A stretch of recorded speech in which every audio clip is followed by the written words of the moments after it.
on record in State v. Davis, C-377-407. Anything we need to address before bringing in the jury? State?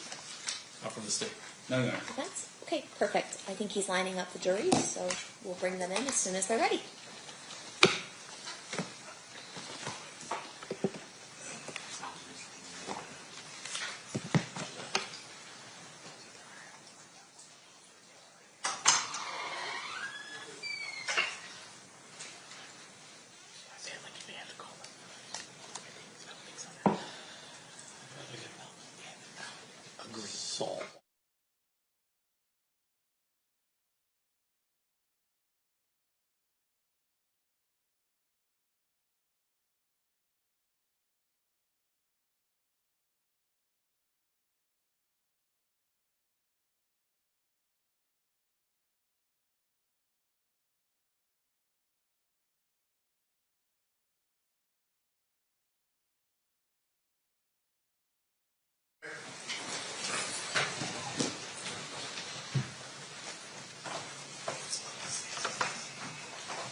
Party stipulate to the presence of the jury. Yes, Your Honor. Yes, Your Honor. You may be seated. Welcome back, ladies and gentlemen. Always good to see you. We are still in the state's case in chief. State, who is your next witness going to be? Your Honor, it's going to be Malcolm Greenidge. I believe he's just cleared. Okay. We'll bring Mr. Greenidge in as soon as he makes up the elevator.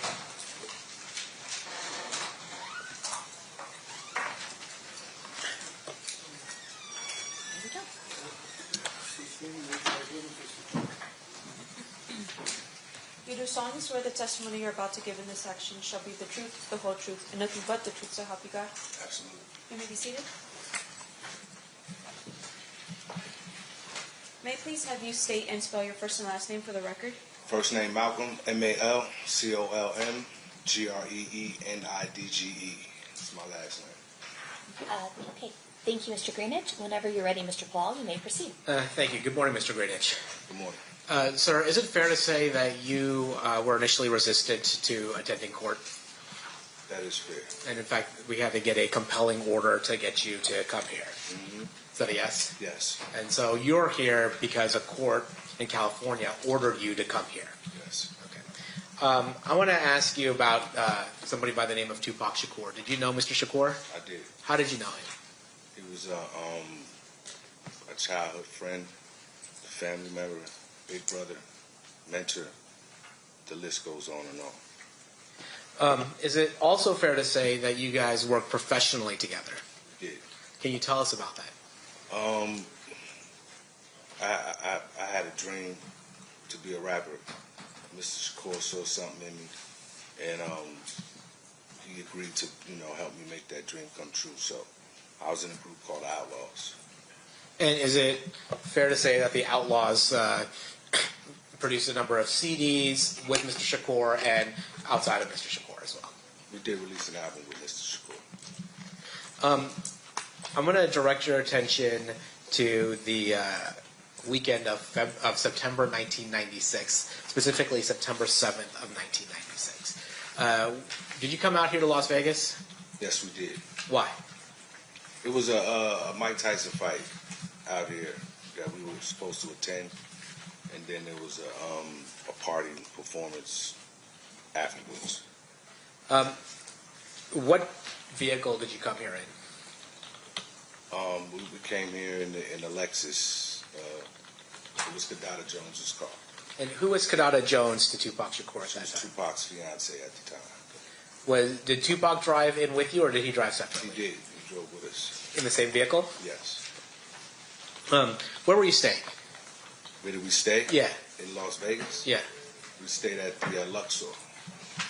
And did any other members of your rap group, the Outlaws, come as well? Absolutely, yes. Who came? Two more of my childhood friends, Raphael Fuller and Katari Cox. Did you end up going to the fight? No. Why? Well, during that day, Tupac was gambling, enjoying Vegas. He made some money when we got back to the hotel. He said, we're going to go change. I'm going to call y'all when I'm ready. And we're going to go to the fight. And we never got that phone call. So you ended up staying at the Luxor. No. What did you end up doing? We ended up trying to meet up with Mr. Shakur. We knew where the fight was at, obviously. So when we didn't get the phone call, we just left to go, get with him. Now, there's a video, which I'm sure you're familiar with, of the incident between Mr. Shakur and other members of his group that were at the fight and somebody by the name of Orlando Anderson. Were you there during any of that? No. Did you at some point leave the MGM and go back to the Luxor? Yes. We never really made it into the MGM. As we were approaching the MGM, Tupac and Suge was coming out. Okay. So, and then what did you leave with Tupac and Suge and everybody that was leaving the MGM? Correct. Now, you had mentioned a concert or performance that was supposed to happen later that night. Was that at Club 662? Yes.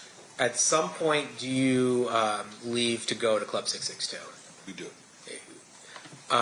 What vehicle did you go to Club 662 in? The same car I drove to Vegas in. And that was that Lexus? Correct. Was Tupac in the car with you then? No. What car was Tupac in? Tupac was riding in the car with Suge Knight. And who was Suge Knight to you? How did you know who Suge was? He was the CEO of the label that Tupac Shakur was signed to. And was that Death Row Records? Correct. Was there? Were you aware of there being more than two cars? Were there a number of cars headed towards Club 662? There was a caravan of cars. How many? I don't know. And position-wise, where were you relative to Mr. Shakur and Mr. Knight's car? Right behind him. Now, I'm going to take you to the shooting. While you're stopped at the lights on Flamingo and Koval, does something happen? Yes. Do you notice a vehicle pull up next to Mr. Shakur or Mr. Knight's vehicle? But yeah. Can you tell us what you see? We were at a light. Mr. Shakur and Suge Knight was talking to some young ladies. We couldn't hear what they was talking about. When those young ladies pulled off, another car pulled up and started shooting at Mr. Shakur and Mr. Knight.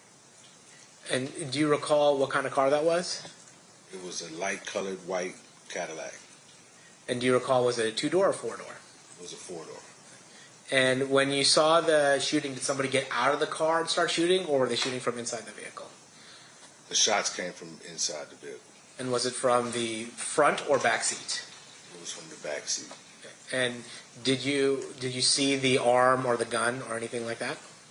The arm and the gun attached to that arm. And were you able to make an assessment of whether the person whose arm was out was white, Asian, Hispanic, or African American? From my vantage point, they appeared to be African American. What's your reaction when you see the shots? I'm horrified. And I'm sorry, I don't think I asked this question. Who was in the Lexus with you at that point?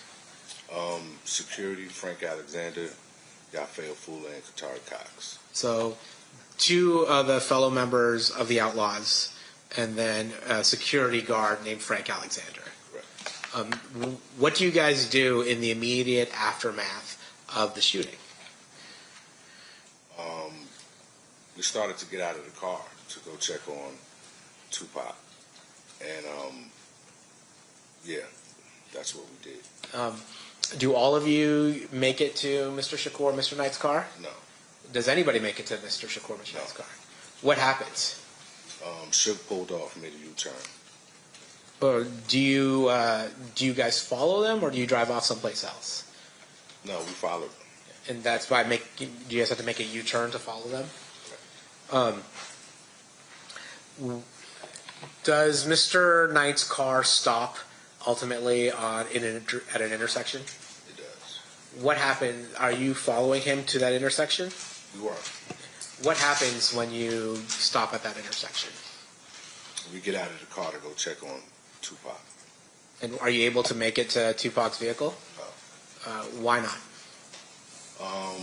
When we approached the car, Mr. Shakur said to me, get on the ground, they're going to shoot you. And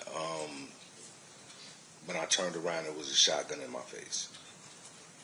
And who was holding the shotgun? Police officer.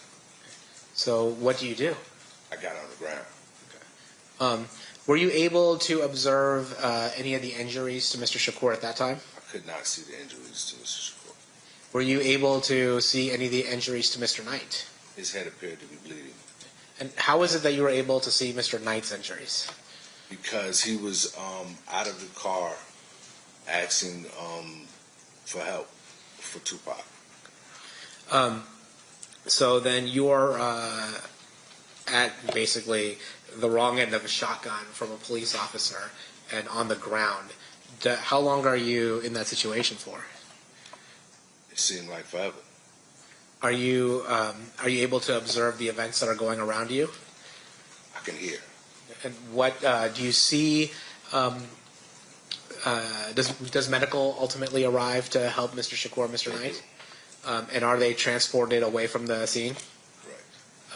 And then at some point, are you asked by police officers to give a statement? I am. And do you give a statement? I do. Okay.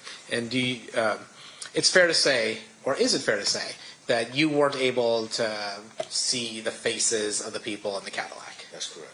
And so you couldn't identify who was there, who was in the car? Silhouettes. Okay. I'm going to, Your Honor, may I approach? You may. I'm going to show you what's been previously admitted as grand jury exhibit number 150. Do you recognize any of the folks in this picture?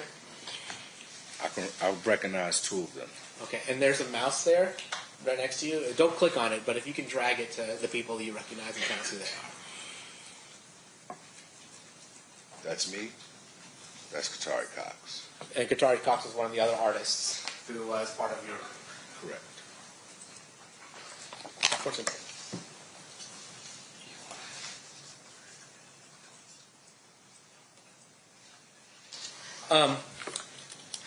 One thing that's come up, you've obviously, in the 30 years of losing your friend and family member, Mr. Shakur, I'm sure you've been exposed to a lot of the rumors or innuendo associated with his passing. Is that fair to say?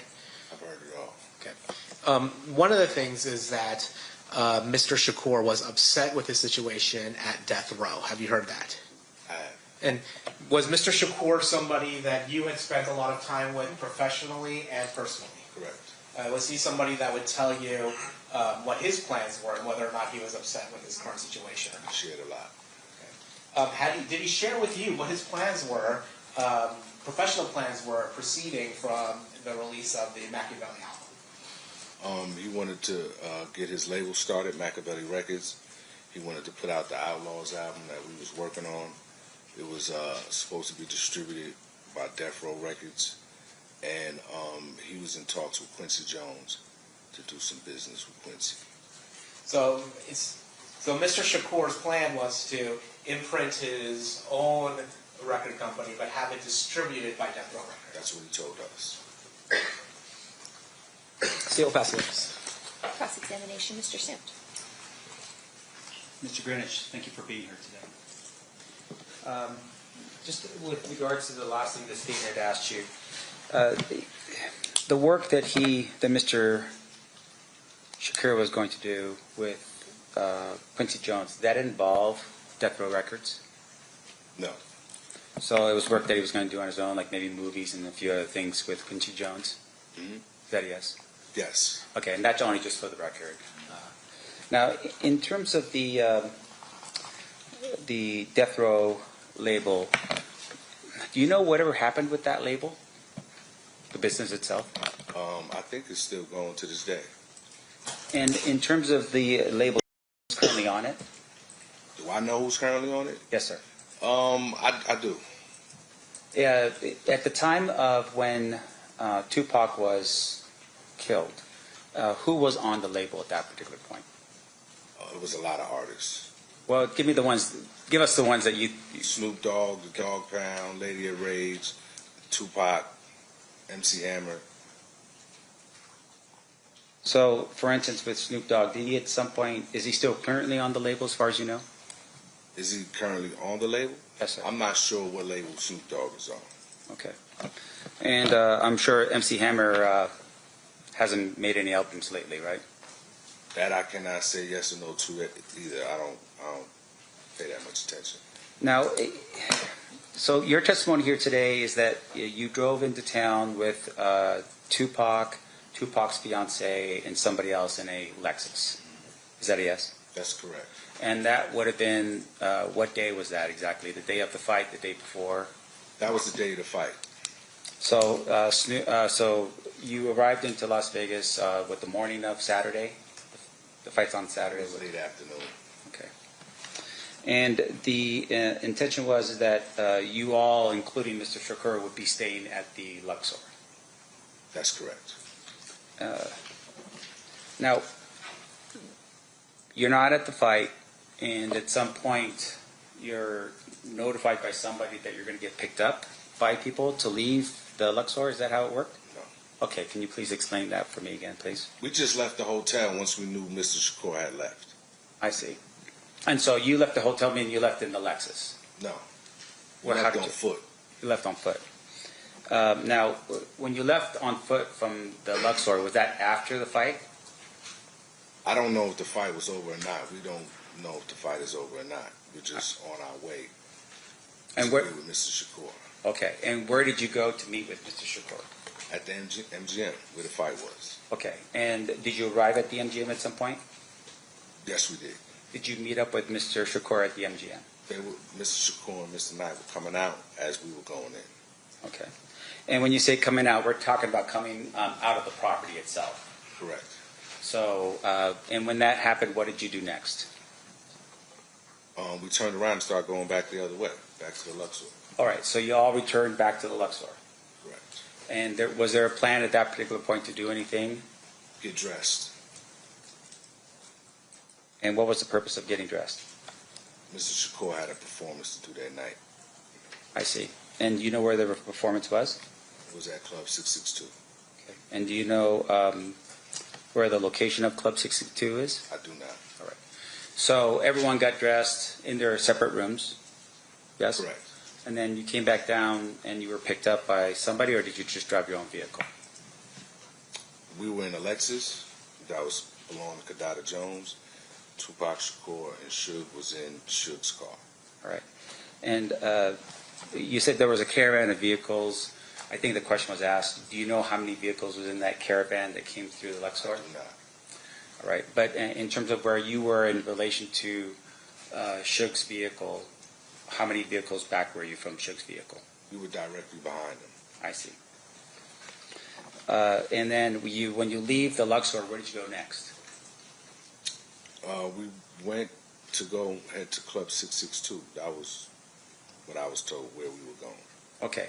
But did you eventually end up over at Suge's residence? Suge's Yeah. residence? Okay.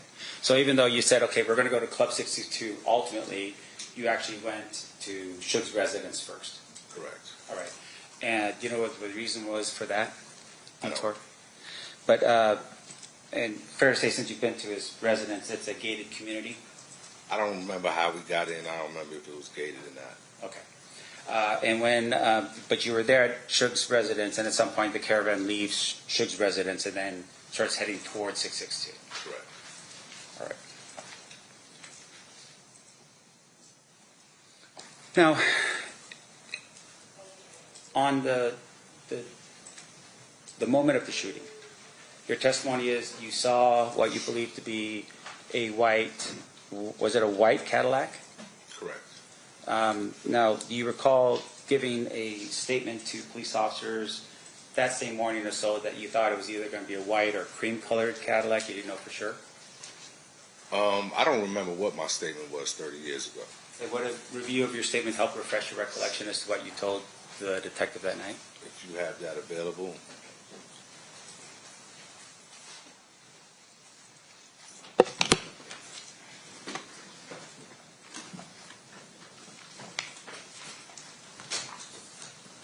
No, just one moment. Of course.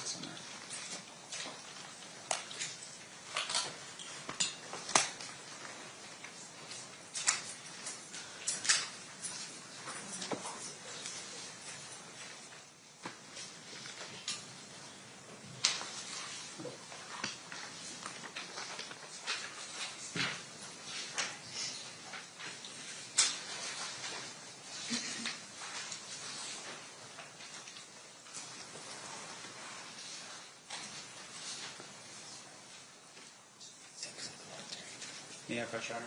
You may. May I have leave to wander the courtroom freely? Sure. Thank you.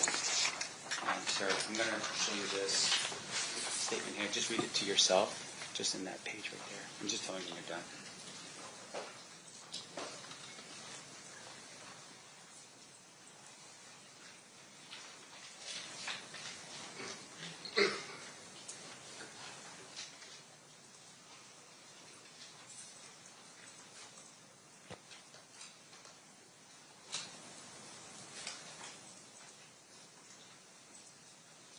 Okay.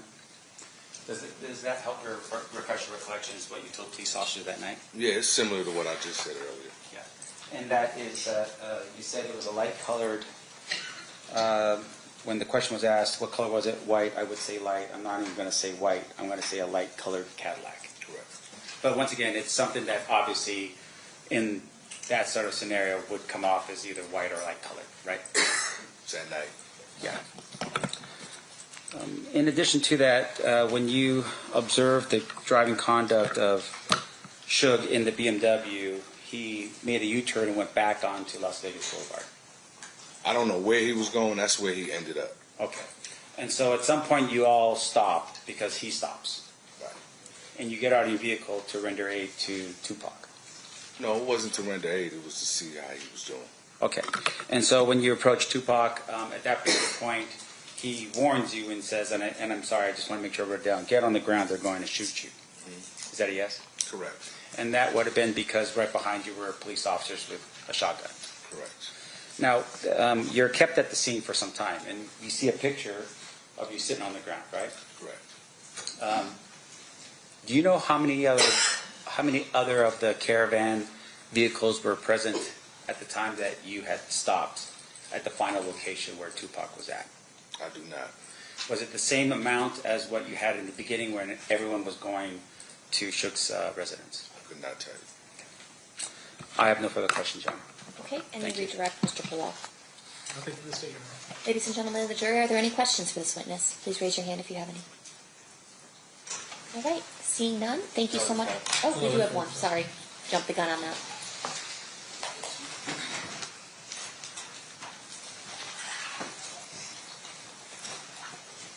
Can I have the parties approach?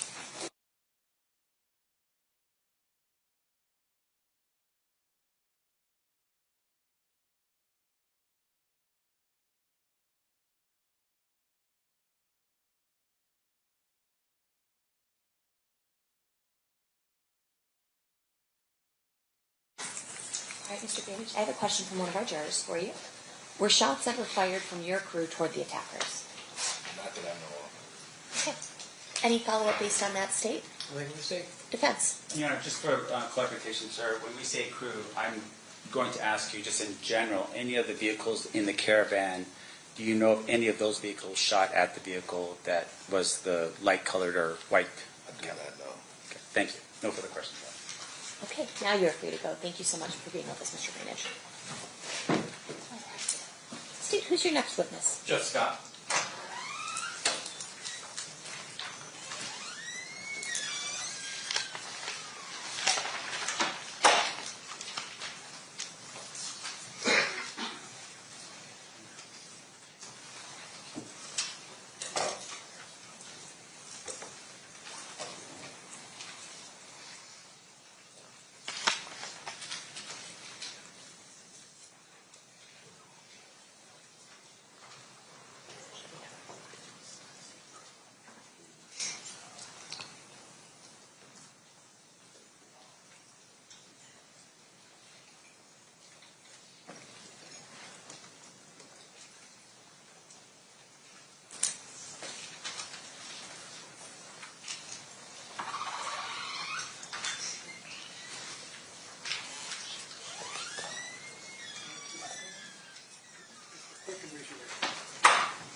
You do solemnly swear the testimony you're about to give in this action shall be the truth, the whole truth, and nothing but the truth, so help you God? I do. You may be seated.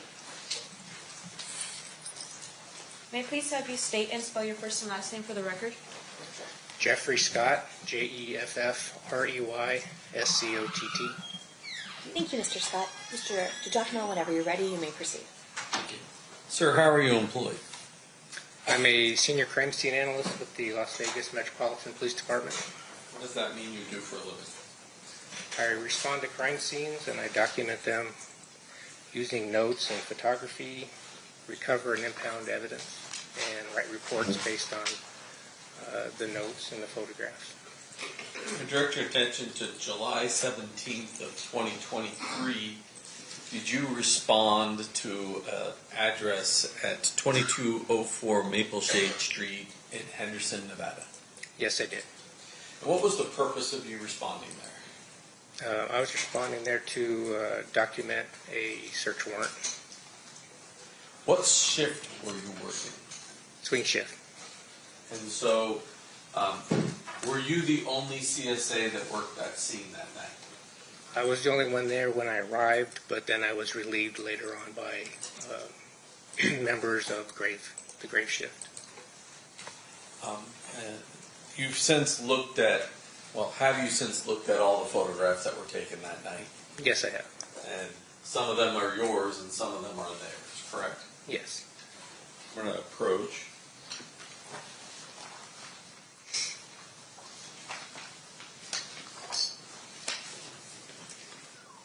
You can also wander the courtroom freely, Mr. DiGiacomo. Thank you. First set I'm going to show you is state's proposed 193 through 107.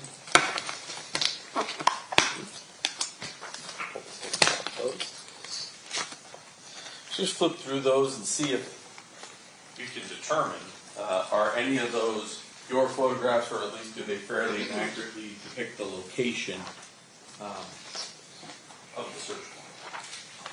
Mr. DiGiacomo, can you clarify for us which numbers you're introducing? You had said 193 to 107. I'm having them just look at 193 to 107. So 107 to 193. No, I'm sorry, 93 to 107. Okay, thank you. Sorry, I didn't realize My that. clerk was very confused.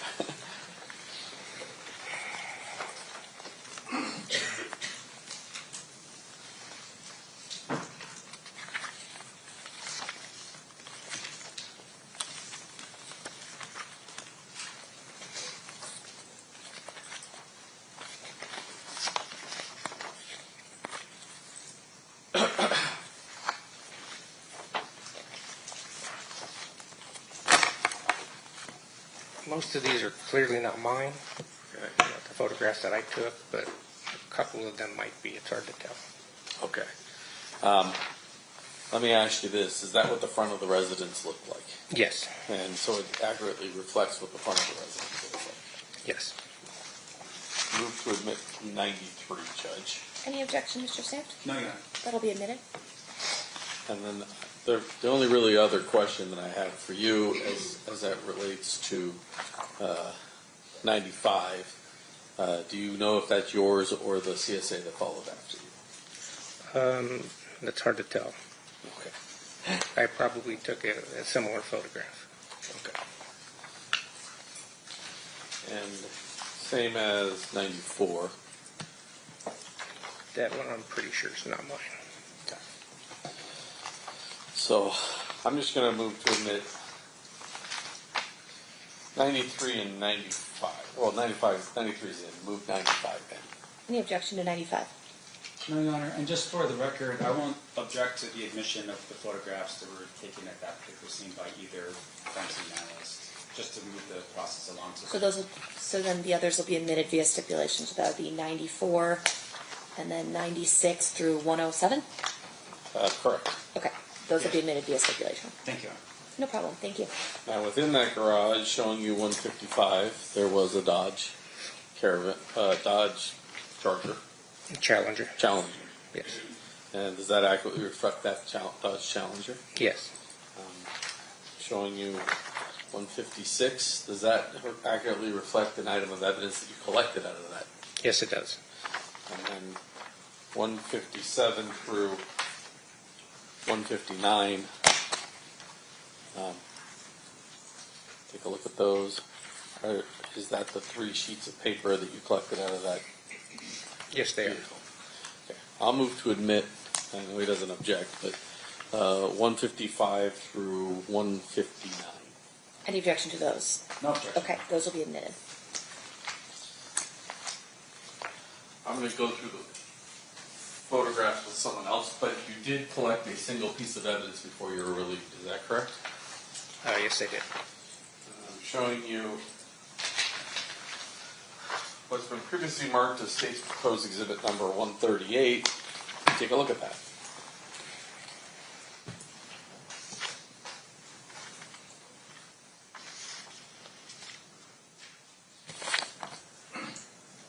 Yes, this is the package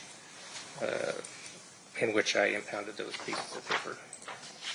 And then we've had some discussions of packaging, so I'm not going to go through all that, but that's your seal on the back. Yes, it is. And with the exception of the slice that the defense, the clerk, and I put in this, it's in substantially the same or similar condition as when you impounded it. There's an additional Additional date, cutting. and I think, yeah, it looks like somebody maybe cut the top and then resealed it. And if I were to tell you that was on 4/23/26, does that look accurate to you? Yes, If you open this, you'd expect to find those 3 pieces of paper you photographed, right? I would. Showing you what's been marked as 138A. Are those 3 pieces of paper? Yes. Move to admit 138 and 138A. No objection, Your Honor. So admitted? Thank you.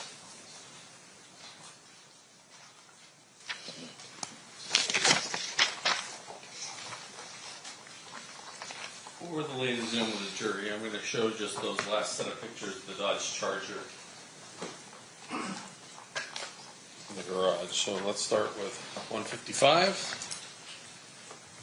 Can you tell me what we're looking at here? That's a photograph from the right rear section of the Dodge Challenger. Challenger. Sorry, I keep calling it a Charger.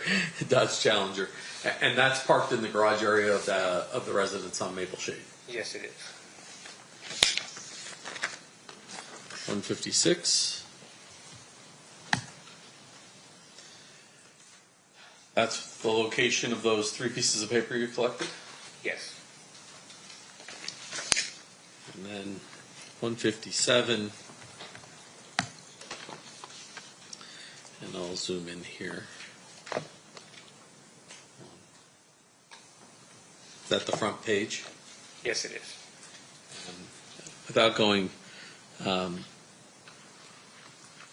too much into it, this appears to be a description of an episodic series.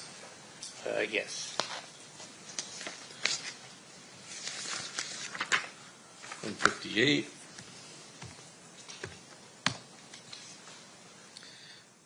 Oops. Well, generally speaking, page 2 is a ledger that has costs and those type of things. Yes. Page 2 and 3 were looks like a budget for the series. And that's going to lead me just to 159.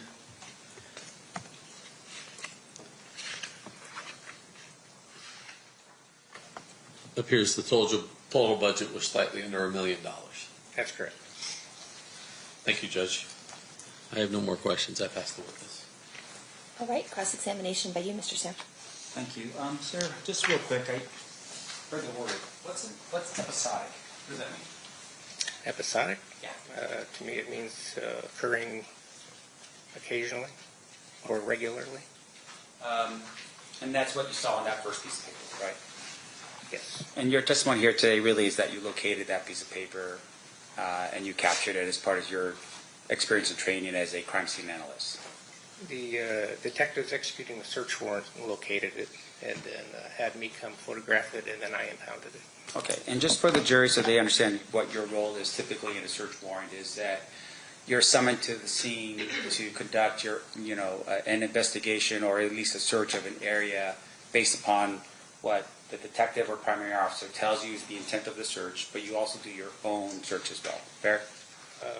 It depends on the type of call, how much direction that I'll be given, or I'll be doing it myself. And with regard to this particular situation and this specific search,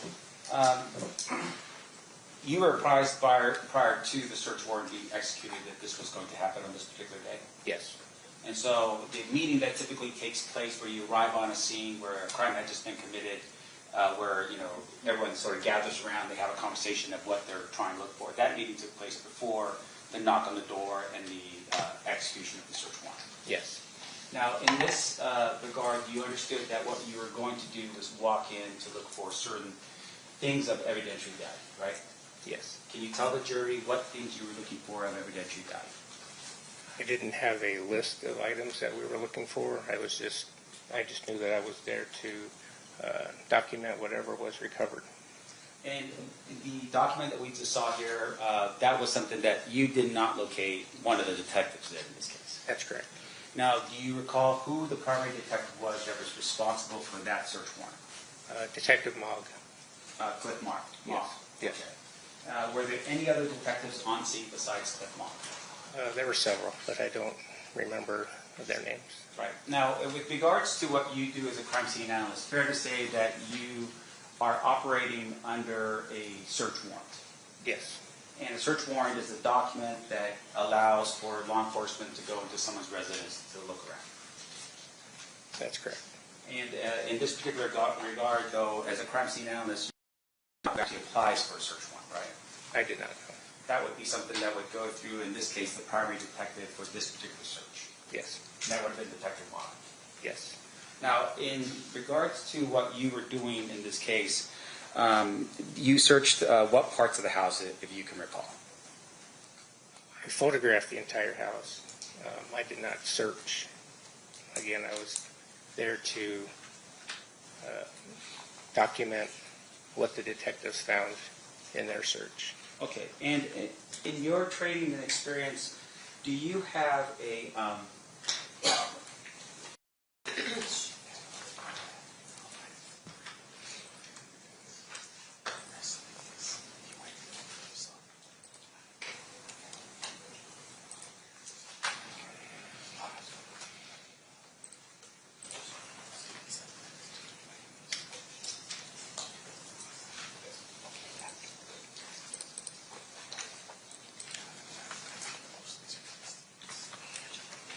Now, sir, your work on this case, when you say you photographed the house, that was prior to the search of each particular room and area, right? It was after the officers had cleared the residence, and then I came in and I took all my photographs. And then the detectives executed the search warrant and they searched, and then I did follow-up photographs based on what they found. You did follow photographs. Yes. Now, and once again, for the jury, since we weren't there, the photographs you take at the beginning is each room as you find it. Yes. And then the photographs that are taken after the search is each room as you find it as well? I didn't photograph the entire house again. I photographed the items that the detectives located, wanted me to photograph, and then some items I impounded and some items I did not. Gotcha. And in terms of your photography, was there another crime scene analyst that arrived on scene that took additional pictures outside of the ones that you did? Yes. Do you know who that was? There were three members from Graveyard. It was King, Fellabom, and she was Finn at the time, but she's West now. Okay. And those are the crime scene analysts that would have taken pictures of how each room looked like after the search? I'm not sure what they did. Did you take any photographs of any bins of photographs found at the scene? I don't recall taking photographs of the contents of bins. Let me just show you here. Your Honor, may I approach? You may.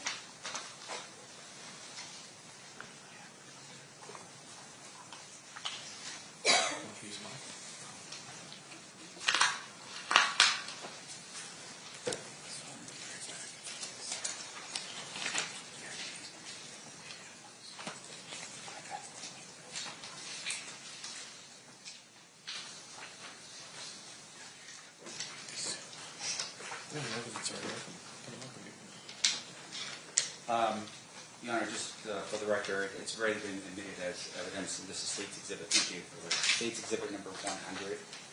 I could just publish that for the jury. Okay. I'm sorry, we're going to start with 99 first. So this is State's Exhibit number 99. Do you recall taking this particular photograph? No, I do not.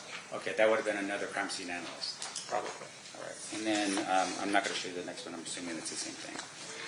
Outside of the photographs that we mentioned here, what else did you do in the course and scope of your duties as a crime scene analyst on this particular night? That was it. I photographed the scene. I took notes. I recovered the one item, which was the 3 pieces of paper, and that was it. All right. Thank you. I have no further questions of the witness, Your Honor. Okay. Any redirect, Mr. DiGiacomo? Not from the state. Okay. Ladies and gentlemen of the jury, any questions for this witness? Okay.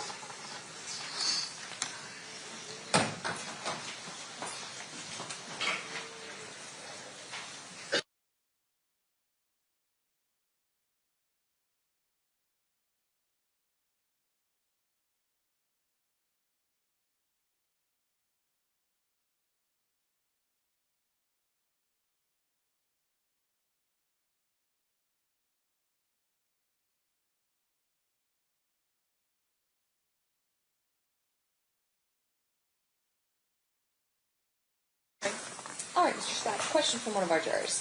What piece of evidence were you expecting to find in a location that was different from 30 years ago? Why would you expect it to be intact 30 years later? Could you repeat that? I can. What piece of evidence were you expecting to find in a location that was different from 30 years ago? Why would you expect it to be intact 30 years later? Not sure I fully understand the question. I wasn't expecting to find anything. I was just there to respond and document and photograph what the detectives were interested in. Okay. And I don't really understand the second part of the question. Mr. DiGiacomo, any follow-up? No. Mr. Samt, any follow-up? No, Your Honor. Okay, thank you, Mr. Scott. You are free to go. Thank you. State, who's your next witness? Stevie Fellbaum. Stevie.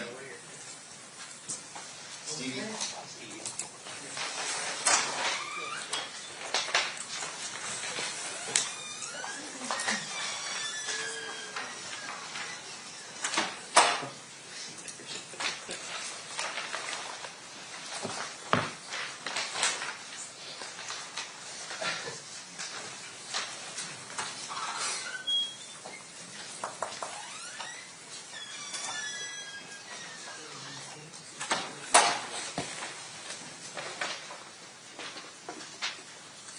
You do solemnly swear the testimony you're about to give in this section shall be the truth, the whole truth, and nothing but the truth, so help you God? Yes, ma'am.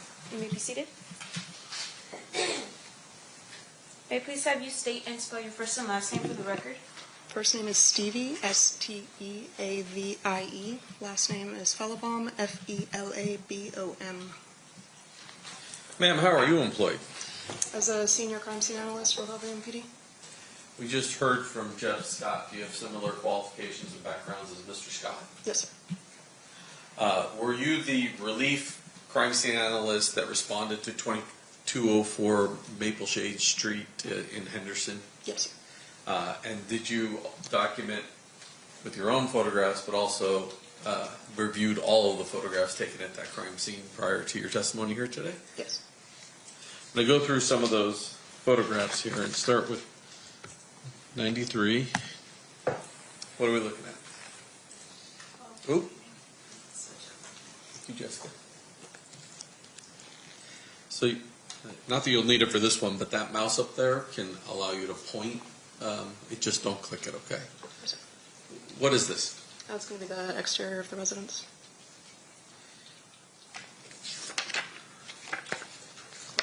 I guess we should go, I'll do 95 first. 95, What does this appear to be? The northeast master bedroom.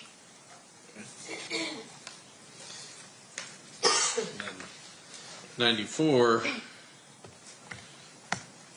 is a shot from the opposite direction. Yes. Sitting on top of that case over here,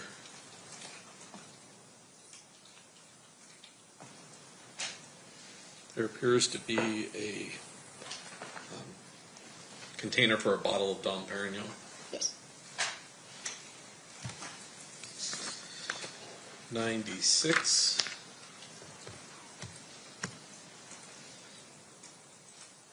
What are we looking at? That's going to be the dresser on the opposite side of the same bedroom.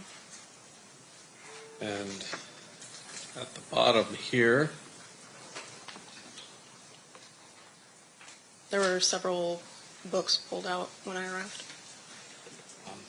one of them is Compton Street Legend, one of them is Murder Rap, the last one is The Confused Mind of a Drug Dealer. Yes. Is that a yes? Yes. In addition, 097, was there a Vibe magazine?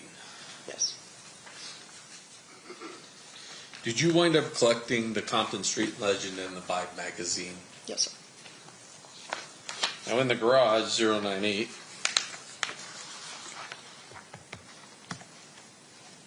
there were 2 bins. Yes. And when those bins were opened, 100, I bet you this is 99 first. Try 99. Looked like a number of personal effects that were kept in those. Yes, sir. And number 100. Bottom one also had a bunch of personal effects. Yes. Do you know what happened to those 2 containers at the scene? The detectives recovered them. So detectives took those 2 bins and left the scene with them. Correct.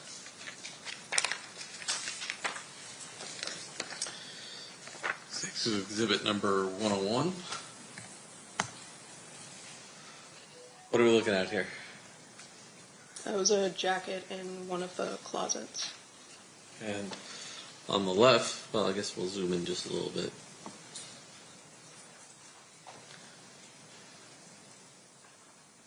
On the left side, it looks like it says Reg 64 trays, and on the right side it says Keffe D. Yes. And then if we skip to 103,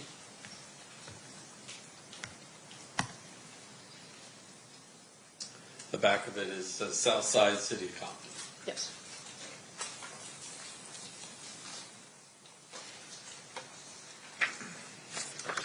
After you collect an item, do you photograph it either at the scene or back at the lab? Yes. Showing you 104. What are you looking at? That's the photograph that I took of the Compton Street Legend book once I had recovered it and taken it back to the lab. And then 105. It's the back of the same book.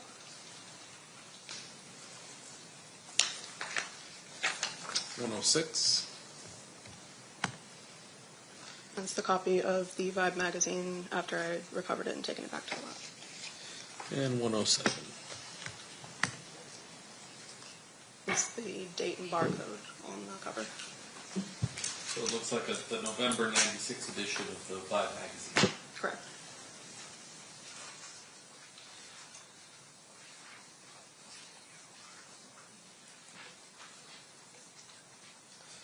Oh, ma'am.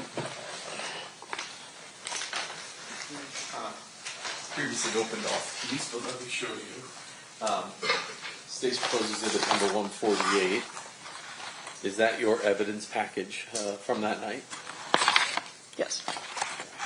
And among what else you recovered, would you expect to find both the book and the Vibe magazine inside there had it still been sealed? Yes. Well, let let me start first with the Vibe magazine. This is State's Proposed Exhibit number 140. And which is, do you recognize the bag on the outside? Yes. And what is that? That's the identifying information that we put on interior packages to include the event number, my P number and initials, the date that it was recovered, and the item number.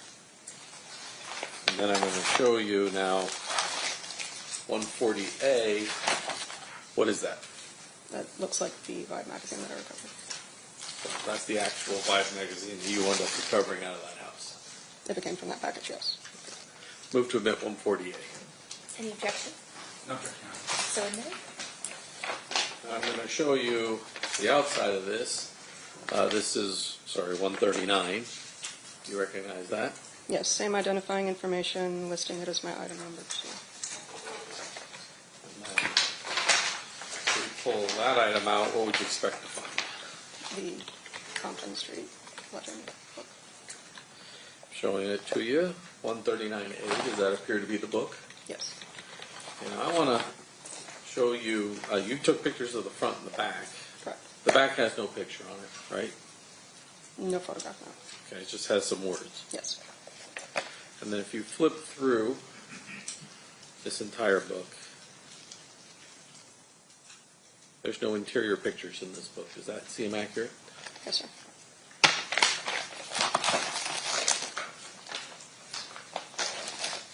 Because that moved in 148, correct? Any objection? Oh, I think I did move They already moved in. Okay, thank you. I think the rest of this, we've agreed we're not going to move it. So Understood. I would pass this. You may cross. Thank you.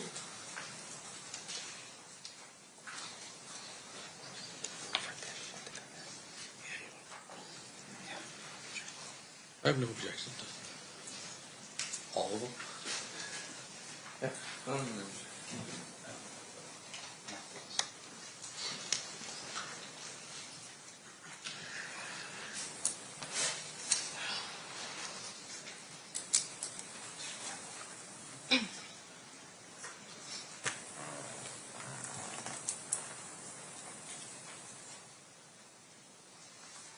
Ms.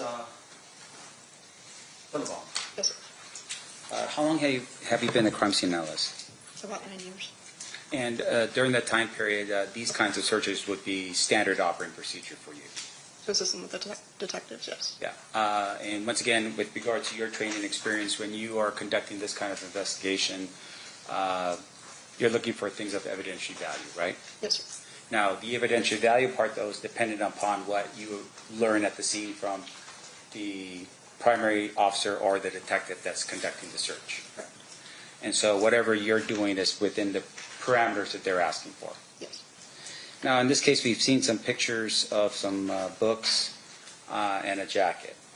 Is that correct? Yes, sir. And when you arrived on scene, you were on scene for the later half or the latter half of the search. Yes. You weren't there for the beginning part of the search. No, sir. So the photographs you took are photographs that were of the areas and the rooms in the house after the search had been conducted. Yes. Fair to say, of course, is that each room was in disarray.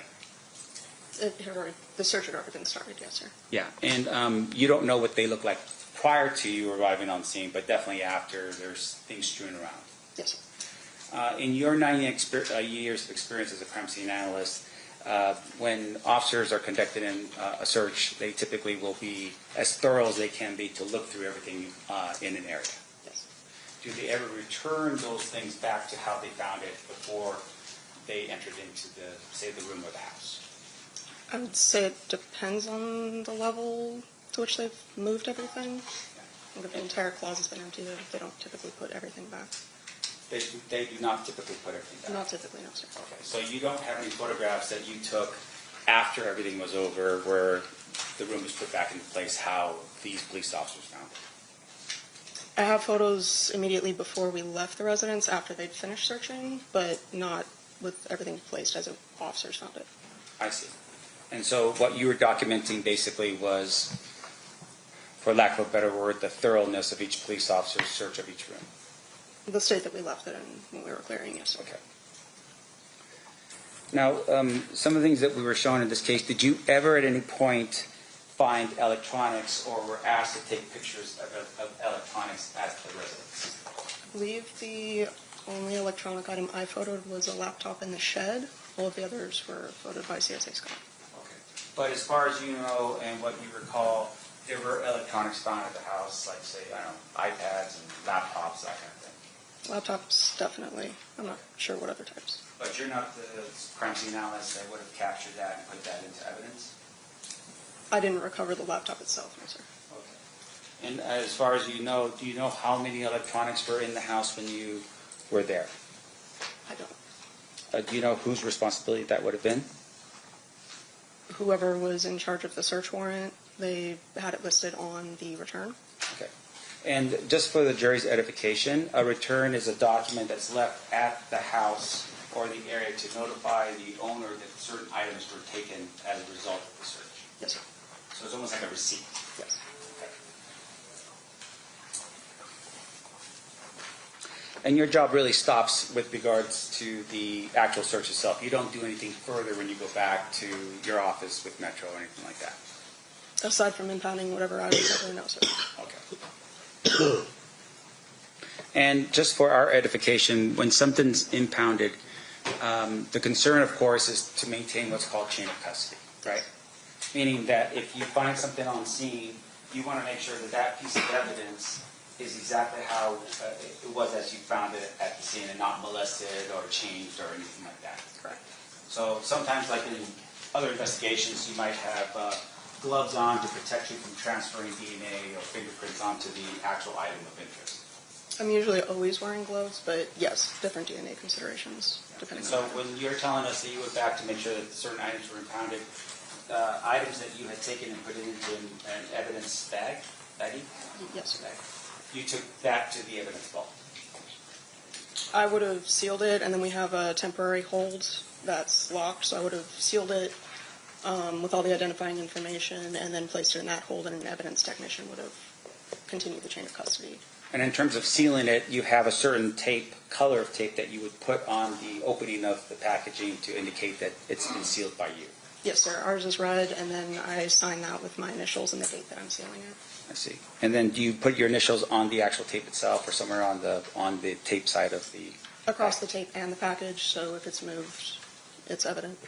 Okay. Now, at some point in the future, if someone comes along, they can go into that evidence vault and remove your package out, right? If they check it out, yes, sir. And if they were to open it, they would have to open it from some other side of the packaging. Typically, yes. And then when they seal it, to return it back to the evidence vault, they would actually put a different type of tape on it to indicate that it came from somewhere else. I've seen red and blue used, so depending on the circumstance, yes. Okay. Now, the bins of photographs that we see in the pictures, and I think this is State's Exhibit number 199. Sorry.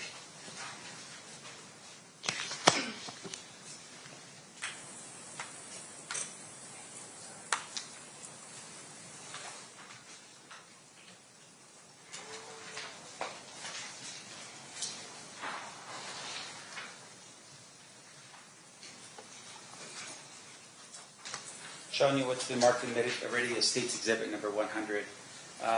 This is one of the photographs you took. Yes. Did you rifle through or look through those photographs to see what was in them? I did not know. That would have been somebody else's responsibility. Yes, sir. You're just there to take a picture of what was in it. Yes, sir. Now, showing you what's been marked and admitted as State's Exhibit number 99. Is this the other bin that was in the garage that you took a picture of? Yes. Okay. And once again, these are bins that you are directed to by detectives to take pictures of. Yes. Okay. Showing you what's been marked and admitted as State's Exhibit number 98. Do you see over here on the top right, these are the two bins over here that we're talking about, right? Yes. Do you see this bin over here? Yes. Did you ever take a picture of what was inside that bin? I don't believe so. Okay. So the what we have in terms of evidence in this case would have been the State's Exhibit number 99 and 100, but not exhibit number 98. I'm sorry, what's your question, sir? Meaning that we have the open bins for, this would be 99 and 100, but not for this particular bin over here. As far as items recovered, yes. Okay. Yes.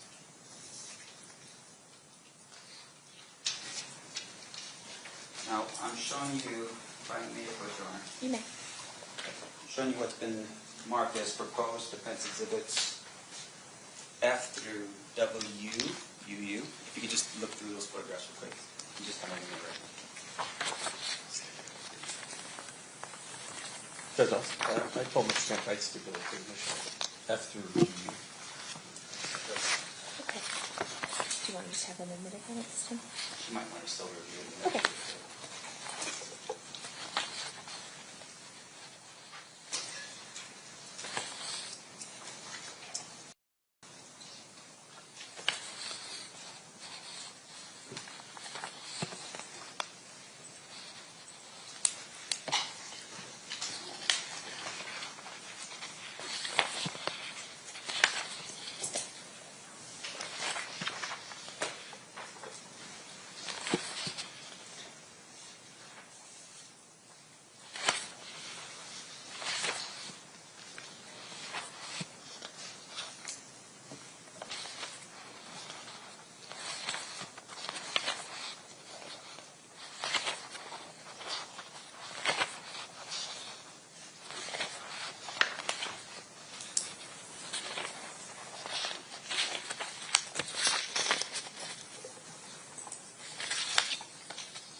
I believe these are a mixture of both mine and CSA Scott's photos Okay. from inside the residence, but they're consistent All right. with the residence. And just with regard to the record, this has been admitted by stipulation between the state and the defense, and that would be defense exhibit F through defense exhibit UU.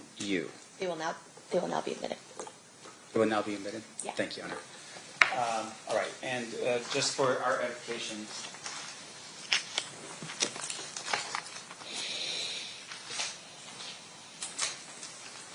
showing you just for a couple photographs here, this would be defense exhibit G. Sure you can see what we're talking about. This would have been a photograph taken after the search of the house. I believe so, yes. Defense exhibit I, as in Isaac, is that another photograph taken after the search of the house? That appears so, yes. This is defense exhibit J, another photograph taken. Yes. Along with that, this is defense exhibit K, another photograph. Yes, sir. Defense exhibit L, Yes. defense exhibit M. Yes. Okay. Your Honor, I have no further questions. Thank you very much. Okay. Anything further by the state? No. Ladies and gentlemen of the jury, any questions for this witness? Seeing no hands, Ms. Bellabum, you're free to go. Thank you so much for being with us today.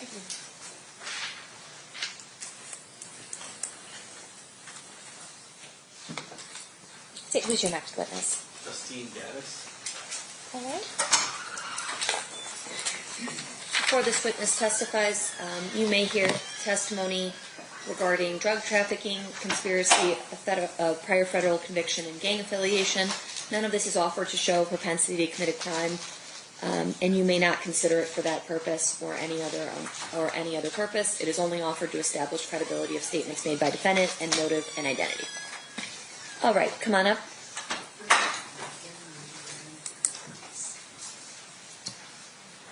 You do solemnly swear the testimony you're about to give in this section shall be the truth, the whole truth, and nothing but the truth, so help you God? Yes, I do. You may be seated. Thank you. May I please have you state and spell your first and last name for the record? Justine, Justine, Gaddis, Gatus.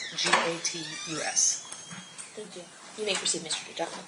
Ma'am, how are you employed? I'm a homicide detective with the Las Vegas Metropolitan Police Department. How long you been with Metro?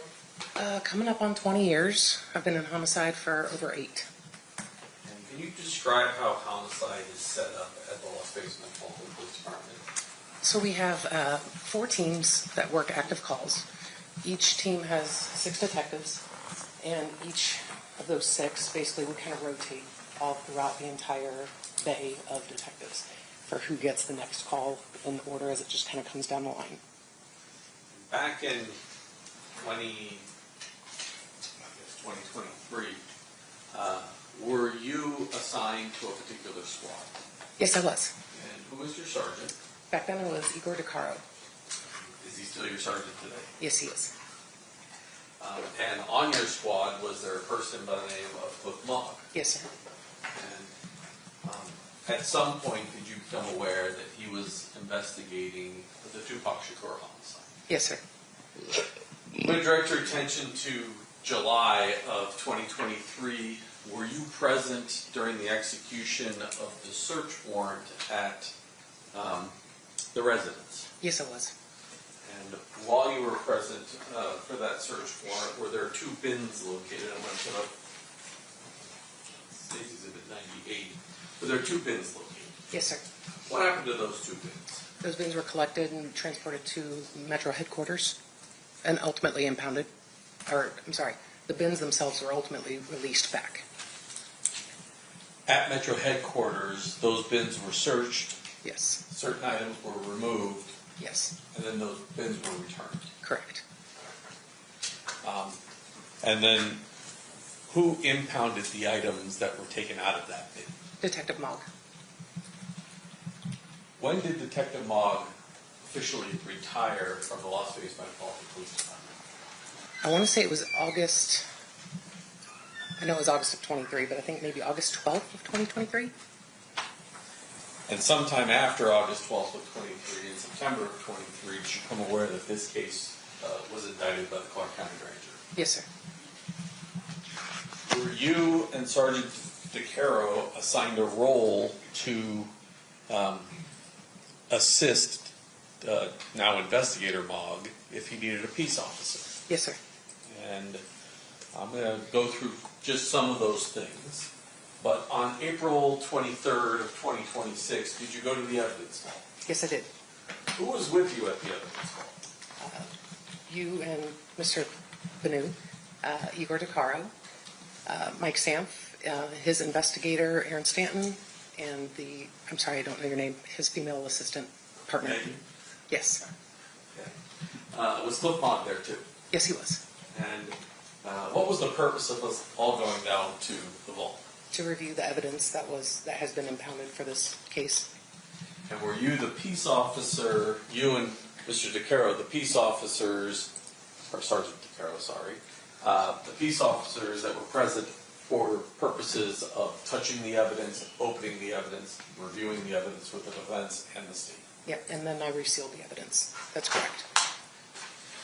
Show you what's been marked as State's Proposed Exhibit number 132.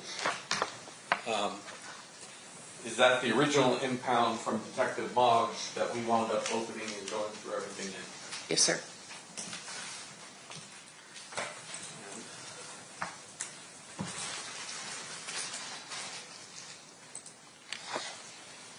I'm going to go through all these. This one I'm going to do last because there's a lot. Showing you State's Proposed Exhibit number 135. Was that an item that was in this impound package? Yes, sir. Move to admit 135. Any objection? No objection. So admitted.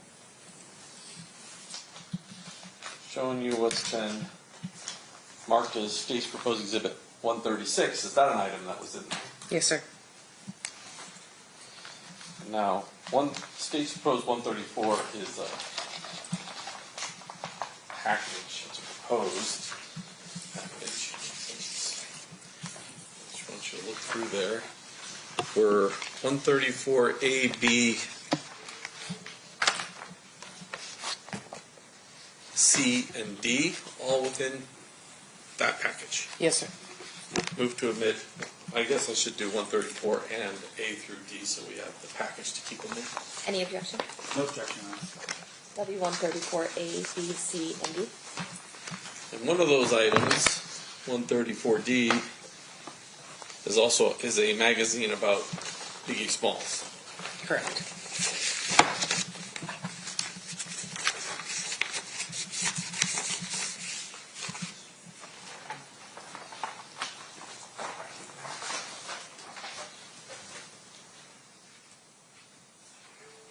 There were some miscellaneous items collected, but I think we are all putting in 133, but I don't have a cover for 133. Madam Clerk, is there any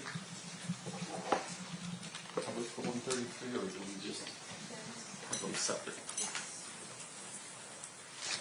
Oh, the back. Perfect. Something to keep it in.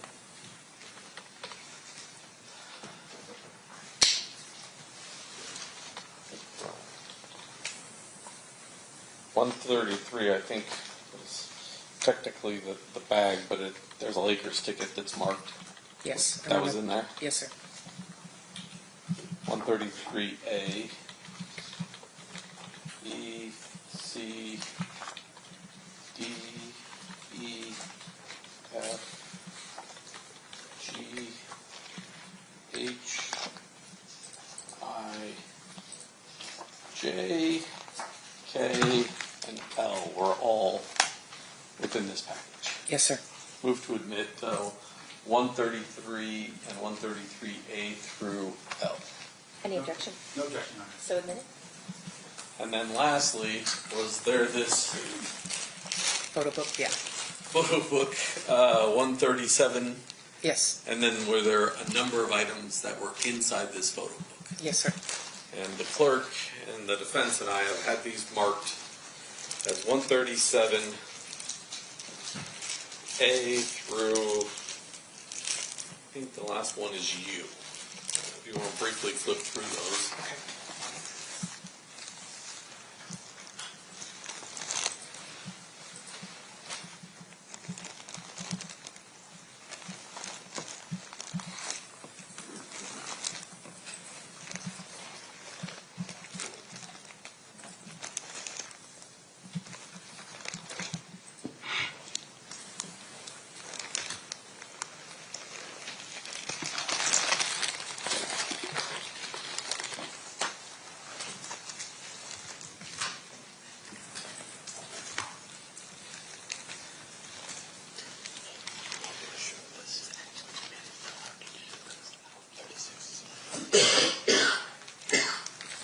Is 136 admitted? I believe I offered it. Chess? It's not. It is not. I think you acknowledged this was in there. Yes, sir. Move to admit 136. Any objection? No objection, Your Honor. So admitted. All of those were within this, call it scrapbook for lack of a better term. Yes, sir. So I want to go through some of these items, and if you could put it on the overhead.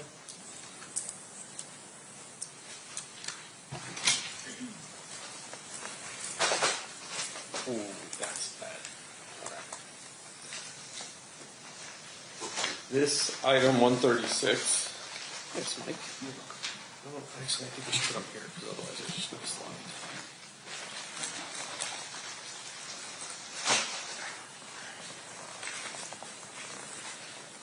.136 is actually what appears to be, well, it says an affidavit and a search warrant Correct. from the Compton PD. Yes, sir. And it appears that it's dated May 27th of 1997. Correct. It appears that it's at 1524 South California Ave in Compton. Yes, sir. And on the back, there is a handwritten return. Yes, sir. One of the items that was recovered, it says number 4, money due bill for the Monte Carlo Casino. Yes, sir.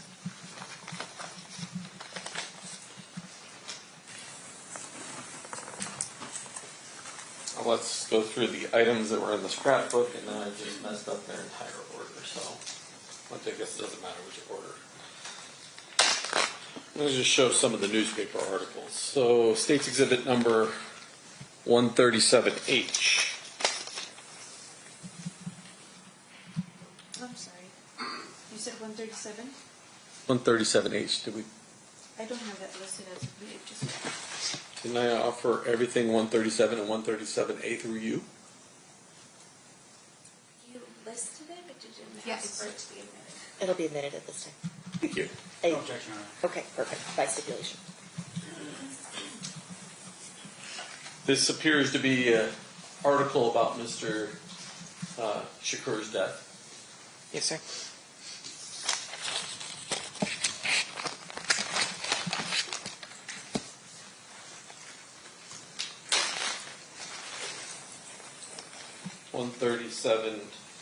G. Another one about the death of Mr. Shakur, and this one's actually dated September 19th of 96. Yes, sir.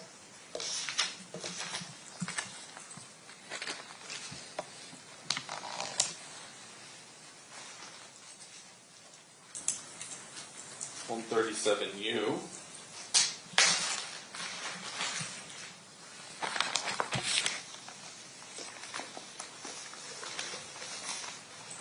Is another article that was found in there talking about Mr. Knight being kept in jail. Yes, sir.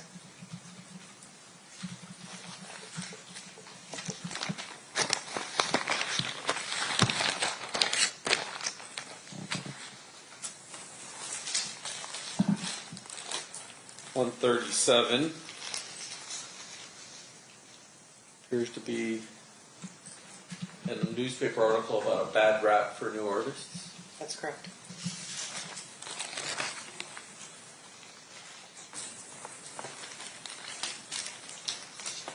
.137B, an article about Mr. Shakur being in a fight with the MGM. Yes, sir.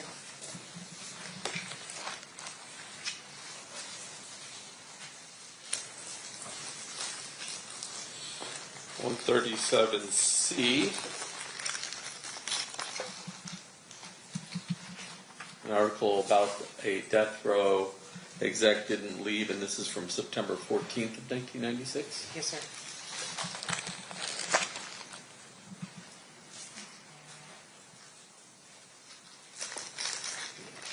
This one. This is 137D.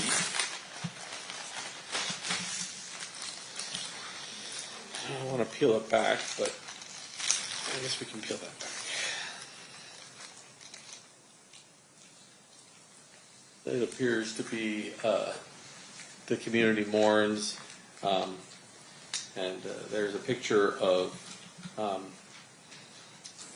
his death is going to send a strong message to the rap community. It looks like an article about death in the rap industry. Yes, sir.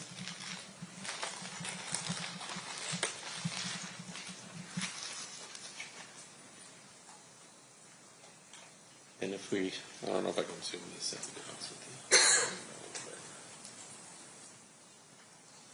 It appears to be discussing the death of Tupac Shakur. Correct.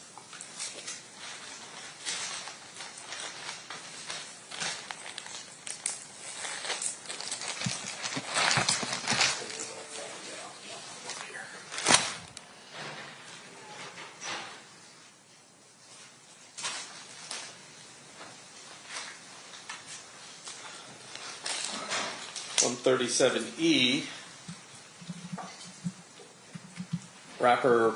star rapper Tupac Shakur badly wounded is a newspaper article. That's correct. And are you aware that Tupac Shakur died on September 13th? Yes, sir. So this appears to be prior to September 13th. Yes, sir.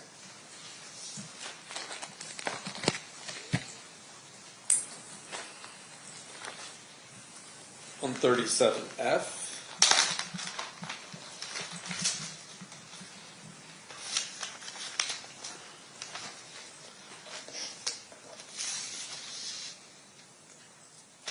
Let me back out just a little bit.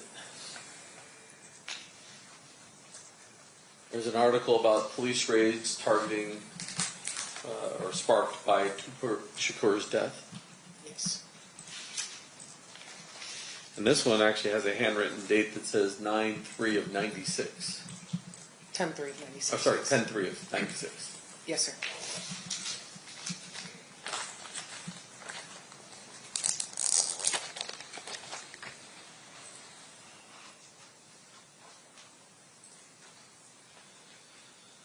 $137I. Well, you can probably read it without me pulling it out.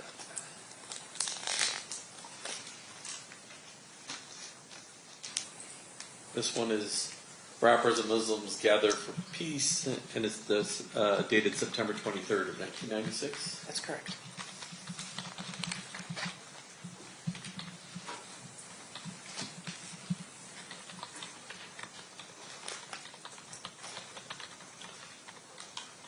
Oh, 137J.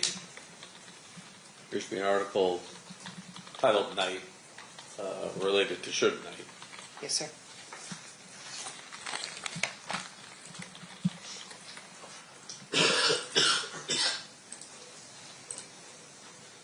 Hold up to see the whole thing. 137K.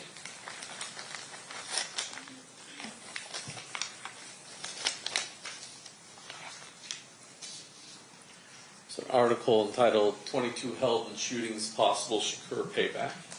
Yes, sir. As well as another piece of article, Complex Life Comes to an End. That's correct. And it looks like it discusses the death of Mr. Shakur on the back. Yes, sir.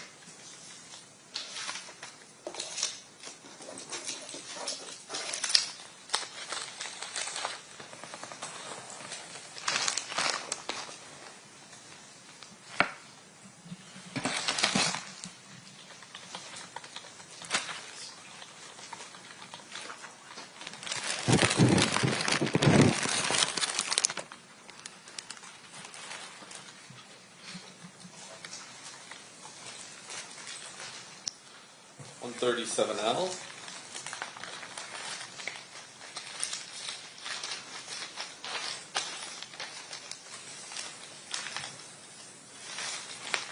This appears to be an article about the death of Biggie Smalls. Yes, sir.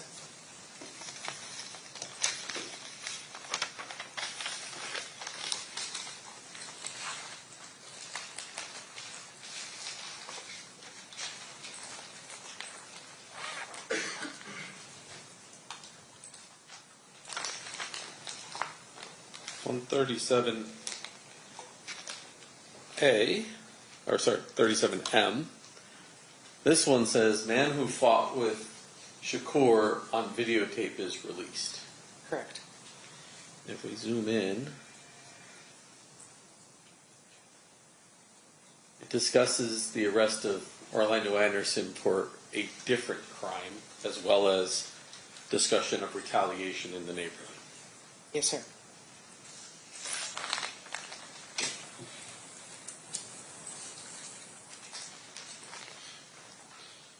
$137N.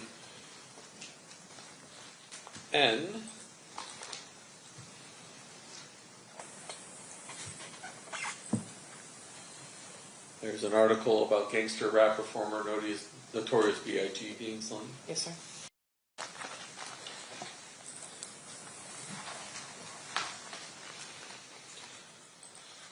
$137O. An article about gang ties suspected in killings. Yes, sir.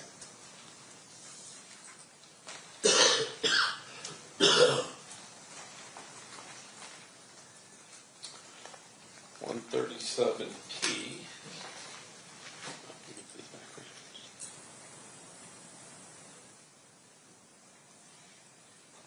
An article from September 16th, 1996, obviously related to Tupac. Yes, sir.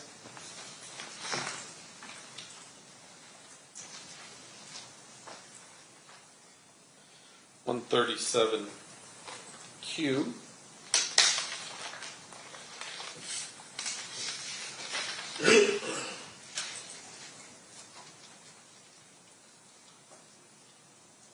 This is about a rap lawyer's contending detective lie. Yes, sir. And it starts off with, they seek dismissal of judge's ruling in probation case saying Las Vegas investigator committed perjury about Marion Suge Knight's alleged role in the assault before Tupac Shakur slaying. Yes, sir.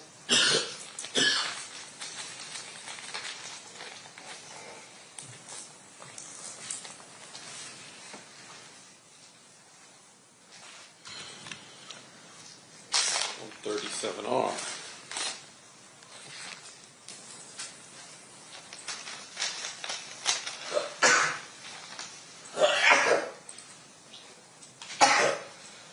This appears to be sort of a combination of both Biggie and Tupac's murder, but bullet riddled rap is how it's titled.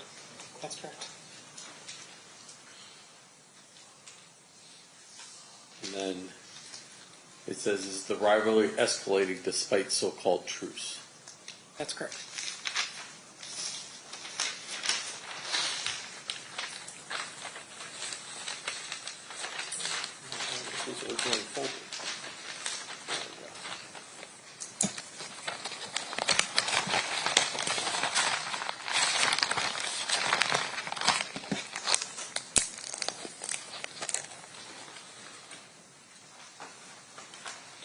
Just a couple more, detective. 137S.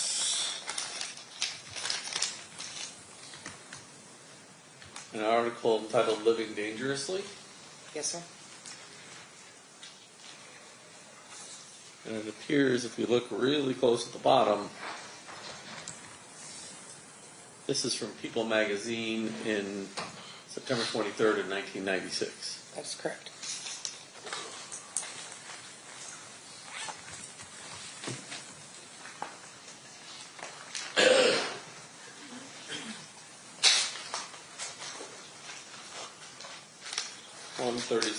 T, the last on this one,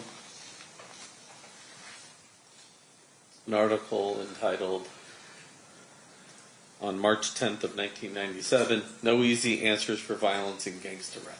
That's correct. Now, in addition to being the, let's call you impounding officer at the vault on April 23rd,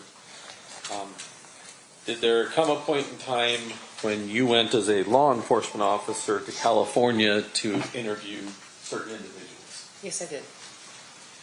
Do you recall the individuals you interviewed? Yes, I did. Can you tell me who they were? We spoke with Yosef Yaw, Rashina Smith, Corey Edwards, Roger Williams. I believe there was one more. I can't remember. Mob James? Yes. James McDonald? Yes, James McDonald. That's who it was. In addition to that, did you become aware that in this proceeding, well, let me ask you this. As a homicide detective, do you know what a compelling order is? Yes, I do. What's a compelling order? It's basically an order issued by, well, in this example, it's issued by the state of California, compelling witnesses who live there to appear in front of the court. We have to ask our court to issue some documentation, and then we have to ask their court for a compelling order. Correct. Judge, I'd ask you to take judicial notice that you've issued compelling orders for Trayvon Lane, Roger Williams, James McDonald, Corey Edwards, and Avergi Brooks.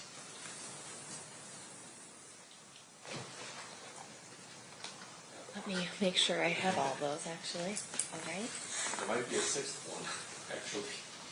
Oh, Malcolm Greenwich would be the sixth one. All right.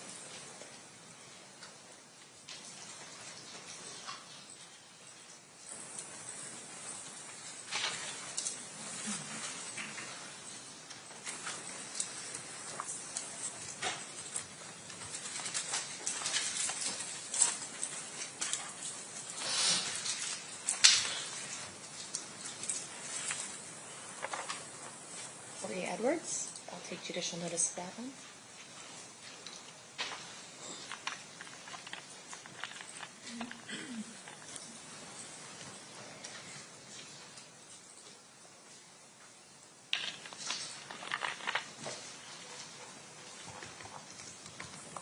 Dr. Williams.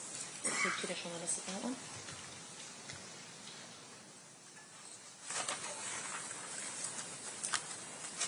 James McDonald. We'll take judicial notice of that one. And then there's another block of them a little later. Correct. I think Fergie Brooks and Trayvon Lane came a little later. Trayvon Brooks, I'll take judicial notice of that. Fergie Brooks. Sorry, Trayvon Lane, I'll take Trayvon judicial Lane. notice of that.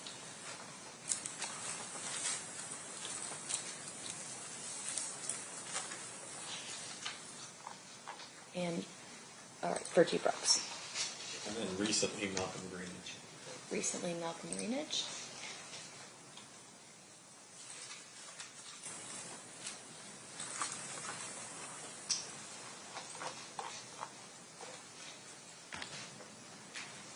Michael Payne.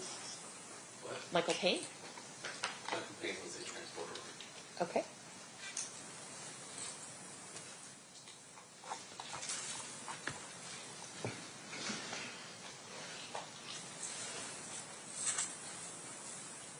Malcolm Greenidge. All right. I'll take judicial notice of that. Of all six. Yes. So, Did you become aware that certain of those 6 individuals weren't cooperating, even though they had been served papers by California? Yes, sir. And so did you coordinate with anyone to assist California authorities in locating these individuals? I did. Oh, and let me back up. There was also someone in New York that there's a compelling order for, correct? I'm not sure if the order was served or issued, but yes, I know the individual in New York. Did you locate someone by the name of Anthony Gomez in New York? Yes, sir. And he is currently on probation. Correct. And there's an effort to locate what jurisdiction he was in order to get a compelling order. Yes, sir. All right. What did you do with the people who weren't cooperative despite the California authorities ordering them to come to Nevada? We went up on their phones, which means we received orders to where we can ping their phone location to try to identify where they were specifically at. And for those people, well, how many pens do you think you did? I think about 5. And do you remember which 5 you had to do pens on? Corey Edwards, Fergie Brooks, Roger Williams,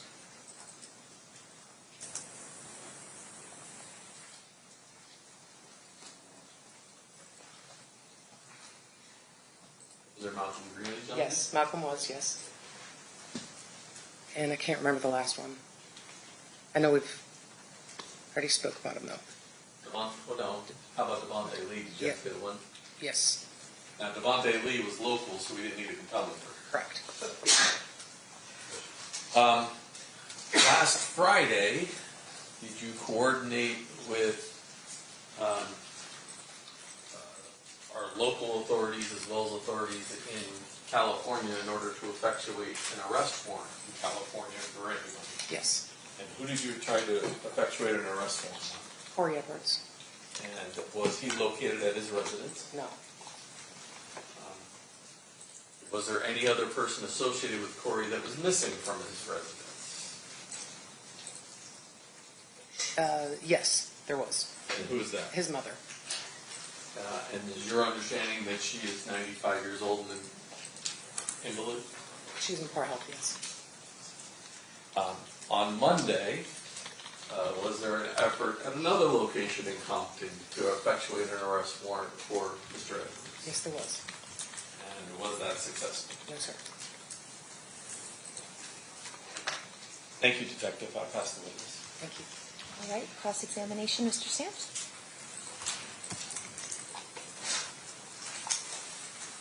Hello.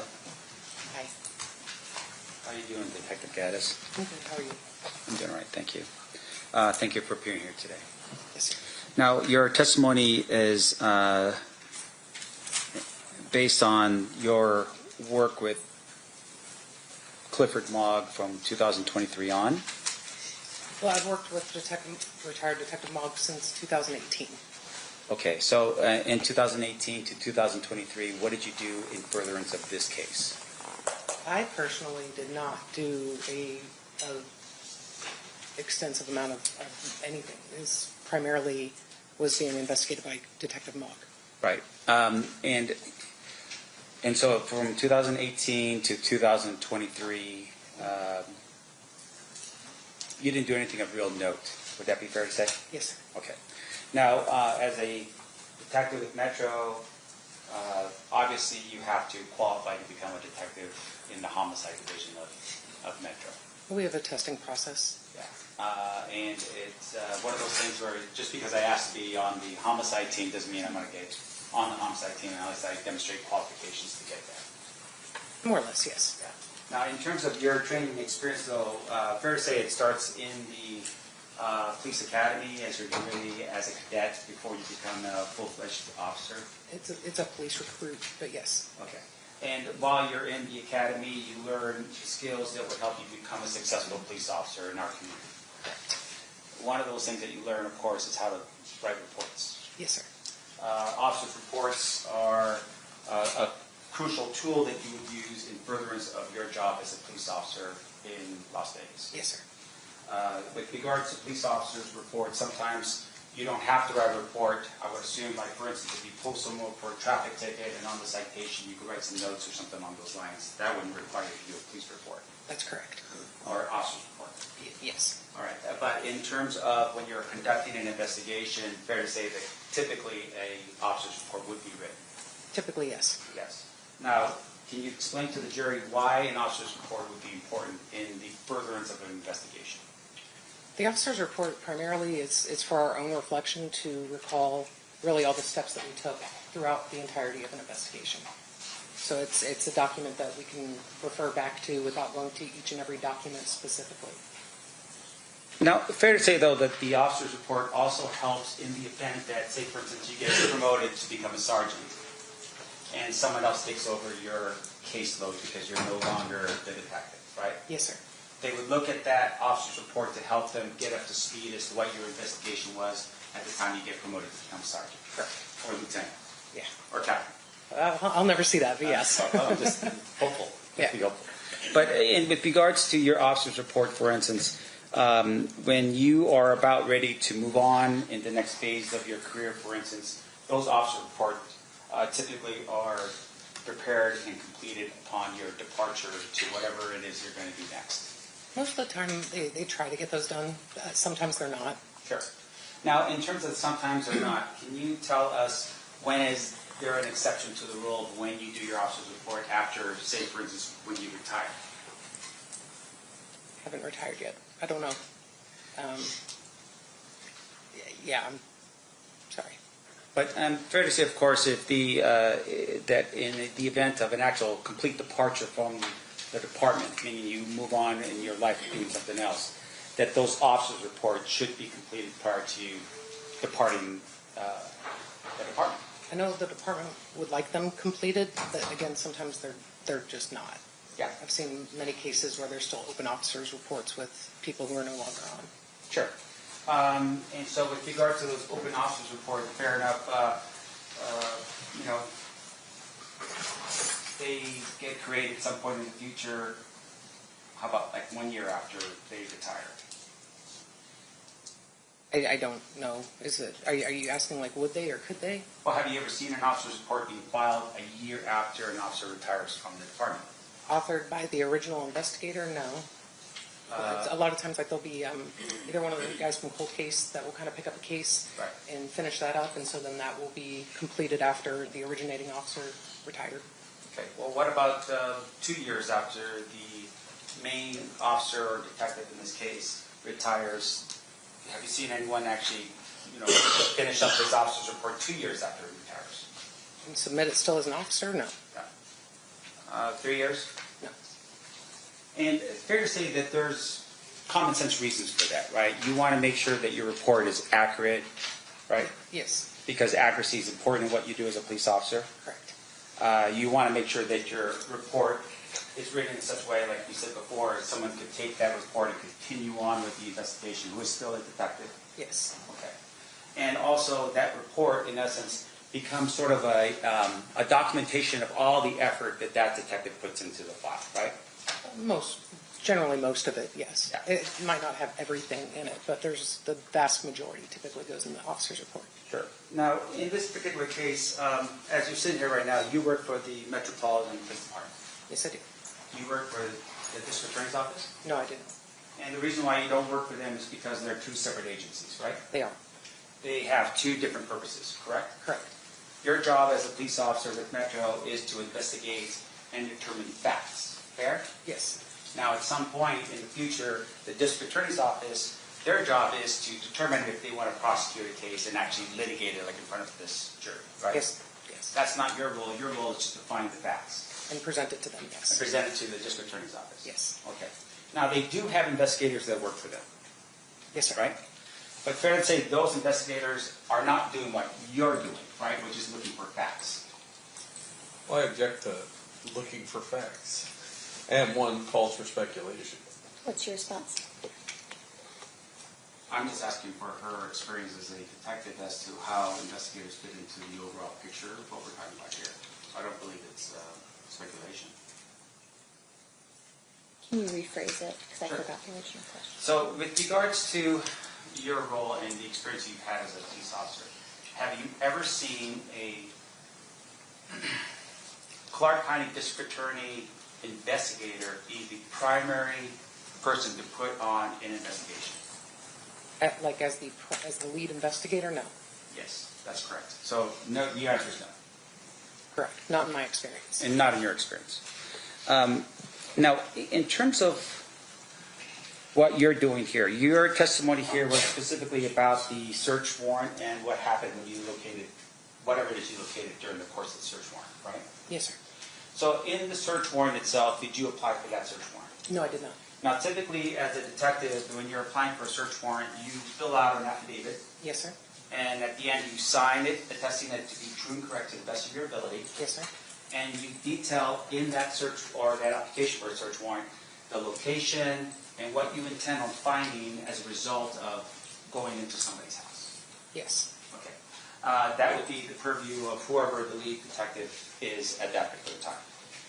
Yeah, or who is just writing the search warrant. There's a lot of times people write search warrants and they're not lead detectives, but yes, I agree with what you're saying for the most part. And in this case, Detective Mogg was the responsible detective to petition for that search warrant. Yes, he was. And he was the one who signed that affidavit. Yes, he was. Now, you were on scene as a detective to help him with that, with the execution of the search warrant. Correct. And it isn't just you and Detective Mogg, there's other people from Metro that's present as well. Yes, sir. Other detectives as well. Yes, sir. As well as the crime scene analysts that we have on scene. Yes. And they're all looking for information. Correct. Now, the information that you're looking for is based upon my client's residence, right, Mr. Davis' residence. For that search warrant, yes. And you are looking for evidence that would take you back 30 years to whether or not that person was involved in the murder of Tupac Shakur. Yes. Okay. So the information that we've received here today is the fruits of your labor from that search warrant. Yes, sir. Okay. Now, in addition to that, there were numerous different electronic devices that was taken from the scene. Yes.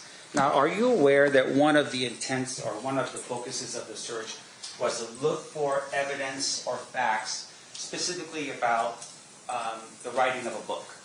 Yes. Okay, meaning the book that you had shown to the jury, that particular book, there was a search or at least an intent to look for evidence that would help support whether Mr. Davis had a manuscript. I don't think I reviewed a book up here when I was being shown the evidence. I know the book that you're referring to. Right, and I'm just showing you, once again, just if I could have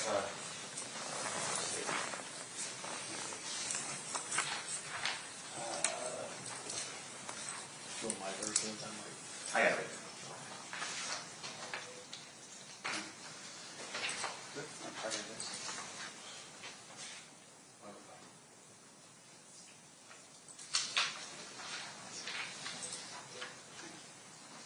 show you what's been marked and admitted as State's Exhibit 104, this document or this book right here? Yes. Okay.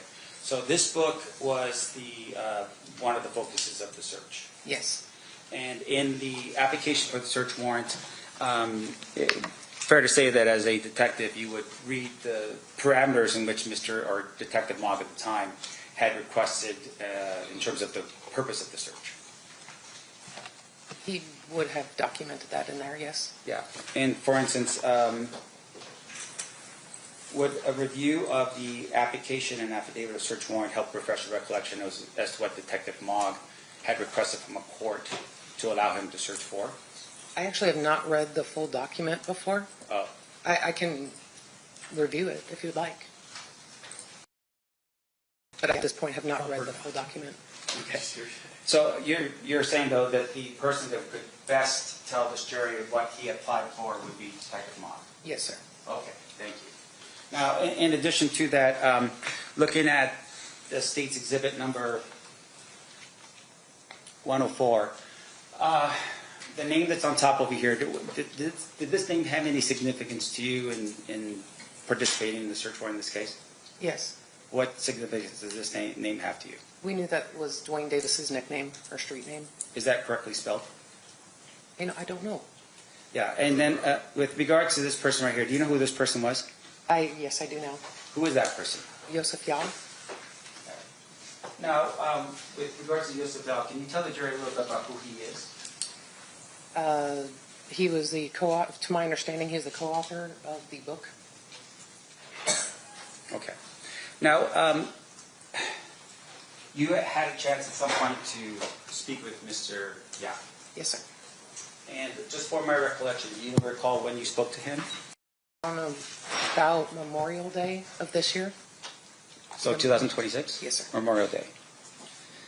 Do you recall when the grand jury occurred with regards to this case? In 2023.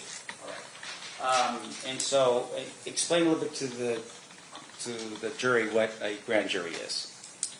It's a jury that have been assimilated here at the Clark County Regional Justice Center. They hear cases, then they determine if there is sufficient cause to issue an indictment on the accused. And typically that would be something, if you were the primary detective, you would have been involved in this particular one, but you were not. That's correct. Okay. That would be something that Detective Mogg would be responsible for. Yes, sir. Okay. Now, in addition to that, with regards to Yusuf, we had read off a bunch of names the state had, and I want to make sure I'm clear here. Was his name read off as one of the names that they had issued some type of warrant or something for in this case? Not to my knowledge, no. Okay, so you interviewed Yusuf about May of this year. He's on the book cover, but you don't ask the court for a warrant for his arrest in California. No, I did not. Or some type of notice in California, hey, you need to show up to court. No, we did not. Okay. And did you ever at any point go down after your meeting with Yusuf to knock on his door again and say, hey, Yusuf, can you please come to Nevada based upon our interview or discussion? No, I did not. Now, in addition to that, when you went down to speak to Yusuf, at that particular time, you're with Clifford Mogg, right? That's correct. Now, at that particular point, Clifford Mogg is not a detective with Metro. Correct. He had been retired at that point how many years? 2.5, maybe? Okay. And so you accompanied him down to California to do that interview with Yusuf? With several people, yes. Okay. But you're going down as a police officer with the Metropolitan Police Department at that particular point? Yes. But not Clifford Mogg. He's not a police officer at that point? Correct, he was not. He is an investigator with the Clark County District Attorney's Office. Yes, sir. Now, based upon that particular interview, did you conduct that interview? No. Primarily Detective Mogg did, or Investigator Mogg did. Sure. And after that interview, did you draft an officer's report documenting what you learned in the course of that interview? No, I did not. That would be something that Detective Mogg or Mr. Mogg would have done? Sometimes we don't write an officer's report just for like an interview synopsis. We'll typically get those transcribed. Okay. Now, in this case, for instance, the officer's report are pretty important, right? Yes. And we talked a little bit about going to the evidence locker, and we were all present at the evidence locker, right? Yes, sir. It's my assistant, the guilty looking one over there with the glasses, myself, and my investigator as well as Mr. DiGiacomo, Mr. Renew, Clifford Mogg, and yourself. And my sergeant, Igor DeCaro. Yeah. Now, after that particular incident, you wrote an officer report, right? That one I did, yes. Right. Once again, it's important to document what happens on a given event. Correct. Okay. Now, in this particular regard, did you at any point of your participation in this case, and that submission of that report, ever view a officer's report from Clifford Mogg? No, I have not reviewed an officer's report from him. Are you aware that Clifford Mogg began his responsibilities as the main detective on this case in either 2017 or 18? My understanding, yes, that's correct. And he had been the investigator from that time period, and we'll just give him benefit of the doubt, 2018 all the way up to 2023 when he retired. Correct. But as of right now, as you sit here, you've never read an officer's report from Detective Mogg in between that time period? Pertaining to this investigation, no. No. Now, in addition to that, there was some discussion about people. Was there ever a compelling order or a warrant issued for Suge Knight in this case? Not to my knowledge, or if there was, I didn't have a role in that. Right, and fair to say you know exactly where Suge Knight is today. Yes. He's actually in custody. Correct. Okay. Did you ever at any point issue a compelling order or a warrant for Foxy Brown? I did not. Okay. Do you know who she is? I don't. Okay. That would have been something that maybe Mr. Mogg would know of. Yes. Okay. How about for an individual named Big Meech from Detroit? I don't know who that is. Once again, I have not issued a yes. So And the same answer that Detective Mogg would be, he would have more knowledge on that. Now, the articles that we took a look at here that the jury was introduced to, do you know any reason, besides the fact that they were taken from my client's house, do you know who put those articles together? I do not. Do you know the purpose of those articles? I do not. Okay. Now, fair to say, in the course and scope of your investigation as a detective now, one of the things that you would look for if you were looking at a suspect would be through their phone. Right? In today's age, yes. Yeah. And one of the things you look for either on their phone or on their computers would be maybe search history. Yes. And what you're looking for is if a person is Googling an address and Googling up a shooting that took place on the corner of Charleston and, I don't know, Wallaby, and they're doing it over and over again, that would lend some issue as to why you're looking up the details of a shooting that, say, nobody knows, right? Yes. And that would help you determine whether that person has knowledge of a shooting that pretty much nobody else would know.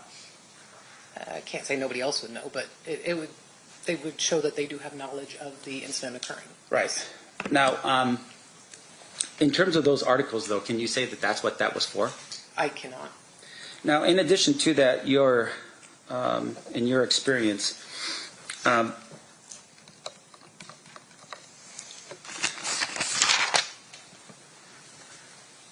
we had spoken a little bit about this folder here. I'm going to show you again for the jury. This is State's Exhibit 37. Oh, I'm sorry. 137. Do you remember this? Yes, sir.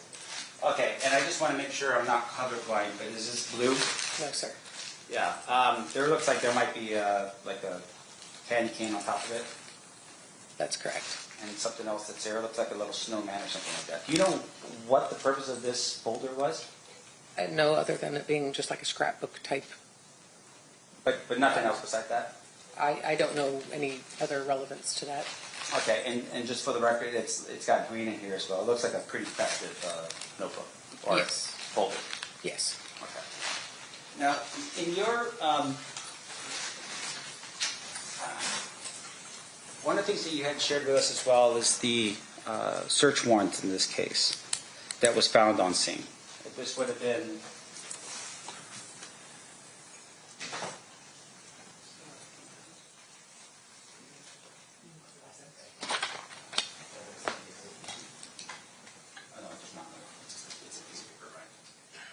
This would be State's Exhibit 136. You recall looking at this particular document here? Yes, I do. In terms of this document, this is a document that looks like this occurred back in May of 1997. Correct. And this obviously was in a different state. This is California. Yes, sir. And this was a search warrant of what looks like to be a house that would have been attributed to my client. I'm not sure who it is, who resided there then. I know the address is there, the California. Yeah, it would be the California address that's on the next page, right? Yes. I just don't want to push it again. But let's turn to the last page here. One of the things that was made mention by the state, and just pointing the jury to the receipt of property taken, that's like our property return. Yes. Or search warrant return. Okay. That's correct. And in it, it identifies various different things that was taken from that particular residence. Yes, sir. Now, one of the things that's in here, for instance, is this line number 4, money due bill for the Monte Carlo Casino. Do you see that? Yes, sir. Do you have that? No, I do not. Was there any copy of that in the house that you searched in 2023? Not that we found. And with regards to that particular description there, can you tell us, for instance, just by the description alone, when that money due bill was dated? I don't know from that description. We just know when the search warrant was issued, so I would assume previous to that Right. issue date. Right, but we don't know an exact date. Correct. And the other things that are on here, for instance, the 9 miscellaneous photographs, all these things are things that another detective wrote down in the course and scope of their investigation. Yes. Okay. Now, in addition to that, when you were in Mr. Davis's home, you had identified, or there were various different electronic devices that were seized. Yes. Okay. Now, with regard to those electronic devices, there were quite a few. Yes. Those electronic devices, and I just want to make sure I'm clear here, you had taken a Dell Inspiron 1764 laptop computer. Yes, sir. Did you ever at any point cause that computer to be reviewed for information that would help you lead to whether or not Mr. Davis wrote that book or helped write that book? I did not. Okay. And just for the jury's edification, let's make sure we're clear. When you're reviewing an electronic device like that, you are looking for files, search history, things that would help you see whether or not Mr. Davis used that particular machine to help write the book, for instance, in this case. In theory, yes, somebody would do that. Right. And you also took from the residence a Toshiba laptop computer. Yes. Did you find any information that would help you know or learn whether or not Mr. Davis actually wrote Compton Street Legend or anything like that? I did not write a search warrant to get into the digital items, so I've never reviewed anything from the electronics. Okay, so I just want to make sure I'm clear. That would have been Clifford Moggs' job, not your job. Yes. Because at the time he was the detective responsible for this investigation. Correct. Now but I just want to make sure we're clear for the jury. The other items that were seized at that point that you were at least part of the seizure would have been a Toshiba satellite laptop computer. So that's 3 computers. Another laptop computer, HP G171 laptop computer, an HP touchscreen desktop computer, an iPad, another iPad, and a Sky device tablet. Those were the things that were taken from the residence, right? That sounds accurate, yes. And just stop me if you think I'm wrong, if you need to look at something, all right? Okay. In addition to that, it looks like there was some drives that were taken as well, a Toshiba external drive, a USB drive, and an iPad with a broken screen, and an iPhone in a black case. Yes. Okay. And those were all the fruits of your search of Mr. Davis's residence when you went there? Yes, sir.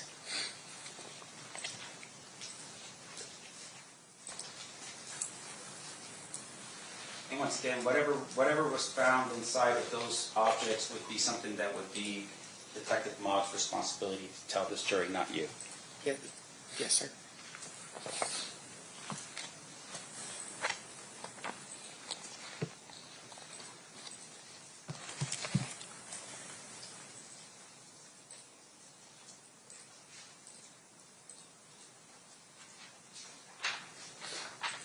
Mrs. Detective Gaddis, I'm done with my cross-examination of you. Okay. I appreciate your answers today. Thank you.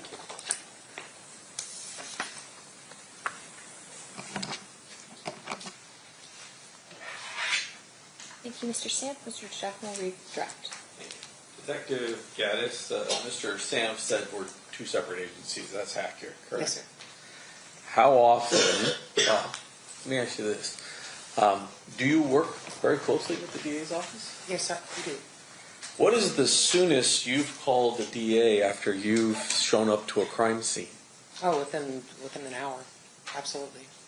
And are we, as the prosecutors, involved in the investigation from the beginning? Yes, sir. Or were you aware that prior to the search warrant, or are you aware if prior to the search warrant, Mr. Palal and I were already involved in this investigation? Yes, you were. And were you aware the determination or the decision that was made as it relates to Mr. Detective Mogg, remaining the investigator on this case? I don't know how those decisions were made. Let me ask it this way. Are you aware that that decision was made the day he retires? Yes. Yes. Okay. And your role and Sergeant DeCaro's role is if we needed a Metro police officer, you were supposed to assist. Correct. And do you have any active cases where the reports are not done? Yes, sir. And usually the report is done when all of the work is done. Correct. And so that's completed when you're done investigating. Correct. Mr. Sampt also mentioned something about the fact that your job is to find the facts. Do you remember him saying something like that? Yes.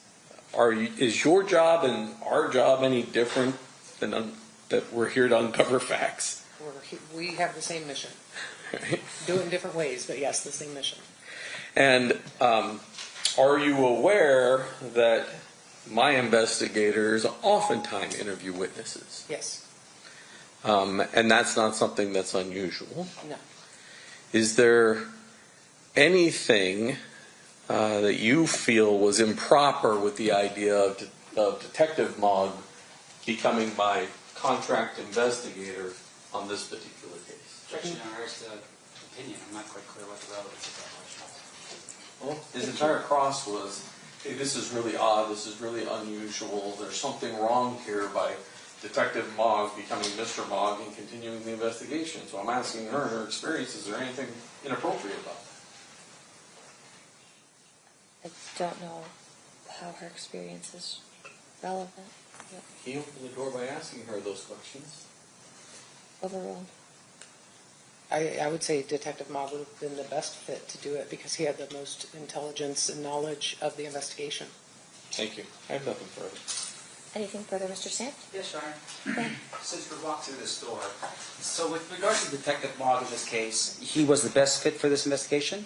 He had the most knowledge of it, yes. He had the most knowledge of it because he did not write an officer's report. Fair? Objection assumes a fact, not an evidence. Can you approach?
All right, it's overruled. You may ask your question. And I just forgot the question, so let me back it up real quick here.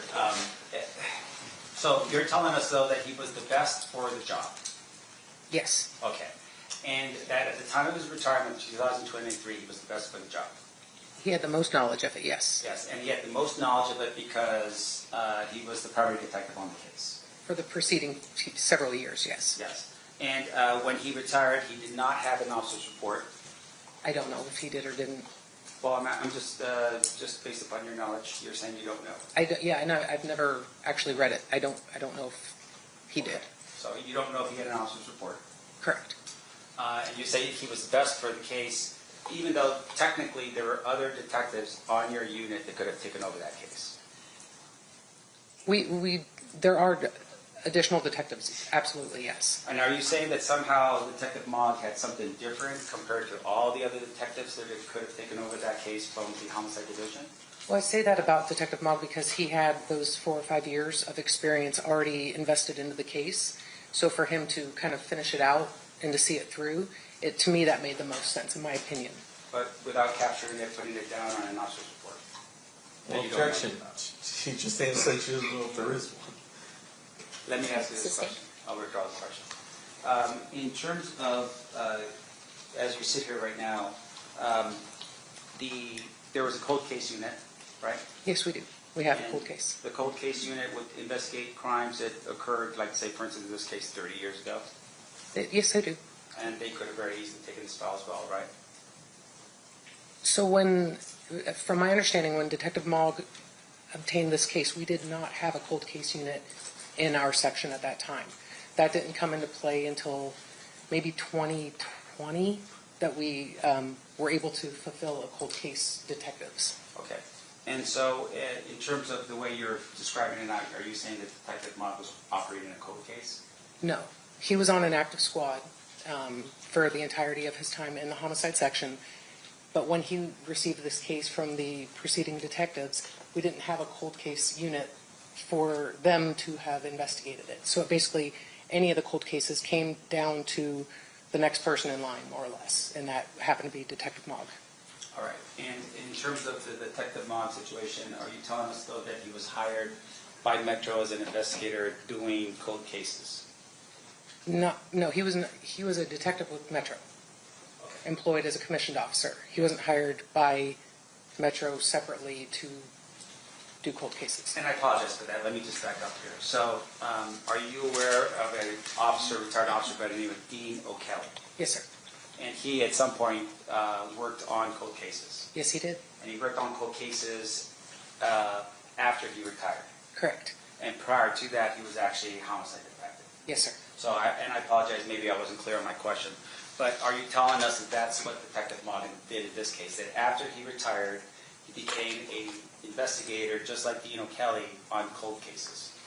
Detective Mogg did not do that with Metro.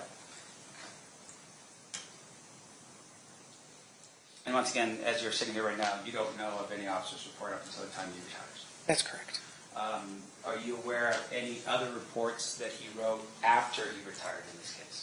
No, sir. Are you, and once again, any reports at all that would be put in the file to help the next detective with the investigation, anything like that? I'm not aware of them. I have no further questions. Thank you. Anything further, Mr. DiGiacomo? No. Ladies and gentlemen of the jury, any questions for this witness? Seeing no hands, thank you, Detective Gaddis. You're free to go. Thank you.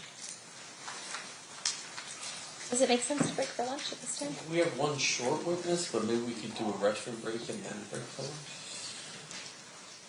Does anyone in the jury have to use the restroom? Yes? Okay. All right. So we will take a break. During the recess, you're admonished not to talk or converse amongst yourselves or with anyone else on any subject connected to the trial, or read, watch, or listen to any report or commentary on the trial of any person connected with this case by any medium of information, including without limitation, newspaper, television, internet, and radio, or from which express any opinion on any subject connected with the trial until the case is submitted to you. We'll have you guys back here at 11:40. Please rise for the jury.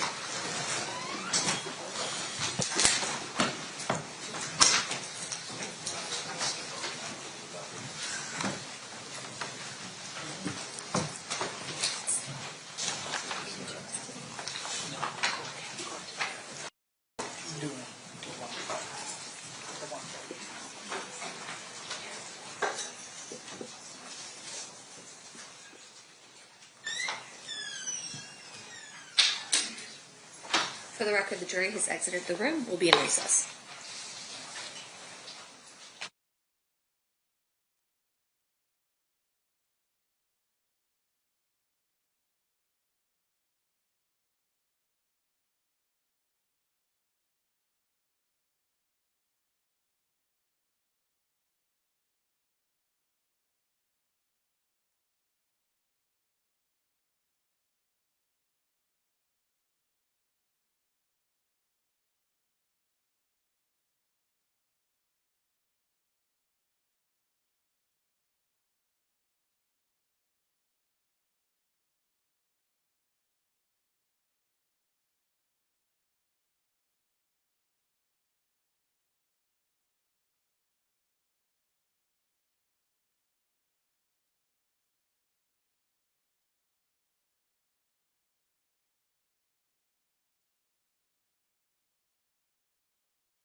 Back on record in C377407. Over the break, one of our jurors let Marshal Spies know that it was juror 5, Sydney Stratton, let the marshal know that she knows Mr. Scott, who was the CSA who testified. I don't know any more information about that. I was just going to have her come out and ask her some questions about that relationship, see if it would affect her ability to be fair and impartial, and then if you guys have any questions about it, just I'll give you that opportunity as well. Yes, Ryan. Okay, can we get Ms. Stratton in? Randy? No? You, okay.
For the record, Ms. Stratton has exited the room. You may be seated.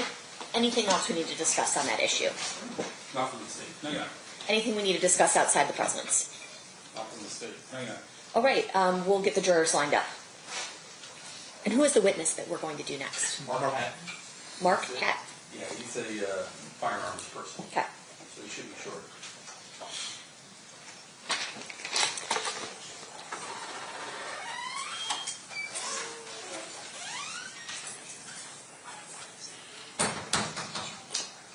All right, then as soon as we get the jury in, we'll proceed with that one short witness, and then we'll take our lunch break. You had said there were 6 witnesses you wanted to get on, and we've done 5? And then one in the afternoon. So the 6th is in the afternoon? Yes. Understood. Okay. We believe you should take most, if not all, of that. Okay, no worries. Anything else? I mean, if we don't have to talk all day.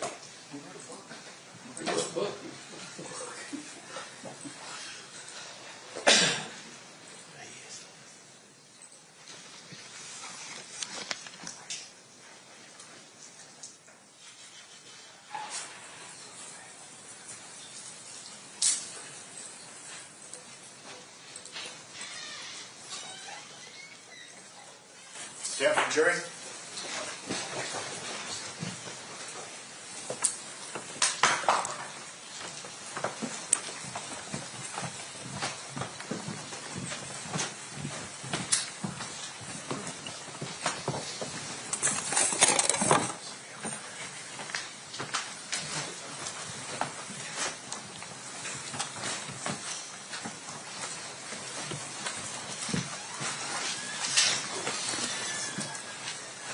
So the parties stipulate to the balance of the jury. Yes, sir. Yes, sir.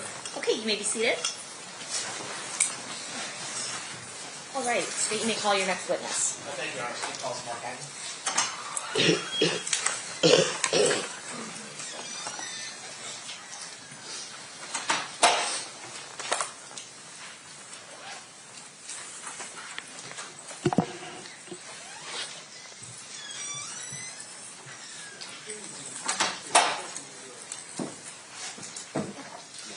You solemnly swear or affirm the testimony you're about to give in this action shall be the truth, the whole truth, nothing but the truth, so help you God?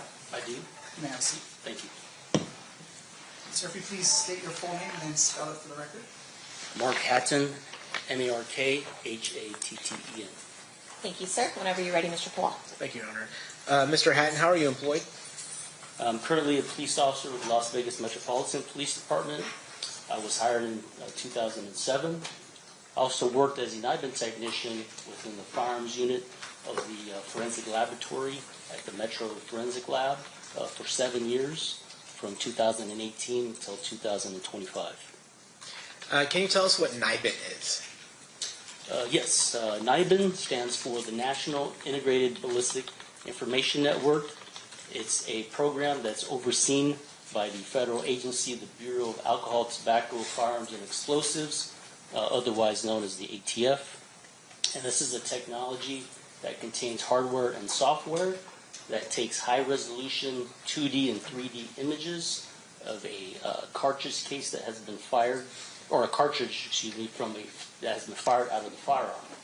It looks specifically at the head stamp area, and I also brought a model with me of a cartridge if the court will allow me to use this, and I could also pass this around to the jury so you can get a closer look and see exactly and understand what NIBIN is looking at. Mr. Hatton, you're getting a little ahead of me, but let's go. No, it's fine. I was going to ask you, what is a cartridge case? Cartridge case, what this is called is a cartridge, and once it's fired, the bullet gets projected out of the barrel, and the cartridge case gets ejected from the firearm, and basically it contains all the components of a cartridge, including the bullet, the cartridge case. Can I use Yes, and so it appears you brought a demonstrative. Your Honor, made the witness use the demonstrative for the purposes of explaining it to the jury. Is it the tube? Yeah. Okay. Yes, you may. Okay, thank you. Yeah, so during the firing process, when somebody pulls the trigger, this bullet will project out of the barrel, and this is the cartridge case. This is the head stamp area. It can be stamped with the manufacturer of the ammunition as well as the caliber, and this is the what NIBIN looks at, specifically the primer area, which contains a small explosive that ignites the gunpowder within the cartridge case. And then on the back of the cartridge, you had mentioned that, or the cartridge case, you had mentioned that the strike that causes the explosion to expunge the bullet, is that strike unique or something that you look at in determining whether or not a cartridge has been fired from the same gun? Yes, it's unique because during the manufacturing process of the firearm, it has tooling marks and it's hardened steel. This metal is soft, So this comes out at very high velocity, so when that slams into the firearm, it imparts its unique markings from that tooling process directly onto the cartridge case. Now, I'm going to direct your attention to case number 960907-2063, where you asked to do some work on that case. Yes, I was. And is it fair to say that, and the jury's already heard this and they've been received in evidence, that 7 cartridge cases with a head stamp of 140 SNW were recovered from that scene? That's correct. And then initially, when this case first occurred in 1996, they were run through the database that existed in 1996. Is that fair to say? Not in 1996, it was in 2003, because NIBIN was not created. It was a program called DrugFire, and NIBIN actually was implemented in 1997, but of course it takes time to build up the database, so it really wasn't the database wasn't built up until about the early 2000s. So that's when they actually initially entered this cartridge case into the NIBIN system. So in 1996, it was DrugFire, and then in 2003, it was re-entered into NIBIN. Is that fair to say? I don't have any knowledge if this was entered into DrugFire. So we'll focus on 2003, the NIBIN entry. Did the cartridges used in this particular cartridge cases collected in this case match any other cartridge cases that were entered into NIBIN back in 2003? They did not. Did they match any other firearm that was recovered by 2003? They did not. Now, in 2023, were you asked to re-enter these cartridge cases or re-examine them within the NIBIN system? Yes, I was. And that request, I think, was made by Mark DiGiacomo. Yes, it was. And had technology changed between 2003 and 2023? Yes, so that 20-year period, the cameras and the resolution has definitely improved over that 20-year time frame. And is it also fair to say that probably in the intervening 20 years, more cartridge cases and more firearms have been entered into the NIBIN system? Yes, it's the gold standard of that type of ballistics. So everybody uses it now, and yes, there's millions of images in the database. And did you actually conduct did you actually look into NIBIN to see whether or not this cartridge case matched any other cartridge case that was entered into NIBIN? Yes, I entered it into NIBIN myself, and we did a nationwide search, and it looked throughout the entire country, and then the NIBIN results had no associations other to the original entry from 2003. So what you learned from NIBIN is when you entered the cartridge in 2003, it matched the cartridge you entered in 2023. That's correct. But nationwide, it did not match any other cartridge case that had been previously entered into NIBIN. No, it did not.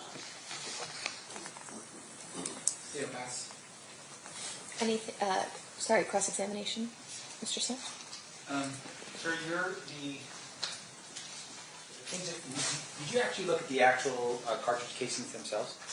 Yes, I looked all 7 side by side, and I screened them and then grouped them into one grouping, which represents one firearm. All right. And as far as you recall or understand, that the cartridge casings were located at one scene, not multiple scenes. I didn't look into the case notes. That's to try to keep our distance. We don't do any investigative work at the lab, so we don't want to bias our mind to what was. So I did not review any of the crime scene photos, any of the diagrams. I do not know. All I know is I have 7 cartridge cases. How do they group, and which ones to enter? Okay. And so out of the 7, all of them look like they were fired from the same firearm. Yes, they had similar visual characteristics, and I entered one, which I assigned as lab item 1. I see. So no one of them was different, like indicating maybe another gun was used. All of them were from the same gun. That's correct. Right. No further questions. Thank you. Thank you. Anything further, State? No, Your Honor. Any questions from our jurors? Seeing none, thank you, Mr. Hatton. You're free to go. Thank you, Your Honor. Excused. That was our short witness before the lunch break? Yes, sir. Okay, sounds good. So at this time, we're going to take our lunch break. During this recess, you are admonished not to talk or converse amongst yourselves or with anyone else on any subject connected to the trial, or read, watch, or listen to any report or commentary on the trial of any person connected with this case by any medium of information, including without limitation, newspaper, television, internet, and radio, or form or express any opinion on any subject connected with the trial until the case is submitted to you. We'll have you guys back here at 1 p.m. for further testimony. Please rise for the jury.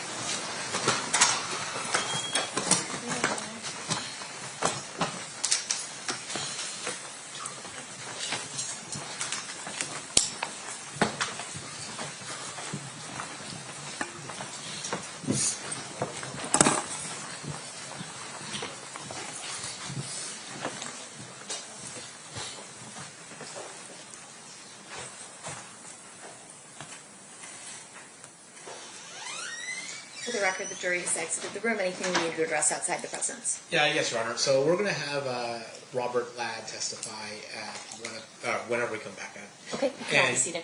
And there was this outstanding issue during our gang motion about the term shot caller. Now, in the interim, we found that Mr. Davis refers to himself as the shot caller in the book. I don't know that that was pointed out. I had not realized that at the time of that motion, so I certainly failed to point that out. But at this point, the state's going to be asking that we allow Mr. Ladd to use that term.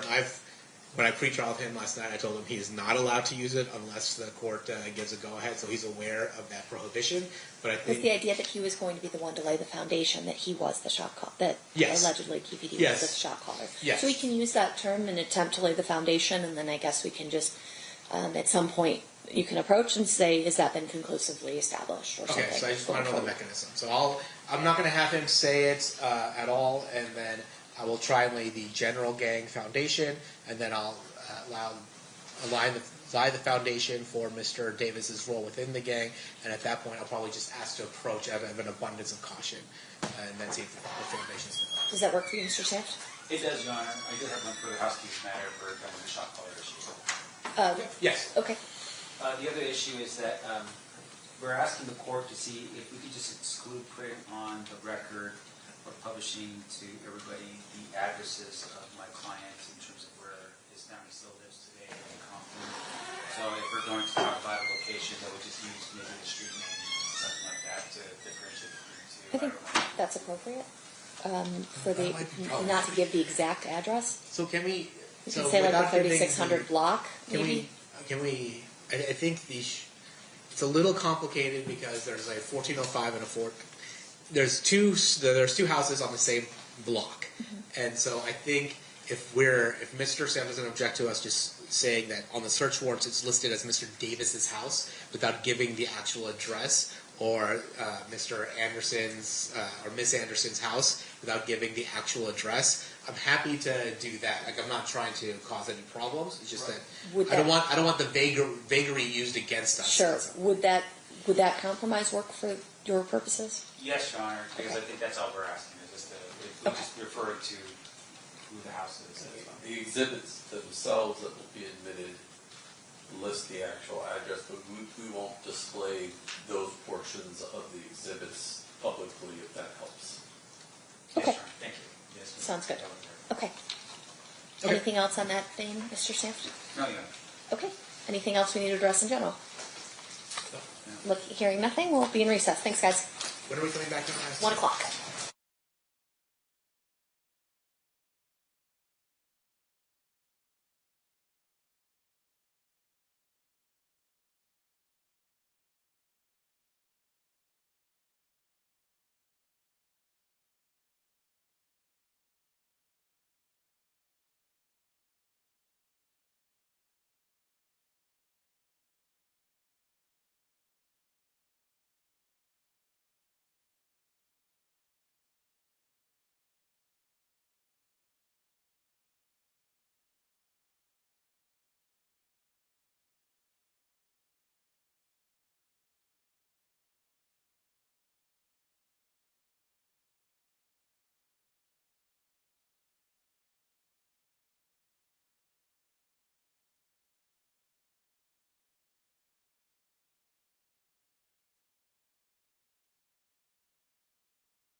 Record. We're on record in State versus Davis, C-377-407. Anything that we need to address outside the presence of the jurors? Not from the state. Okay. And we have Mr. Ladd Yes. ready to go? Yes. Okay, we don't have to delay for him? Perfect. All right, we'll get the jurors lined up and we'll bring them right. They are lined up? Okay, perfect. And just so I'm aware, 1 o'clock tomorrow is the plan? Yes. 1 o'clock tomorrow. I think this is our last witness for today. I don't know how long it's going to take. But Okay. So once I have them recess after this witness, we'll tell them to come back at 1 p.m. tomorrow. Correct. Okay, perfect. Sounds good. And are we still starting noon on Thursday? That's the idea. If you guys are ready at that time, so you guys can talk about it and let me know. Yes, ma'am. Okay, perfect.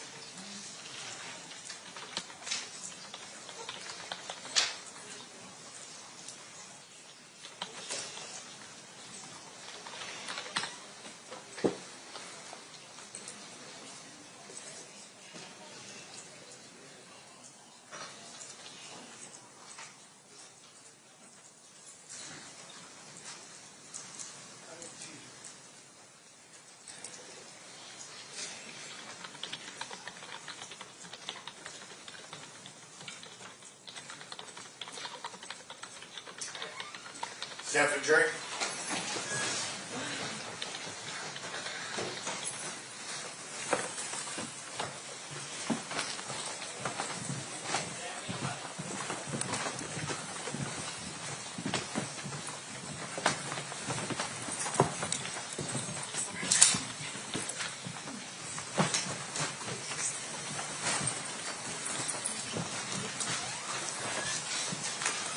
So the parties stipulate to the presence of the jury. Yes, Your Honor. Okay, you may all be seated. Welcome back, ladies and gentlemen. I hope you liked lunch. We are still in the state's case in chief. Mr. Palal, you're standing up, so I assume you're calling your next witness. Yes, Your Honor. State calls Robert Ladd.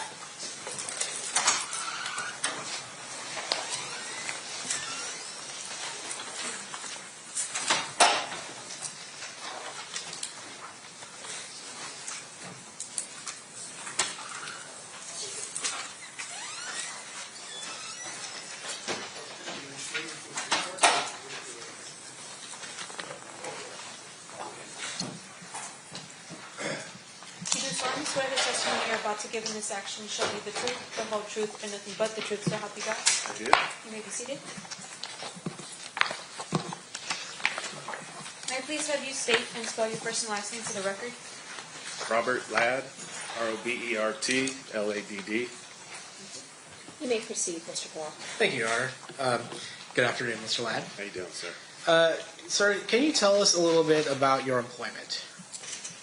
Yes, I'm retired now, but I was a police officer for 32 years. Where did you start your career? I started in 1983 when I was hired by the city of Compton. And what was your initial position with the city of Compton? A patrol officer. And then did you change positions at some point? Yes, when I was a patrol officer for several years, and that really was my introduction into the world of the Crips and Bloods, because most of the radio calls that we got in Compton revolved around gang activity. So I got to learn there, the way they dressed, the territories, how to read graffiti, and then in 1988 I was promoted to the gang unit. And for our edification, how big is Compton? Compton's a 10 square mile city. It had a population of 100,000 people, and we had 55 active gangs in this little 10 square mile city. And is it fair to say that most of the gangs were affiliated either with the Crips or Blood or Mob and various subsets of those types of groups? Yes, it was basically Crips, Pyrus, and Hispanic gangs. Mr. Palal, you've reminded me that this may be a good time to read the Tavares instruction. You're right. Ladies and gentlemen, you are going to hear testimony regarding drug trafficking, conspiracy, federal convictions, as well as gang affiliation. These are not offered to show the defendant's propensity to commit crime or any other improper purpose, and you may not consider it for those purposes. It is only offered to establish the credibility of his prior statement, the statements made by defendant, motive, and identity. You may proceed, Mr. Paul. Thank you, Your Honor. All right, and then tell us a little bit about your career in terms of, you said in 1983 you became a patrol officer and you were patrolling Compton, which had you responding to a lot of gang-related calls. Is that fair to say? That's correct. And then you ultimately go to the gang unit, is that correct? Yes. And were you assigned a partner? Yes, my partner was Tim Brennan. And then who was the lieutenant in charge of the gang unit at that time? Lieutenant Reggie Wright Sr. During your time as a gang detective, did you also respond to a lot of gang activity in Compton? Yes, when I got into the gang unit in 1988, Compton was a very violent city. We were averaging 70 to 80 homicides a year and hundreds of shootings. So my responsibilities now were to investigate all gang-related crimes, gather intelligence, and photograph and identify gang members. And I also went out on a daily basis and tried to contact gang members and talk to them when I arrested them. And also I tried to talk to them out in the field so I could kind of build a rapport with these gang members out there. Okay, so you'll have to forgive me, but when I think of a officer or detective rolling through Compton and trying to start up a conversation with a gang member, it seems weird to me that the gang member would want to interact with you at all. Like, how did you develop that rapport? Well, it doesn't happen overnight. It takes several years. You just gotta treat them fair, and you have to talk to them like you'd want to be talked to. And we didn't sweat them on the small stuff. We let patrol kind of do that. For instance, if they were out there just drinking some beer or smoking some marijuana or whatever, we'd come up and we'd talk to them and say, man, we're not going to sweat you on that stuff. And so over time they say, all right, this guy's pretty cool, we'll talk to him. And then your partner, Tim Brennan, he ultimately was given a nickname Blondie, is that right? Yes, DJ Quick wrote an underground song about it, and it was called Blondie. So everybody in the Compton knew my partner as Blondie. He kind of became famous over it. Can you tell me a little bit about any type of gang training that you've given as somebody who has dealt with Bloods and Crips in Compton specifically? Yes, it was from 2001 to about 2010 that my partner Tim and I, we taught at many national seminars right here in Vegas and in California also. And this is where thousands of police officers come from all over the country as well as around the world to learn about the Crips and Bloods. And so we taught them about that. You had mentioned that in a city as small as 100,000 people, you would have somewhere between 50 to 60 or more homicides a year and then additional hundreds of shootings. Can you tell us a little bit about that, about the volume of these types of cases? Were they mostly gang-related shootings and homicides? Most of them were, yes. And in 1993, I was promoted to gang homicide detective and started handling all the gang homicides, too. And I did this till the year 2000. And so I spent 12 straight years in the gang unit. And during that time, I handled hundreds of homicide cases and thousands of shootings. And I actually talked to thousands of gang members, and I got to know really the way they talk, the way they think, the way they act, basically their overall mentality about gang life in general. I want to talk to you a little bit about some of the difficulties associated with investigating gang cases. As somebody who did hundreds of investigations and homicides and thousands of shootings, did gang cases in particular present investigatory problems? Absolutely.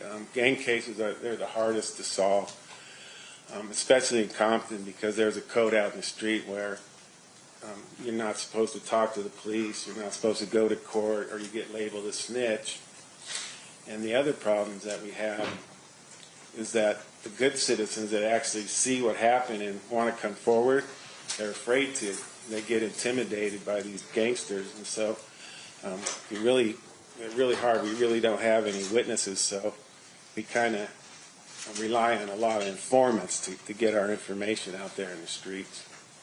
And then you mentioned relying on informants, but is it fair to say that if somebody wants to, if a case needs to be prosecuted or brought to court, somebody can't remain a confidential, reliable informant? They actually have to reveal who they are. That's true. And as part of your investigating homicides and shootings, was that a problem to get people to come forward and testify as opposed to giving you information on background? Yes, it's very difficult because when they come to court, if you can get them to come to court, they don't want to get involved. They don't want to say anything, so they're not cooperating. So. And you said being labeled a snitch was something that was frowned upon. In your training and experience, were there any other types of consequences for people who are labeled snitches in Compton, California, in gang life? Absolutely. These guys take the code very seriously, and if you get labeled a snitch, it's probably the worst thing that can happen to you as a gang member. You're probably going to have to leave the state if you want to get, if you don't want to get severely beaten down all the way up to getting murdered. So they take it very seriously. Now, I'm going to ask you now about a gang in particular. I'm going to ask you about, I'm going to ask you about the Southside Compton Crips. During your time in Compton, California, were you familiar with the Southside Compton Crips? Yes, sir. And can you tell us a little bit about the Southside Compton Crips? Yes, the Southside Crips, they're located in the southeast portion of our city, and they're they're one of our larger gangs. It's probably a half mile in every direction. There was an excess of 100 documented active gang members at the time, and they identified themselves by wearing the color blue. So when you contacted a Southside Crip member, he's going to have something blue on, a blue shoestrings, a blue rag, anything blue identifies him with being a Crip gang member. And also the Southside Crip members adopted the Seattle Mariners baseball cap.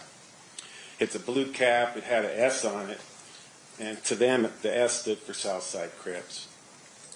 Now, I'm going to direct your attention to specifically the mid-90s, 1995, 1996. Were you familiar with somebody by the name of Duane Davis? Yes. Were you aware, was he somebody that was a high-ranking person in that gang or a low-ranking person in that gang? Well, as high as you can get, yeah. Now, what are the different levels of gangsters in Southside, or just general gangs? Are there different levels? Yes, there's definitely a hierarchy within the black gangs in Compton. There's really 3 phases that these guys go through. The first phase is the BG, or baby gangster phase. And this is the time when they're just joining a gang, and usually, most of the time, not all the time, they get jumped in. And by getting jumped in, you have to show how tough you are. So it probably lasts about a minute, maybe 2 minutes, where 5, 6, 7 gang members are going to try to beat this guy up. And he's got to fight with them to show how tough he is. And if he passes, he gets joined the gang. And these are the ages between 12, 13 to 15 and 16. And this is the beginning stages. So they're out there doing low-level crime, such as graffiti, selling drugs for the older gang members, and being lookouts. And then is there a level above that? Yeah, the next level we call the gangster phase, and that's from the ages from 15 to 16 to about 25 or 26. Now this is a stage where these guys do the most violence. They're the ones out there that are committing the drive-by shootings and murders and robberies and carjacking.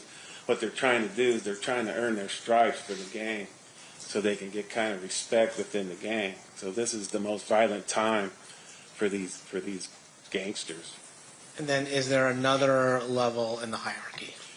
Yes, the last level is ages 25 to 26 on up.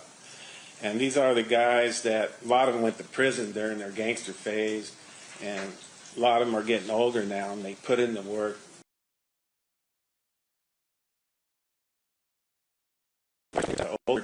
And these guys become the leaders or shot callers of the gang, and they tell the younger officers what to do. And again, they take this very seriously.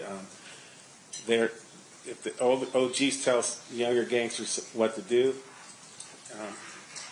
they do it without hesitation. If they don't, there's going to be severe consequences. I've seen all the way from severe beatdowns all the way up to murder.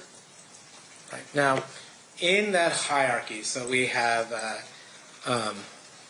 baby gangsters, just, what was the middle one called? Just gangsters? Just gangsters. Gangsters, and then like OGs. Did you happen to know in the mid-90s where Duane Davis stood in that hierarchy? Yes, he was a shot caller. Your Honor, may we approach? You may.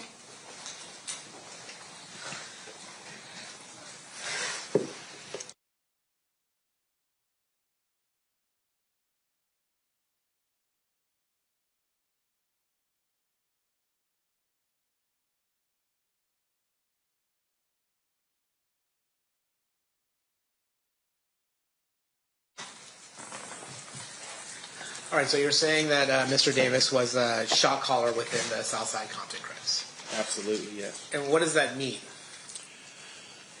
Well, he could tell the younger gangsters what to do, and if they don't listen, like I just said, there's going to be severe consequences. The younger gang members are supposed to do what they're told without hesitation. Now, were you aware of whether or not Mr. Davis was a narcotics trafficker? Yes, he was definitely a high-level narcotics dealer. Compton, we're a small city, and we didn't have the manpower or the resources to go after a major narcotics dealer like Mr. Davis. But during my time in the gang unit, we were approached by two different agencies, the FBI task force, really, the DEA and FBI task force, and they would come to us because they wanted information on Mr. Davis's fellow gang members who he hung around with. And basically they would tell us that he's trafficking narcotics across the United States all the way to the East Coast. Now, I want to talk a little bit more about Mr. Davis. Would you see him sometimes in Compton? Yes, many, many times I've seen Mr. Davis. And can you, do you see him in the courtroom today? Yes, I do. Can you please point him out and identify an article of clothing he's wearing? Yeah, he's a male black sitting at the end of the table wearing it's either gray or black suit. Your Honor, may the record reflect the identification of the defendant in this case? It will. All right, and how would Mr. Davis dress in normal, like, gangster attire, like you were talking about before, or would he dress differently? No, in his later years after he became the leader, whenever I'd see him, he'd be nicely dressed. Have the brim hat on, and he wouldn't have anything gangster-like on. He was always well-dressed. I'm going to ask you now about somebody by the name of Orlando Anderson. Were you familiar with Mr. Anderson? Yes, I was very familiar with Mr. Anderson. I had many, many contacts with him. Okay, and can you tell us how you first became aware of Mr. Anderson's involvement in gang activity, if such activity existed? Yes, I guess you could say I was there for his initiation into the gang. My partner, Tim Brennan, and I, we were at a fast food restaurant getting something to eat. We're in the drive-thru. And this particular restaurant was right adjacent to the Southside Crip territory. And there's an alley that runs just adjacent to it. So as we got our food, and we were driving out of the fast food restaurant, and all of a sudden we heard a barrage of shots. We can hear them hitting our car. I heard about 5 or 6 shots, right? So after the shots stopped, we looked at each other, jumped out of the car, made sure we were all right, and we ran to where the shots were coming from. And witnesses were pointing down the street, and I saw 3 male blacks running down towards a known gang hangout. So these guys ran in there. We called the troops. We subsequently arrested Orlando Anderson and 2 other people, and during their interviews they said that was part of their initiation. They didn't have to be jumped in if they tried to kill me and my partner. So they were automatically in the gang, and Orlando Anderson wasn't the shooter during this incident. Was not. Was not. Okay. Now, were you familiar? Well, did Orlando Anderson, to your knowledge, have any relation to Duane Davis? Yes, we found out that it was Orlando Anderson was Keffe's nephew. I'm sorry. That's fine. And Keffe is what Mr. Davis went by? Yeah, Keffe D. Yeah, Keffe D. Is that kind of how you're used to referring to Mr. Davis? Yes, I kind of know them by their nicknames, really. Okay. And then, were you also familiar with somebody by the name of Terrence Bubble Up Brown? Yes. Had many contacts with Mr. Brown. He was kind of an older gangster, call him a wobbler. I still considered him in the gangster phase, but he kind of was a little older too. And I guess in the mid-'90s, what phase or what level would you say Orlando Anderson was? Definitely gangster phase. And then, did he go by any nicknames that you're aware of, Orlando Anderson? Yes, Baby Lane. And then, were you familiar with somebody by the name of DeAndre Smith? Yes, DeAndre Smith, many contacts with him. Again, admitted to me, he's a Southside Crip member. His nickname was Big Dre. Why was he called Big Dre? Because he was a big man, and he was like probably 300 pounds. He was a big guy. Were you also familiar with gang called Mob Piru? Yes. Can you tell us about Mob Piru? Yes, they're a gang in the city of Compton, and they're located in the northeast portion of our city. Their gang used to be called the Looters Park Piru. That was their territory. In about 1975 or 76, a group of kids over there wanted to start their own gang and have their own territory, so they started at Mob Piru, which stands for Members of Bloods. Now, their area is probably a quarter mile in each direction, and there's probably 45 to 50 active gang members in this gang.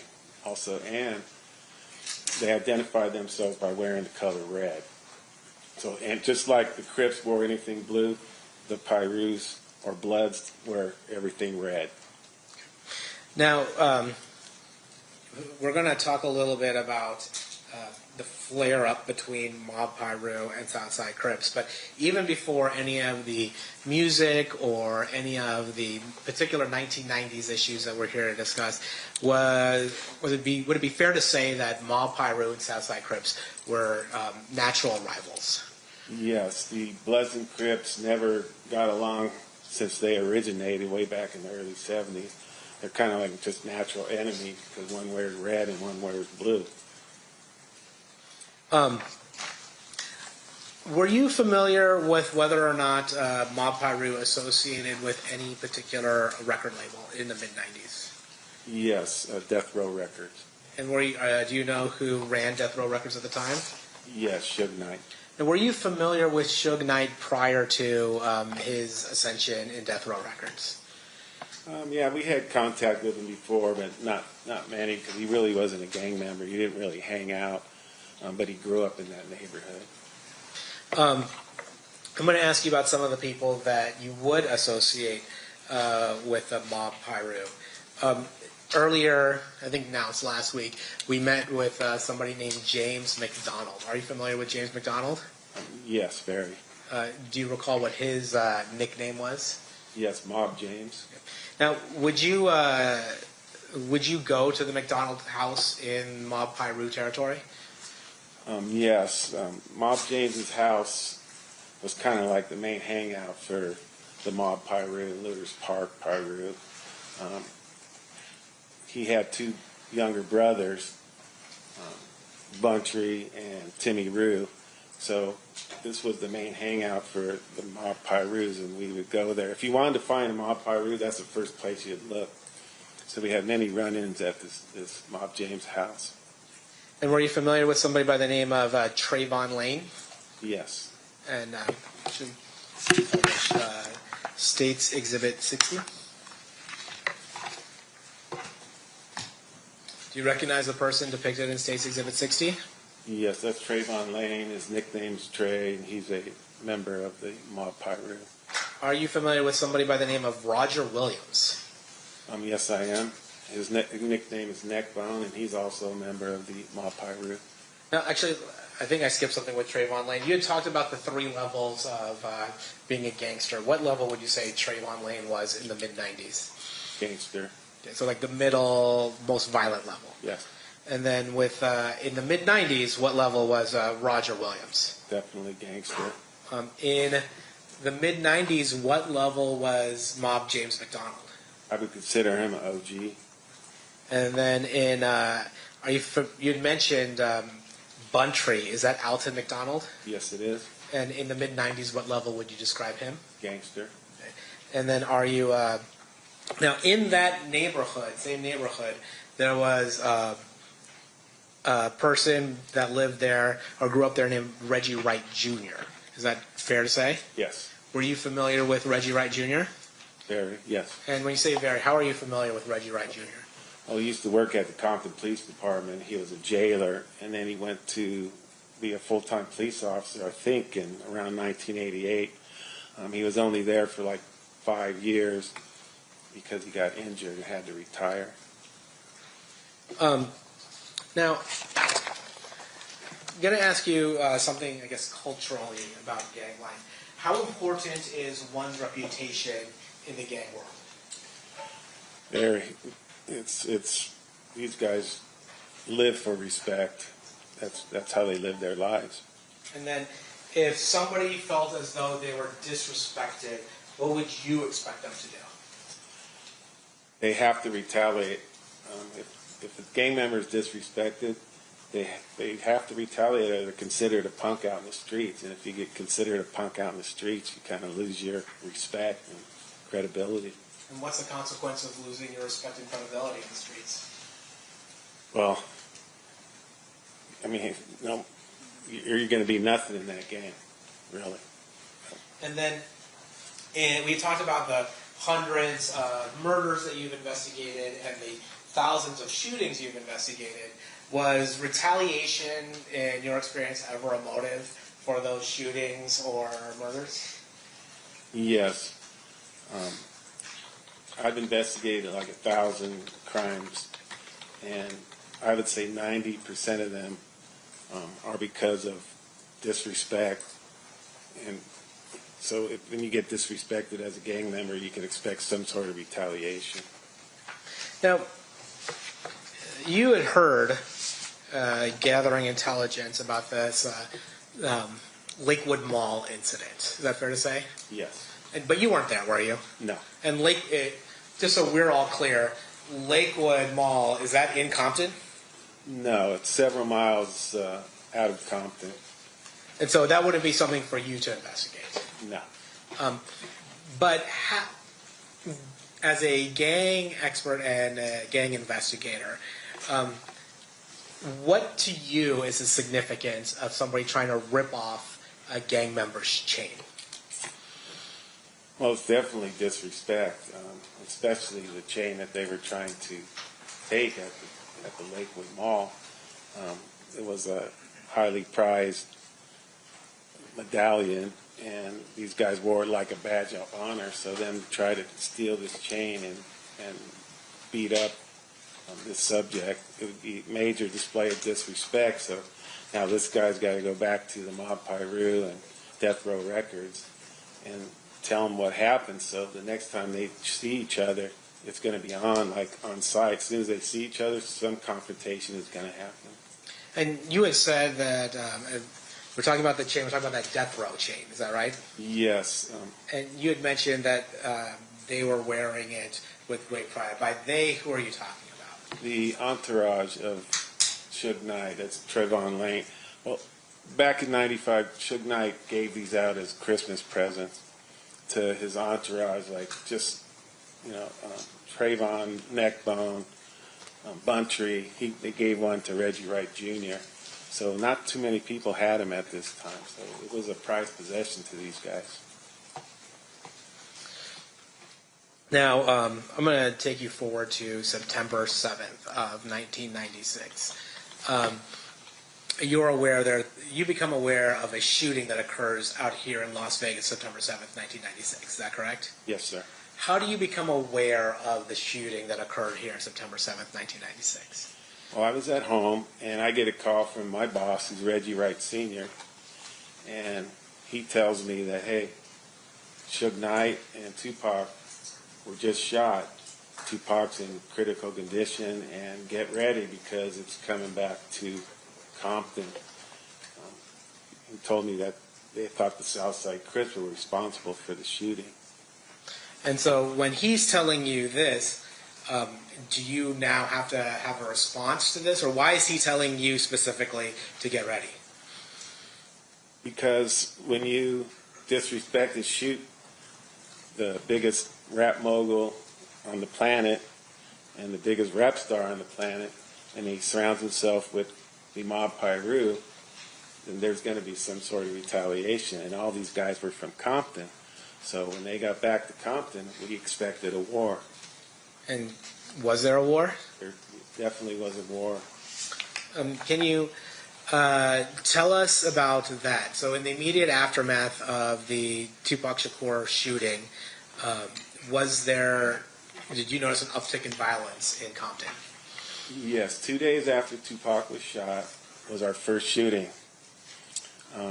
One of the OGs was at a store on Alondra Boulevard in Compton, and he was shot in the back several times, and a 10-year-old little girl got caught in the crossfire, and she was hit, and she was in critical condition. And the guy that was shot was a Southside Crip member, and again, he was a shot caller for the Southside Crips. His name was Darnell Brim. Okay, and we've heard Darnell Brim's name before here, but was Darnell Brim part of the same subgroup of the Southside Crips as Duane Davis? No, he was a Southside Crip gang member like they all were, but there was two factions of it. There was a group called the Burst Crew, which Mr. Davis ran, and then there was a Glencoe crew that Darnell Brim ran. And is it fair to say that at some point there was a conflict between the two groups that caused the factionalization? Yes, they used to be one big happy family, but there was a disagreement over drugs, or some drugs were stolen from one of the Burst Crew members, and that's when they split apart. They start fighting with each other, and they split apart into two different factions. Now, in your understanding of gang culture, would Mob Piru, if they're seeking retaliation, would they be discerning about which crew or which part of the Southside Compton Crips they were shooting at, or would it just be you find a Southside Crip and then you start shooting? Yeah, they don't care. When they go hunting for somebody, they don't care which faction he's from. If he's a Southside Crip member, or they're going to go after him.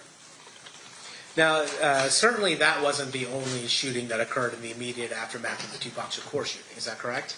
That's correct. We had 3 murders and 10 attempted murder drive-by shootings that happened within a 10-day period in Compton. And is that when, and were those shootings going back and forth related to Mob Piru and Southside Crips? Yes. So, I mean, you had mentioned earlier, there's 53 or 50 plus gangs in this 10 square mile radius. But during this particular heightened sense of violence, what was happening was the shooting back and forth between Mob Piru and Southside Crips. Yes, but basically what it told me as a gang investigator right after the first shooting of Darnell Brim, to me, there was no doubt in my mind that the Southside Crips were responsible because the Mob Piru had to retaliate, and they had 54 other gangs to choose from, but they went right after the Southside Crips. So there's no doubt in mind who's responsible for shooting Tupac and Suge Knight. Now, as a result of this, in October, do you and your partner Tim Brennan put together a multi-house search warrant? That is correct. And what was the purpose of this search warrant? Well, we had two purposes, really. One, there was a war in the city of Compton, and innocent people were getting shot as well as gang members, and so we wanted to put a stop to that. So by hitting houses on both sides, both the Pirus and the Crips, and we wanted to quell the violence and try to stop it. The other reason was we wanted to try to help Las Vegas PD with their investigation of the shooting of Tupac and Suge. And when you said you wanted to help the Las Vegas Metropolitan Police Department in their investigation of who shot Tupac and Suge, can you elaborate more on how you believed this search warrant might help Metro in its investigation? Yes, the way we handle gang-related homicides is when we did these search warrants, we'd find a reason, hopefully, to arrest them. We'd find guns or narcotics in their house, and then we'd bring them down to the station. So you would have all the players that were involved, like that we heard about that was involved in the shooting of Tupac Shakur. So we rounded them all up, and hopefully Las Vegas PD would come down and try to interview them, try to get one of them to cop out, or to try to put them in Las Vegas, whatever they want to do on their investigation of the murder. We rounded up all the people for them, so that's how we helped them. So the search warrant served two purposes. You have an active war going on, and you're trying to slow the violence in Compton, but you're also thinking, well, maybe we can get some of the folks who we think might be involved in the Tupac shooting to start talking as well. Correct. Did Las Vegas Metropolitan Police Department send detectives out here for that purpose? Or out there for that purpose? Yes, they sent 2 detectives. Now, with regards to the search warrant itself, were a number of firearms recovered as well? Yes. And was part of the goal that maybe not only just take the guns off the street for the Compton war, but was there a hope that maybe the firearm for the Tupac Shakur murder might be recovered as well? That's correct also. It's fair to say that that did not happen. That's correct. You know, I'm actually going to approach with State's proposed exhibit number 161. You may.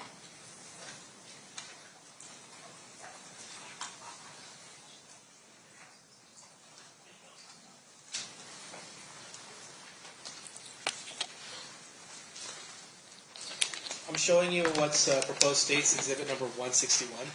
I got to get my glasses on. No problem.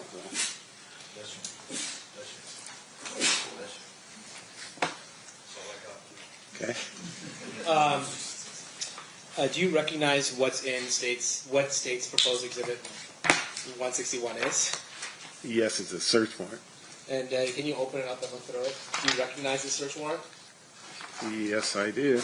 It was a search warrant that we prepared, well, Tim wrote after the Tupac shooting. And was it, did you assist him in the investigation that led up to the search warrant? Yes. And did you assist him in giving him the information in order to get the probable cause? Definitely, yes. And then did you also assist in executing that search warrant? Yes. Now, State's going to move State's proposed exhibit 161 to evidence. Any objection, Mr. Smith? No objection. So admitted. Now, there's been some allegation that the Compton Police Department was only focused on the Southside Crips when it came to trying to stop this war and stop this violence. Is it fair to say that among the houses that were searched included a large number of Mob Piru houses along with Southside Crips houses? Yes, definitely. We hit many houses on both sides. And is it fair to say that is a total of 38 residences that were looked into? Yes. And to include members of Mob Piru and Southside Compton Crips? Yes. Now, permission to approach, Your Honor? No. I'm going to show you what's been previously marked as State's Exhibits 162 and 163. Do you recognize what these are? Yes. What are they? These are evidence that we collected at the scene. Okay. And without going into the addresses, is it fair to say that these were evidence that were collected from Duane Davis's house and Duane Davis's family's house? Yes. Okay. Now I'm going to move State's Exhibits 162 and 163 into evidence. Any objection? No objection. So admitted.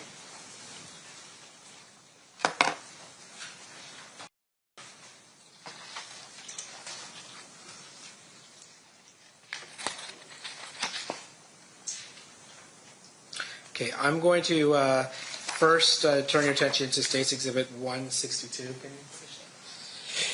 Yeah, you just want me to avoid the address, though, right? Sorry. We have to avoid the address, so maybe take it off. Jessica, maybe take it off me while it comes up, so we can avoid the address itself.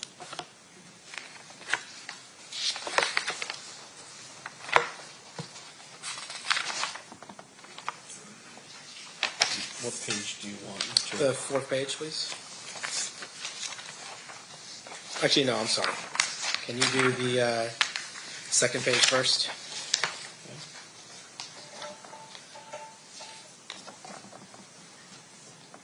Okay.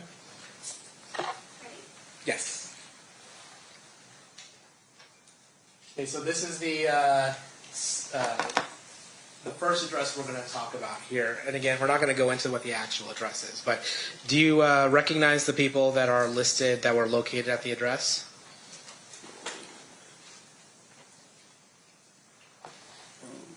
Yes. And fair to say they were members of Mr. Davis's family? Yes. Now I'm going to turn your attention to the next page. And under on line number 5, do you see what's listed there as the receipt? Yes. And line number 5 is 1 hotel's receipt. Is that correct? Yes.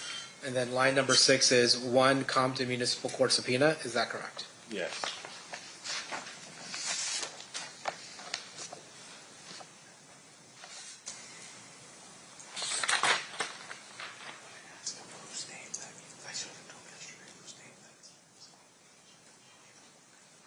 Then I'm going to show you State's Exhibits 163, if we can take it off us for a second.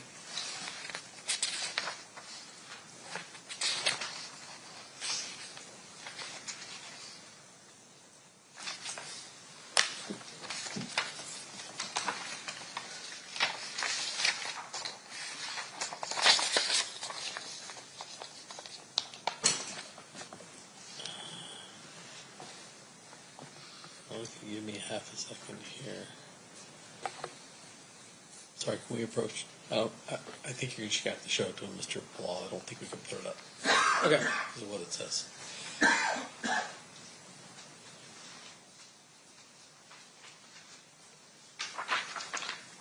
So I'm showing you page 3 of State's Exhibit 163. Can you tell us what this document actually is? Yeah, it's a receipt for property taken. And then it actually mentions who is taking some of the property here, doesn't it? Yes. And who's that? Myself. Okay. And then one is a letter from the Excalibur Casino, is that correct? Yes. And then the other is an envelope addressed to Orlando Anderson, is that correct? Yes. And then the third is miscellaneous bills addressed to Orlando Anderson as well, is that correct? Yes.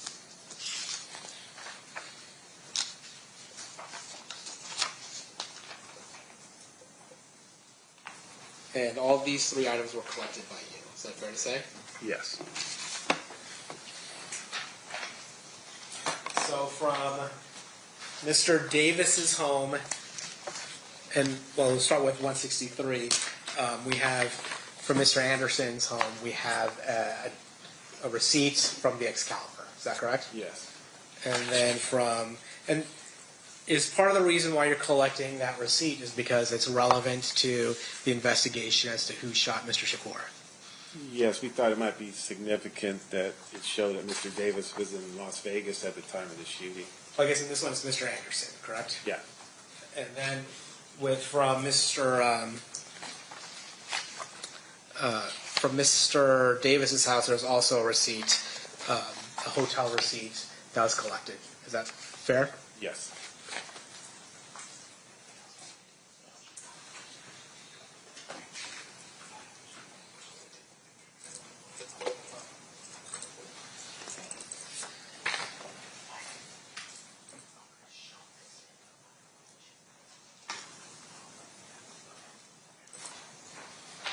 Yeah, I'm going to approach. I'm going to show you states 160. And we're not going to talk about the addresses specifically, but the two addresses attributed to Mr. Anderson and Mr. Davis.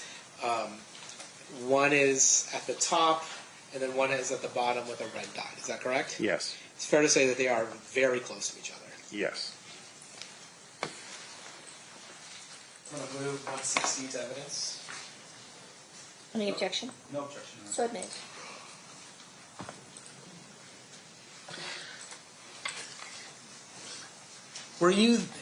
So Mr. Anderson, was he one of the people that was caught up during the search warrants, this 38 house search warrant? Yes. And was Mr. Davis around during the 38 house search warrant? No, we couldn't locate him. So you were able to locate Mr. Anderson, but Mr. Davis was just not around. Correct. And you don't know why or how that is. That's correct. But with regards to Mr. Anderson, it's fair to say Mr. Anderson at that point is a person of interest, at least, in the shooting of Mr. Shakur.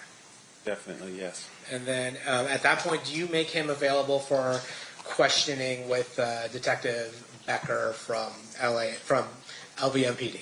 Yes. And does Mr. Becker make an attempt to question Mr. Anderson? Yes. And did any useful or relevant information come out during the course of that questioning? Not that I was aware of. Now, let's fast forward a little bit. You were aware that 6 months later, Christopher Wallace, also known as the notorious B.I.G., also known as Biggie Smalls, he was killed in Los Angeles. Is that correct? Yes. Now, was that in the Compton area? No. So, were you responsible for the investigation into Christopher Wallace? No. But did you end up assisting the LAPD in trying to execute search warrants in an attempt to gather information on the murder of Christopher Wallace? Yes. Why were you the person, or you and Mr. Brennan the person that LAPD would ask for assistance? Because we knew who all the players were, and we told them at the time that they had a little internal feud going with each other, and we were getting ready to do search warrants on them. So you were getting ready to... They were having an internal feud. Is it fair to say that the 1997 search warrant served a dual purpose in a similar way that the 1996 search warrant served? Yes. So, like in 1996, you have a war between Mob Piru and Southside Crips, and you're also trying to see if you can get any information related to the Tupac Shakur murder. Is that fair? Correct. Yes. And then in 1997, you had mentioned that there was an internal feud that had gotten violent. Is it fair to say that the Burris Street crew and the Glen Cove Street crew on the Southside Compton Crips, that they had started engaged in their own violent feud? Yes, definitely. And as a result, and at that same time, there was some question as to whether or not members of the Southside Crips may be involved in the murder of Christopher Wallace. Correct. And so, were those two goals, or those two functions, part of the reason or the basis for executing the search warrants? Yes. Now, I'm going to show you what's been previously admitted as State's Exhibit 136.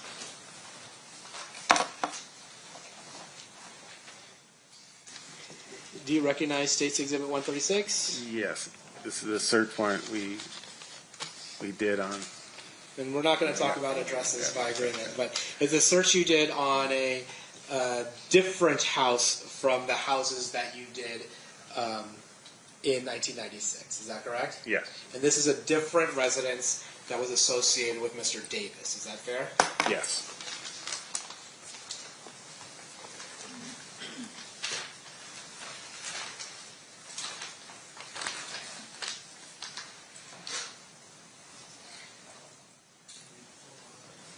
Page 4 of 136. It's not actually on 36, but it is. Just give me a second. Reports about this, John. We're just pulling that up. Sure.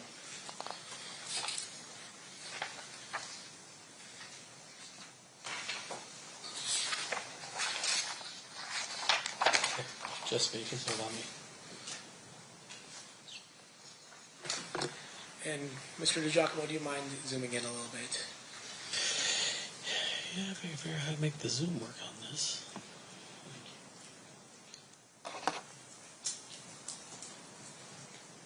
That didn't work. Let's see if the Zoom tool's not working. Well, Mr. Ladd, we're going to do this the old-fashioned way. It's going to be up there, but I want to show you page 4 of 136. It's still up there on the screen as well. On page 4, we have another receipt of property taken. Is that right? Yes. And on line 4, what do we have? Let's see. A money due bill for the Monte Carlo Casino. Now, in relation to this search warrant as well as the other search warrant, really you can only take property that would be related to the investigation, correct? Correct. So, like, if I couldn't take just any random property just because I have a search warrant, can I? No. You have to take things that are related to the actual search warrant. Correct. Now, I am going to ask you, did you spend, you said you had worked at Compton till about, actually, let me rephrase. How long did you work at the city of Compton for? From 1983 to 2001. I'm sorry, 2000. Okay. Is it fair to say that at some point the Compton Police Department got swallowed up by the LA Sheriff's Office? Yes. And did you stay with? Did you sign on to the LA Sheriff's Office after that? Yes. Do you recall approximately how many of the Compton police officers stayed with the LA Sheriff's Office? Okay.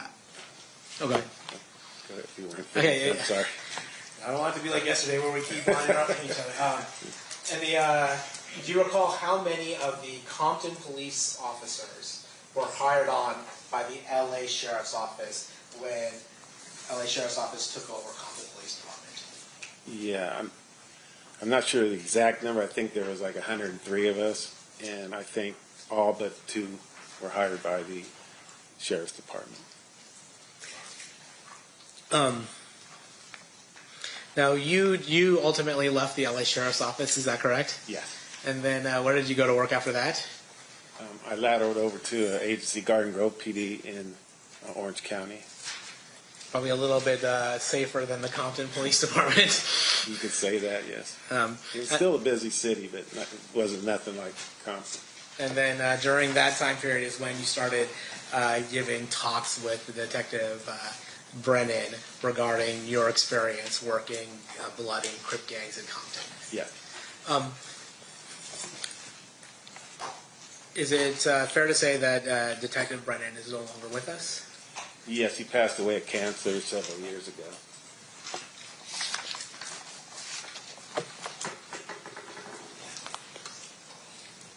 Oh, yeah. You know, I'd forgotten about one of the murders I wanted to talk, or one of the shootings I wanted to talk to you about during the war that escalated immediately after the shooting of Tupac Shakur. So I'm going back a little bit, and I apologize for that. Okay.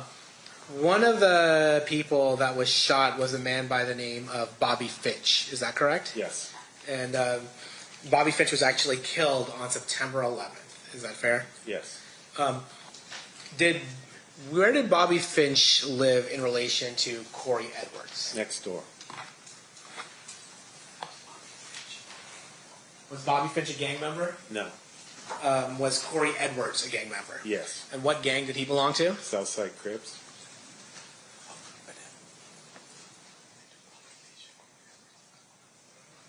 And do Bobby Finch and Corey Edwards look alike? Yes, they did. Steel pass witness. Does anyone need to use the restroom before we get into cross? Seeing no hands, Mr. Sampt. Oh. Good?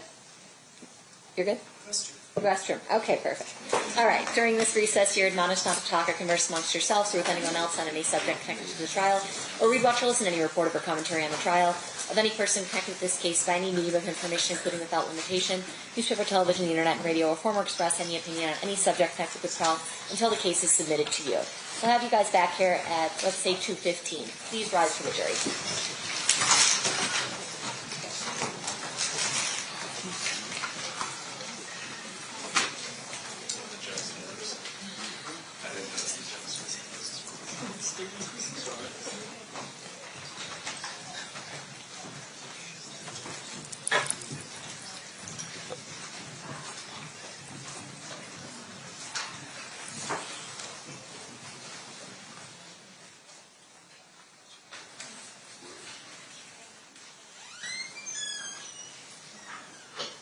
For the record, the jury has exited the room. We'll be in recess.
Back on record in State versus Davis, C-377-407. Anything we need to address outside the presence before we bring the jury in? Top of the state. No, you're not. Okay, let's bring him in.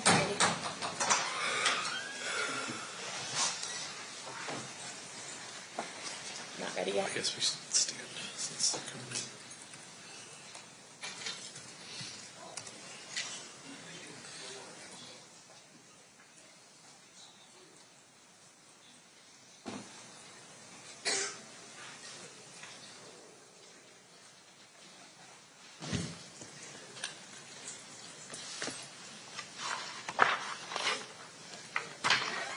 After jury.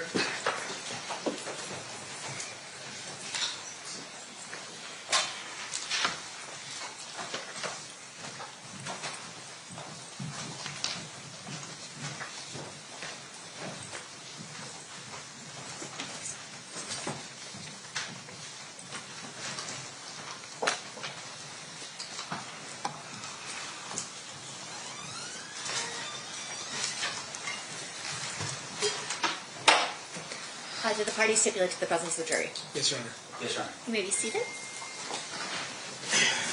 All right, we're on cross. So whenever you're ready, Mr. Stamp, you may proceed.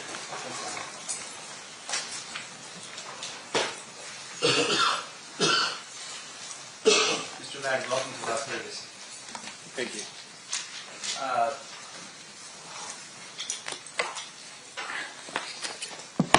Now, during your time in Compton, seems like it was a pretty colorful time where you were there. Very active, yes. There's a movie called, I think, End of Watch. Have you ever watched that movie? No. Okay. Have you ever watched any movies at all from that time period? Like, say, I don't know what was out there. Any of the LAPD movies during that time period? Have you ever watched any of those? You have to be more specific. I know. Sorry. I'm trying to figure out there's another one out there besides End of Watch. But you share basically your experience working as a Compton police officer to the time you started working as a detective for gangs in a book that you wrote. Yes. And that book is called and entitled Once Upon a Time in Compton, right? Yes. Okay. Now, you do write this book in addition to Timothy Brennan, your partner. Yes.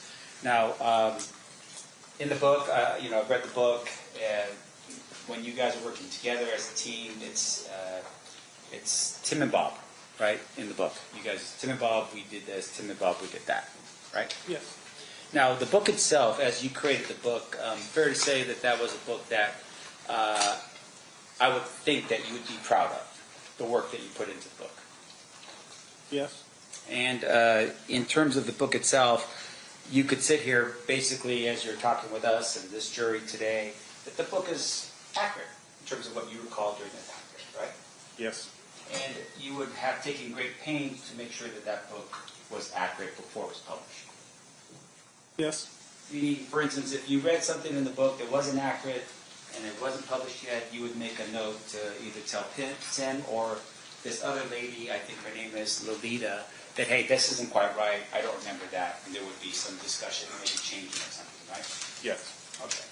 And in order for you to write the book, and I think you published this book in 2017? Correct. That was, and you started working for Compton in what year? 1983. So, and you start off in the book from 1983 on in terms of your experience working as a police officer in Compton, as well as Tim's experience working as a police officer in Compton, right? Yes. Did you, I would imagine you would have used notes and that kind of thing to help refresh your recollection and help remind you of certain events, certain cases, that kind of thing. Yes. Yeah, because in the book, for instance, there's a lot of different people you run into. And there's a lot of different scenarios you run into as well, right? Yes. Most of it was based off our memories, but yeah, like for the search warrant or whatever, we could go back to a search warrant and look at that to refresh our memories. Right. But most of the stories are just from my memory. Yeah, and fair to say, of course, it's also Tim's memory as well. So something that you would remember, he would remember, and vice versa, and you go, oh yeah, I remember this now, and you would say, oh yeah, I remember that now, right? Yes. So part of the book, in essence, really is a it's a team book between you and Tim and Lolita writing the book for you. It's a collaboration. Yeah. Collaboration. Okay. Now, did you write any of the book yourself? Basically we got Lolita Files to write the book, and we told the story to her. Right, and so she actually wrote it, but it's our story. Right, and Lolita, meaning that this was an experienced writer that you recall, right, before she wrote the book? Absolutely. And when she wrote the book, can you tell us a little bit about Lolita, who she was as a writer? Yeah, she had several books that were published prior to that, and she was very up on the hip-hop scene. So when we got together, and we kind of just clicked, and we collaborated to write the book. And in terms of her background and so forth, did she go to school for that? I'm not sure. All right. And was she working as a journalist or a writer prior to you meeting her to write this book? Yes. Now, in addition to that, throughout the course of the book, you do put pictures in here, and pictures of you with darker hair and less of a goatee and more of a, looks like actually one without a picture of no much facial expression whatsoever. It's a picture of you as a young police officer.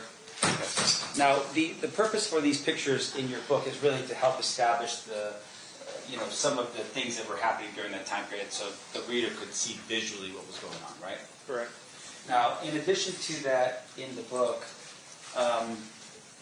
you had put as well, and the book, the picture, bless you, the picture that I was looking at is this picture right here. You recall this picture? Yes. Yeah. So, and once again, it's just to show your experience while you were being a police officer in Compton, right? Yes. Now, in addition to that, though, you do put in the back of your book some documents that were documents that you used in furtherance of your job as a detective at some point, right? I don't really understand that question. Meaning, for instance, in the back of your book, you do put in here a map of the Compton area gangs, for instance. Yes. You also put in here, and the Compton area gangs for the jury, we're talking just to highlight how compact of an area the city of Compton was and how many different areas was claimed by different types of gangs. Fair? Fair. Okay. In addition to that, you also have included in here the affidavit, the search warrant that we just talked about before, right? This 40-area search warrant. Yes. You put that in the book as well. Yes. And just for the jury's edification here, for instance, none of the information in here is redacted, meaning it's not taken out by a black mark or anything like that, right? Correct. All right. And I'm not trying to get anybody in a position here to be in trouble, but in essence, the book and the information that's in here was readily available for anyone who wanted to buy and read it. Correct. Okay. Now, in addition to that, did you have a publisher on this? At the beginning, we did, yes. Okay. And what do you mean at the beginning? Well, it was a publishing company, and we kind of had a little conflict with them, so we decided to leave them and self-publish. I see. And so with Lolita's help, once the book was finalized and you and Tim both felt good about the finished product with Lolita, then you just published it yourself? Yes. How does that work? Well, you just go to Amazon Books, and it kind of just runs you through it. It's kind of a complex system that you have to do certain things. I mean, I didn't really do it, so I can't really tell you the exact steps because I'm not very good on the computer. I know how to turn them off, and I know how to turn them on. Well, let me ask you this in terms of what was happening with Amazon. Once you submitted it to Amazon, Amazon becomes a platform that sells the book. Yes. And so if someone's interested in the book, they just look it up and they click and they buy the book. Correct. Now, at some point, though, as they're buying the book, you receive a record as to how many people have purchased the book, right? Yes. And how much money you and Tim and Lolita would potentially be making for the sale of each book. Correct. Now, in this case, for instance, with the sale of each book, I would imagine Amazon would have taken a pretty big chunk of the proceeds from the sale of each book. Yes. You don't make much money. Yeah. And so even though you're selling, and with regards to Once Upon a Time in Compton, can you tell us how many of these books that you sold? No. Okay. I'm assuming at some point you did receive a check. Yeah. Okay. But not something that you could retire on. Oh, definitely not. Okay. And in terms of your books, do you remember how much they cost, how much you were selling them for? I thought it was $15.99, but I'm not positive on that. Okay. Right. Now, one of the things that's in your book as well is you had, there was a part of the book where you had identified a MGM Grand ticket to the Tyson-Selvin fight. Do you recall that particular image in your book? I think it was, yeah, we covered that out of Suge Knight's house. Yeah. Yeah. And with regard to that, if I show you, let me just do this quick here. If I could approach and ask the clerk to mark this as proposed exhibit next in order. Okay. What is the next order, Jess? B. DD.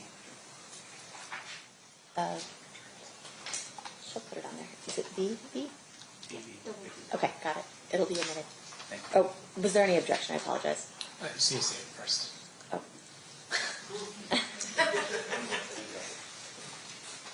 No objection. So admitted. Mayor Patrón. You may. Do you recall this particular image in your book, sir? Showing you what's been marked as BV? Yeah, it looks like it, yes. Okay, and that was a ticket stub, it looks like, to the Selvin-Tyson fight Yes. On September 7th, 1996. Yes. And that ticket stub was located in Suge Knight's house. Yes. Okay.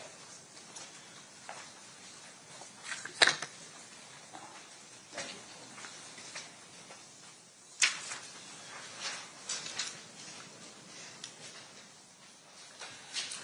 you. Option for the jury here so they can see. Do you recall when Suge Knight's house was searched?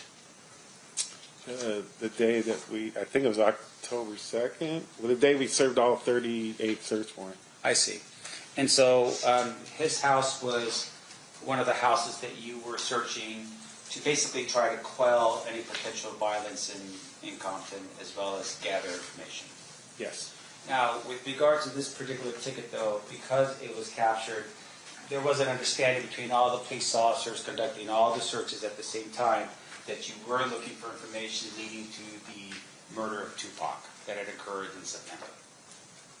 Yes. So, with regard to this ticket, for instance, because it was the Selvin-Tyson fight on the night of Tupac's murder, this ticket was obtained by you or kept in evidence as part of your investigation. It wasn't part of our investigation, though. It was for Las Vegas PD. Right. So let's get a little bit into that. So, and I want to make sure that the jury understands. So, in terms of the actual murder investigation itself, that was the jurisdiction of Las Vegas Metro. Yes. And so,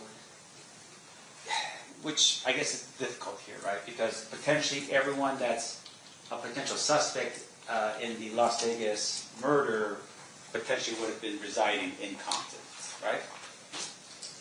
Not necessarily, but most of them did. Yeah.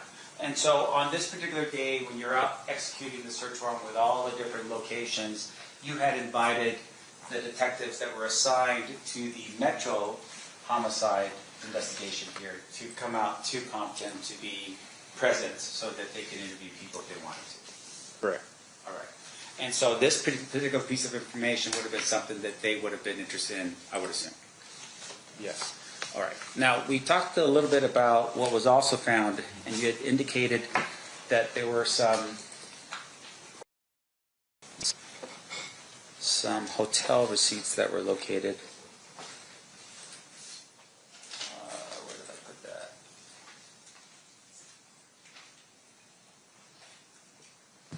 Oh.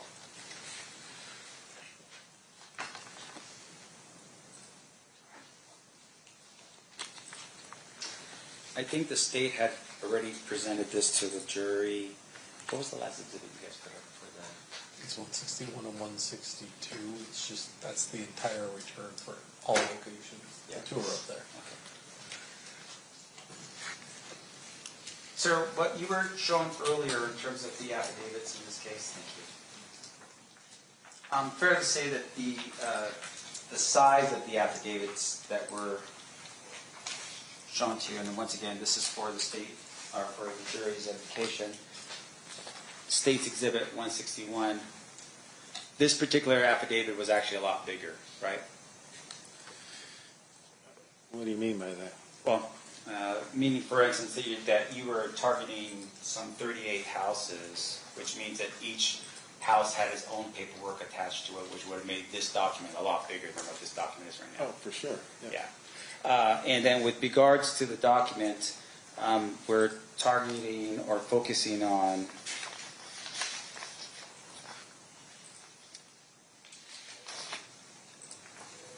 the first item here. Looks like was a let's see here, in State's Exhibit number 162, there was a reference here to a hotel receipt, right? Yes. Now, the property report here that we're looking at on 162, which I will show, this is the property report that we referred to earlier, right? Yes. And the hotel receipt that's on there is one of the items that was taken from this particular property, right? Yes. Do you have that receipt? No. So unlike for instance, the Suge Knight ticket indicating that there was a fight and so forth in Las Vegas, September 7th, 1996, this indicates that there was something taken, and that would have been that hotel's receipt, but you don't have it here. Correct. Do you have it? Do you know where its location is at all? No. Now, in addition to that, you also, in one of the other homes, had indicated that there was a letter from the Excalibur Casino, and so forth. I'm going to show you this document here. This is State's Exhibit 163. And just for the jury's edification here. So it looks like here on number 1, this would have been the receipt of property taken, correct? Correct. And underneath it here, number 1 would show a letter from Excalibur Casino addressed to Orlando Anderson, right? Yes. All right. Do you know the date of this particular document? It would have had to be the same day of the search warrant. Well, I'm sorry. I'm talking about the letter itself. Oh, no. Okay. And do you have a copy of that letter? I do not know. All right. Do you know where that letter is? No. All right. The next part here looks like there's an envelope addressed to, once again, Orlando Anderson. And with regards to this particular document, do you have any indication of where that document is? No, it's booked into property. So. Right. And that's the same thing with number 3 on miscellaneous bills addressed to Orlando Anderson, right? Yes. None of these documents are addressed directly to Mr. Duane Davis, correct? Yes. And once again, when you are searching and finding something like, for instance, the Suge Knight ticket, that document is carefully taken from the scene and put into evidence in a way that would preserve the chain of custody of something like the ticket. Correct. Now, in this case, when you searched either the 2 residences in this case, did you find any indication at all? Any MGM grand ticket of being on the second row of the fight? Anything at all that would indicate that Mr. Davis was actually in Las Vegas? No. Okay. Now, in addition to that, we had talked a little bit about the second search warrant. And the second search warrant is this one here, State's Exhibit 136. Okay. Now, when a search warrant is executed in California, at the time it's executed, is it confidential? or sealed? Sometimes, yes. In this particular case, with this particular search warrant, was this search warrant sealed? Yes. And was it sealed up until the time that the search had been conducted? Yes. Okay. When did this particular search warrant become unsealed? I don't recall. Okay. Fair to say, though, that if someone's charged in a crime based upon the search warrants that are sealed, that search warrant would then be available for the defense to look at? Yes. And it would be unsealed at that point? Yes. And that would be the same, of course, with the search warrant that occurred at the beginning of October the year before, right? Correct.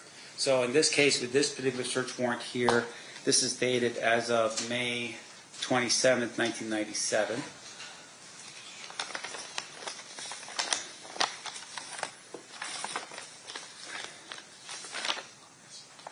On this particular one here, you had indicated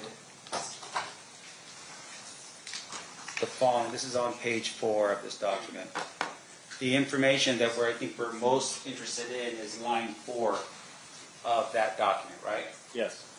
Meaning that, once again, these are items that were taken from this home, and those items were put into your property or evidence log.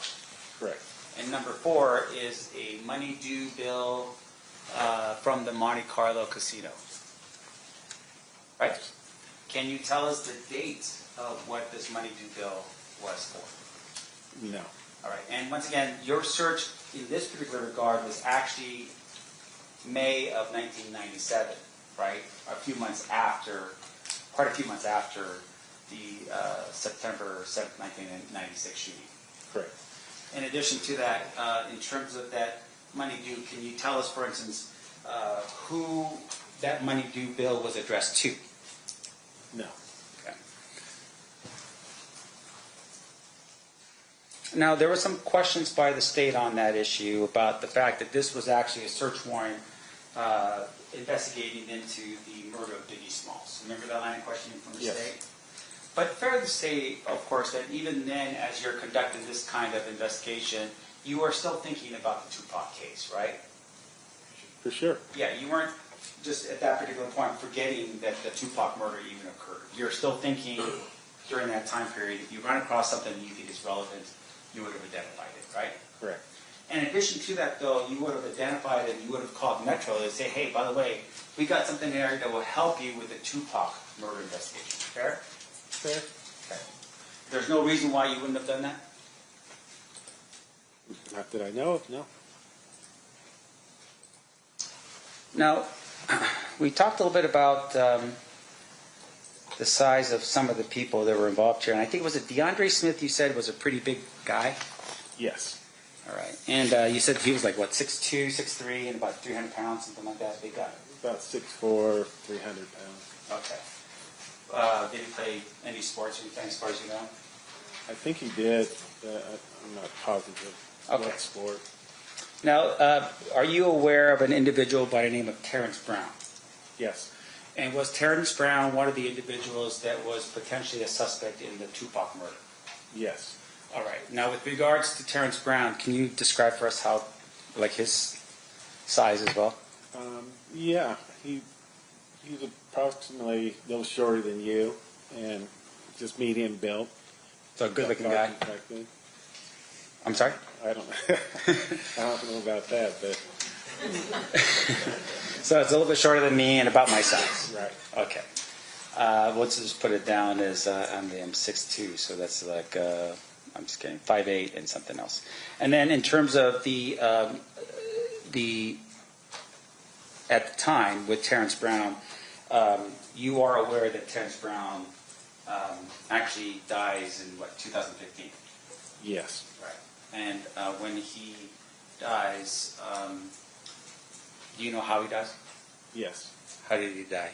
He was at a marijuana dispensary in Compton, and a robbery occurred, and he got killed during the robbery. So, based upon the way he was murdered in that case, no indication that that was some type of retaliation for the murder of Tupac in 1996 or 7? No. Okay. In addition to that, in 1996, I apologize. With regard to DeAndre Smith, do you know when he passed? 2004, and he died of medical complications. Right. And as far as you know, nothing that would have been associated with any type of retribution or revenge for the murder of Tupac Shakur. Correct. Now, Orlando is the one who passes away relatively quickly after the shooting. Yes, approximately a year and a half. Right. And in terms of how he passes, he was shot and killed? Yes, you want me to tell you what happened? Please. Orlando Anderson was with his best friend Michael DeRoe, and they were at a burger stand in Compton. And across the street from the burger stand, there was a car wash. Orlando Anderson recognized the people at the car wash. There was 3 people sitting in the car, and he recognized one of them that owed him money for some narcotics that he didn't pay him for. So Orlando Anderson took it upon himself, and he initiated the confrontation. He drove up to the car, and he exited with a gun. However, one of the persons in the other car, they had a gun too, so they had a shootout at the car wash. And then when the smoke cleared, Orlando Anderson was killed during the shootout, as well as 2 other people in the other car were killed. And in terms of the 2 other people in the other vehicle, were they both Crips? Yes. So it wasn't a blood-on Crip sort of shootout? No. It was just over money and drugs? Yes.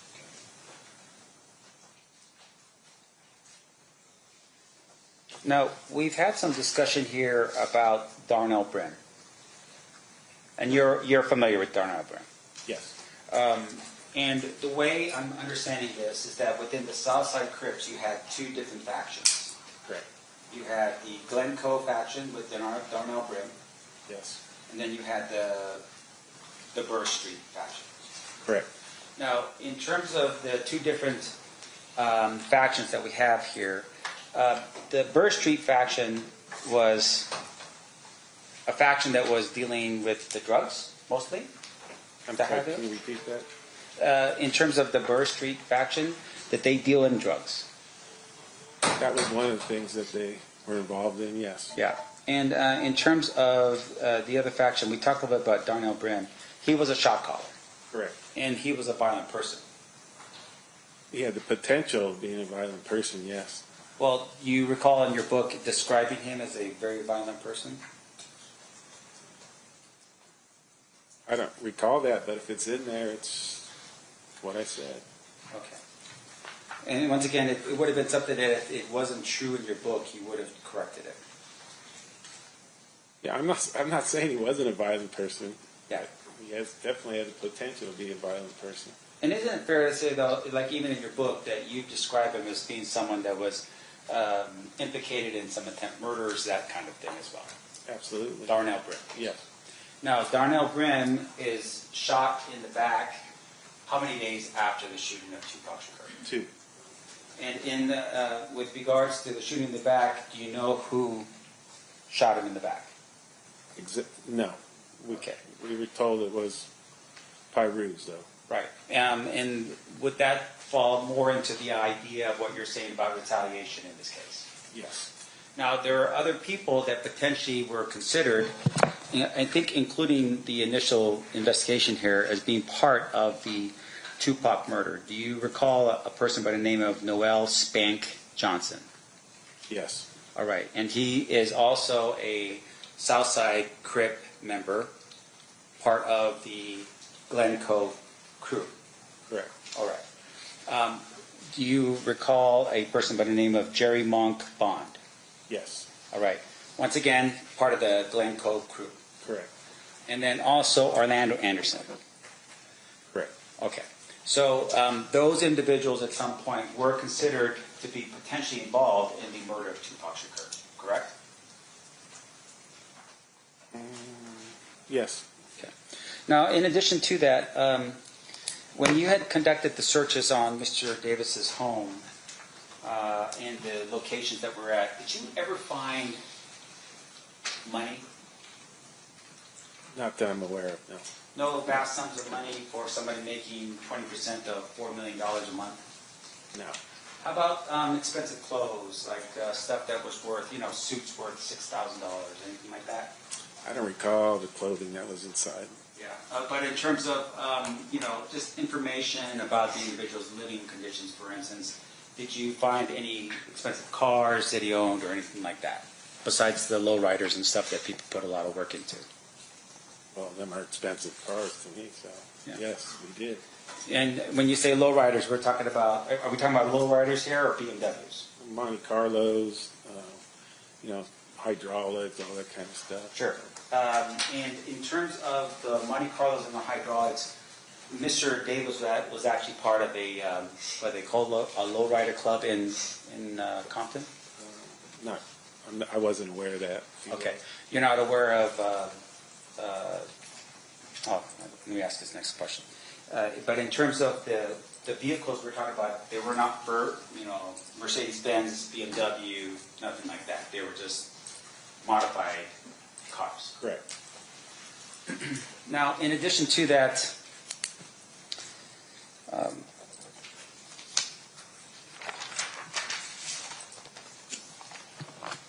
does your, going back to your book, do you have anything in here, like a disclaimer that says that, hey, we can't verify the truthfulness of the book at all? I'm not sure. All right. If you were just to review the book real quick, just to tell me if there is anything like that, would that help your recollection? Yeah, honestly, I wouldn't even know where to look. It should be in the front because it would be a big warning. You want to check it out? No, there's nothing in there to that effect then. Okay. And would it be... Have you ever read a guy by the name of Greg Kading's book, Murder Rap? Some of it, yes. Can you tell us who Greg Kading was? He was an LAPD sergeant. Okay. Did you have any interactions with him? No. Did he share in any investigation that you were involved in? No. Did your partner have any work with him?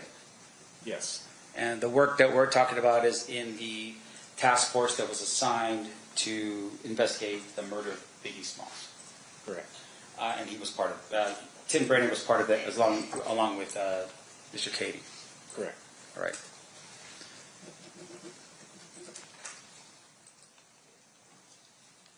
Now, we had shared a little bit about the swallowing up of Compton PD by the LA Sheriff's Department. You call it swallowing up. I call it absorbed or whatever. Right. Why was that? Well, it would take, I could tell you in a couple of minutes, but it's really a 6-month long thing that happened, but I can explain it to you if you want. Well, I mean, obviously there's a lot of moving parts, right? Yes. The absorption or dismantling of a police department is a very unusual thing, right? Yes. And so in order for that to happen, if I can just cut right to the chase with you, was there corruption going on within the department that caused the absorption of the department back to the sheriff's department? No. Okay, then what was it that caused it? It was the mayor, Omar Bradley, at the time, was being investigated by the FBI. He found out that he was being investigated by the FBI, and he blamed our chief. Right? So what he did is he put our chief and a captain off on administrative leave, and he made some allegations of missing narcotics. Okay? Now, these guys were 2 30-year veterans with prestigious careers. Our department elected to do a vote of no confidence against the mayor. And this really pissed the mayor off. And he went to the city council, and they voted to bring in the sheriffs. And they never asked the citizens if that's what they wanted. He just did that upon himself.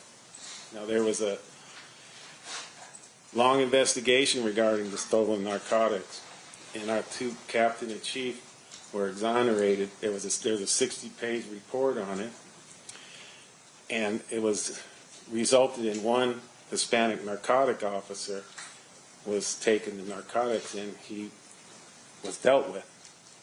So the bottom line is, we lost our police department, 112-year-old police department. Omar Bradley ends up getting arrested and convicted, so everybody lost here. Yeah. And as a result of that, I think you told us earlier you didn't stay in the city of Compton, or you got reassigned to another city? No, I stayed in the city of Compton for a year, and then I elected to go to another agency. I see. All right. And then while you were there, the other thing that you did, and you shared with us a bit about the fact that you were very well versed in the gang culture in Compton, right? Correct. And in terms of the well versed, meaning that you can identify and see patterns of behavior that would indicate to you maybe gang activity, for instance, right? Yes. And that would also include how a person dresses. We talked a little bit about that. I apologize. Like, for instance, even like the way a person dresses and lives, right? That would help you determine maybe potentially that that person's associated with a type of gang. Yes. Like in this case, No. no. All right.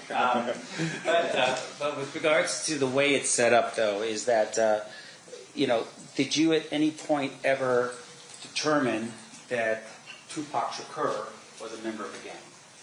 No. Why not? Because he wasn't.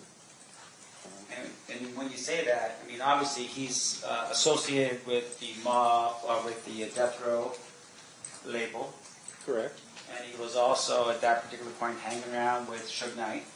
Correct. And Suge Knight was an identified Mob Piru or an associate of the Mob Piru. Correct. As well as other people who were Mob Piru, like Mob James, for instance, that was in that association. Yes. His entourage were all Mob Piru gang members. Okay. But you're telling us right now that Tupac was not a gang member? No. Just because he was hanging around these people did not make him a gang member? Correct. Now, fair to say, of course, that even in the Death Row record label, there were actually Crips that were assigned, that were part of that label as well, right? Yes. That would have been Snoop Dogg? Correct. That would have been Dr. Dre? I'm not sure about Dr. Dre. How about, who's the other one that I'm thinking of? Is it Eazy? He wasn't associated with that record label, I think. I don't think he was. You tell me, because I'm just, I'm trying to figure it out. But fair to say, though, that within business, it wasn't about a color as much as it was about money, right? You're making money, and so you're not isolating one segment of the population from the other in terms of your product. Correct. Okay. Now, with regards to Mob James at that particular point, you had told us that you believed he was an OG at the time. Did Mob James have any indication for violence? I never investigated for any violence because he was in jail when I was, most of the time that I was in patrol and in the gang unit. And I don't know exactly when he got out, but when he got out, he was already older. He didn't really hang out with the younger gangsters. I see. And with regard to this retaliation thing we talked about, you said there was some concern that once the shots were fired and Tupac was hit, that there was concern that there was going to be some type of gang war back in Compton, right? Yes. Now, you shared with us a little bit how this worked. You were asleep in bed, and you get a call early morning from Reggie Wright Sr. I don't recall if I was asleep in bed, but I was at home. Okay. And can you tell us what time that you received the call from Reggie Wright Sr.? I don't recall. It was a long time ago. Okay. But would it have been still that evening or that night? Yes. Not the next morning or anything Correct. like that? And the reason why he would have called you is because he was your direct boss? Yes. Okay. Now, in addition to that, you had also mentioned that this retaliation. The shootings that occur after, you have, is it Mr. Brim's was the first shot fired between the Mob Piru and the Southside Crips? Was he the first one shot? Darnell? Yeah. Yes. And then after Darnell, who was the next person shot? I believe it was the next day at 713 North Bradfield. I believe 2 people were shot, and that's in Piru territory. You know if they were Piru? They were. They were. And do you know who shot them? No. Right. Now, with regards to the Darnell Brim, do you know who shot him? No. Now, in terms of the 2 Piru that were shot the morning after Mr. Brim, do you know how the order was given out for these people to be shot? No. So, no phone records, for instance, from Mr. Davis indicating that he wanted these people shot or anything like that? Correct. Now, after the 2 Piru were shot, what happened next? I believe later on, another person was shot at Pine and Bradfield in Mob Piru territory. And was that person a Crip or a Blood? The person that was shot was Piru affiliated, yes. Okay, so 2 Pirus are shot that day, and then later on that day, another Piru affiliate was shot. Yes. All right, and do you know if that was an order that was given out by anybody to shoot that Piru? No. Okay, and then the next Piru or the next person shot after that was who? I don't recall the name, but I believe it was the 80 something South Ward Street. And Was that's that in Crip territory? And so that person was a Crip? Yes. All right, and that shot occurred when, or when did that shooting occur?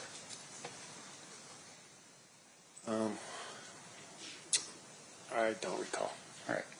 And as far as you know, this is happening over the course of maybe, there was 10 days. I think that was how it was framed. It was like it's a 10-day war in Compton. Yes. But fair to say it may have been a little bit longer, like maybe 13 days, right? No. Okay, let's say this. So if we go with 10 days in this, any proof at all that we can show this jury that Mr. Davis ordered any of the shootings to occur in this case? No. Now, in addition to that, the idea here behind the shootings, we go back to the Lakewood Mall incident, right? Sure. Is the Lakewood Mall incident, in your mind, the sort of the definitive act in which the war is now declared between the Mob Piru and the Southside Crips? That was the first incident that sparked this whole back and forth thing. Yes. Now, let me ask you this. Did it really happen? Yes. Okay. Now, in your book, you identify it as happening at the Lakewood Mall. Yes. And it happened in a Foot Locker. Yes. Now, do you have any indication at all of a police report or a call for 911 to the area on a fight that occurs at the Lakewood Mall that day? No. No. Do you have indication at all from the security people at the mall where they would have written up a report that said, hey, we had an altercation here at the Lakewood Mall? I don't think a report was generated by the security officers, no. Okay. Now, fair to say, of course, there's been some description of that brawl being the kind of brawl that actually required Foot Locker to redo their entire inside because it just destroyed the inside. You recall anything like that? I never heard anything like that. I just know there was a fight at the Foot Locker. Right. You heard there was a fight, but you never made any effort, for instance, and it's not your job because it's Lakewood, right? Correct. But in essence, no verification that even Foot Locker was contacted to say, hey, did a fight break out over here on this particular day? Nothing like that. Don't recall. Okay. So in essence, what we have right now is what you had heard from people on the street as to what happened at this Lakewood Mall incident, right? Yes. Now, some people, I would assume, thought that the shooting of Tupac was in retaliation, or maybe the fight of Tupac and Orlando was in retaliation to what happened at Lakewood Mall. But as you're sitting here right now, you don't have any actual proof of the Lakewood Mall incident actually occurred. No. Okay. Just, Yeah.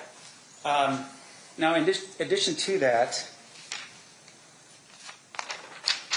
we had heard from you a little bit about, I'm sorry, I just have to make sure I got all my notes here. We talked a little bit about your identifying of a shot caller, right? Now, a shot caller is somebody who basically tells people what to do. Yes. And you had said that the shot caller is somebody that if an order is given to one of the other lower people on the totem pole, they have to follow that order. Correct. All right. And in this particular regard, you don't know, for instance, what happened in Las Vegas, who did anything in terms of a shot call or anything like that, right? I don't understand the question. Meaning you don't have any proof for us today that says that, first of all, even if Keffe D was in Las Vegas, right? You don't have any proof of that. His own admission. I mean, besides the admission, you don't have any actual physical evidence that supports that, right? Correct. And then in terms of his admission, did you ever verify what he was telling people to see what he was saying was true? As far as what? Being in Las Vegas. Did I? Yeah. No. Okay. So in terms of the information that was given, you're just saying that because Mr. Davis was a drug dealer and maybe had provided money for the Southside Crips or something like that, that because of that, he is a leader in the Southside Crips. Well, there's more to it than that. Sure. But I just want to make sure I'm clear about something here. In terms of your investigation of this case, did Keffe D ever order a hit on anybody before or after the shooting of Tupac Shakur? Not that I know of. I have no further questions. Thank you. All right. Redirect by Mr. Paul. Yes. I'm going to start where Mr. Sam left off. So,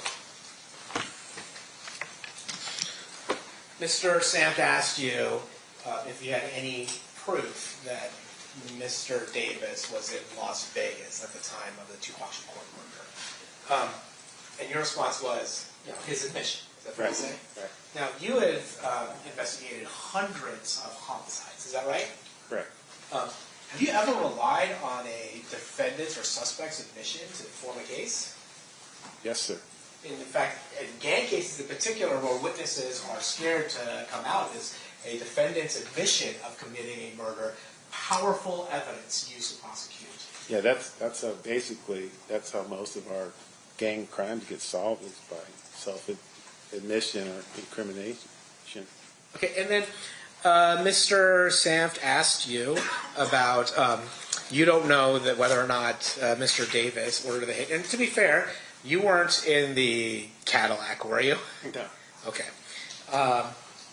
But let's go through Mr. Samt's logic. You had said that Mr. Davis was a shot caller within the Southside Crips. Is that fair? Yes. And then let me pose this to you. If using Mr. Davis's admissions, if Mr. Brown, Terrence Brown, DeAndre Smith, and Orlando Anderson, and Mr. Davis are in a car, who is the leader in that car? Mr. Davis. Who is the shot caller in that car? Mr. Davis. And so if a shot is coming, if those four people are in a car, and shots are coming out of that, who has to give the authorization? Mr. Davis. Okay. So if Mr. Davis is in the Cadillac, he's the one calling that shot. Absolutely. If he tells them not to do it, say, let's handle this back in Compton, they wouldn't have had a shooting. If he sanctioned it, then there'd be a shooting. And Mr. Orlando Anderson, he was what you had called a gangster, right? Absolutely. So he would be the person that would have to listen to Mr. Davis. Yes. And so was it in your experience, knowing the roles of everybody in that vehicle, could Mr. Anderson shoot that gun with Mr. Davis in the car without Mr. Davis's permission? No. Now let's talk about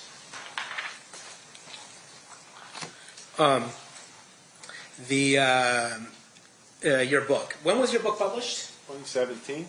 Okay, so that would be well after Mr. Davis's proffer statement, correct? Correct. be well after his 2009 statement to the Las Vegas Metropolitan Police Department. Correct. And it might be contemporaneous, we don't know, to the time of his statement to the death row. Correct.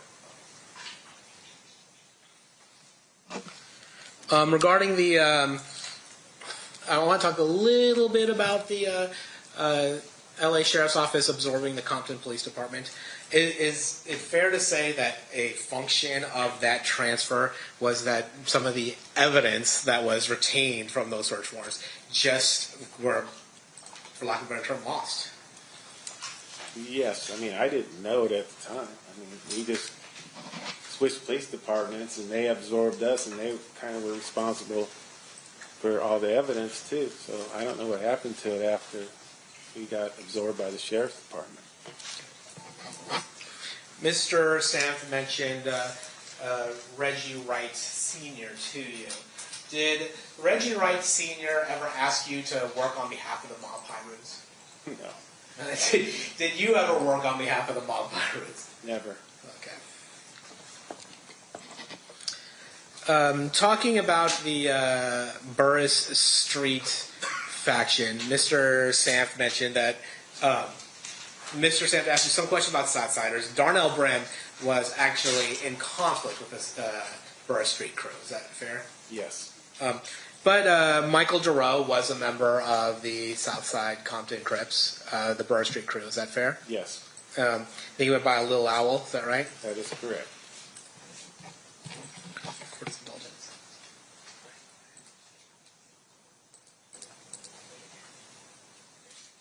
Were you aware that the court actually has taken judicial notice of the fact that Little Owl was actually in custody during the September 7th, 1996 murder of Tupac Shakur? That is correct. Kind of hard for him to be the person responsible for the murder of Tupac Shakur. Okay. Now, Orlando Anderson, he was also a member of the Burris Street crew. Is that fair to say? Yes.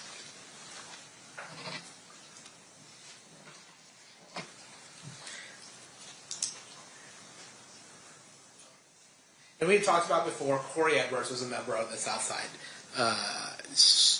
Southside Compton Crips Burris Street crew. Is that yes. Fair? Seal passes. Read cross, Mr. Sand. Thank you, Honor.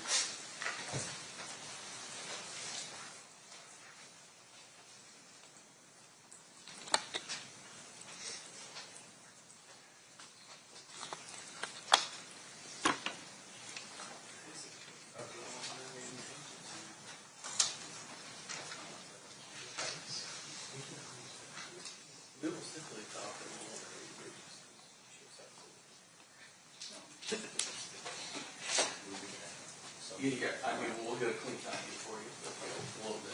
I don't have that. No. Just a couple things, sir. In terms of the publication of your book, can you tell us, you said that was accurate, right? Yes. Tried to be. I'm sorry? I tried to be. No, and it's fine. I'm not, we're not really going to knock it. I just want to know that at some point in here you do identify Mr. Davis as Keffe D, correct? Yes. Do you recall the spelling of his name in the book? No. Do you recall how you spelt his name? No. Would review of your book help you in terms of how you spelt his name in the book? Sure. Okay.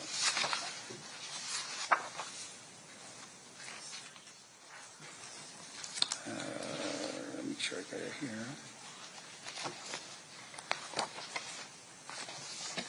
You want me to approach? You may.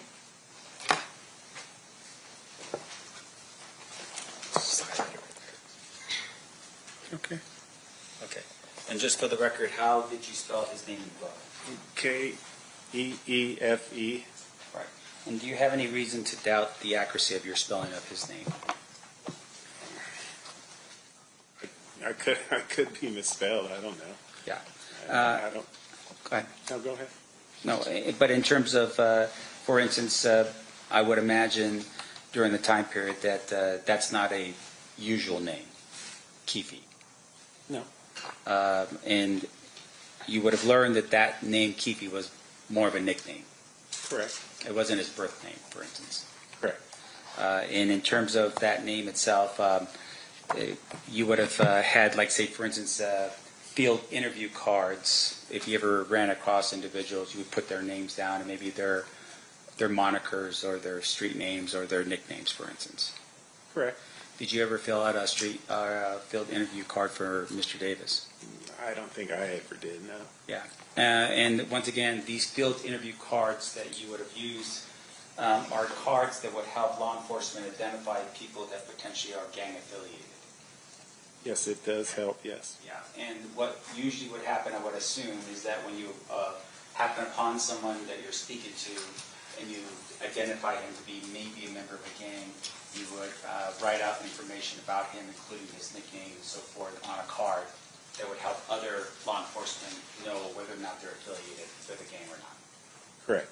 So in this particular regard, though, you being the detective for the gang unit in Compton, which according to your book was actually very small. At some point it starts out with you and Tim as being the main gang detectives in Compton. Yes. And so you had a lot of people to go through, but even then you don't recall ever filling out a field interview card identifying him as a gang member. No, but he self-admitted it to me. I mean, we go out there, that's all, I see the same people every day because Compton's such a small city. So every time I saw someone, if I stopped and filled out a field card, that's all I'd be doing. So I talk to these guys and they self-admit to me. They tell me their nicknames. Yeah. So And that's what happened with Mr. Davis and I. And fair to say, once again, this is a form of keeping records, right? Is that if you ever have a police officer who's not with your same knowledge and experience on those streets, they could look at those field interview cards to help them determine who Mr. Davis is, right? That's correct. No further questions, John? Any redirect? Yes, sir. Redirect, actually. With regards to Mr. Davis, did he ever hide the fact that he was a member of the Southside Compton Crips? No. Was he actually quite open and proud of the fact that he was a member of the Southside Compton Crips? Objection to that speculation and description. Okay, I'll actually rephrase. Okay, Did so Mr. Davis evince behavior that made you believe that Mr. Davis was proud of being a member of the Southside Compton Crips? Yes. And to your knowledge, did he ever hide being a member of the Southside Compton Crips? No, whenever I would see Mr. Davis, he'd always be in the company of other Southside Crips, too. And did he ever self-identify as a member of the Southside Compton? Yes.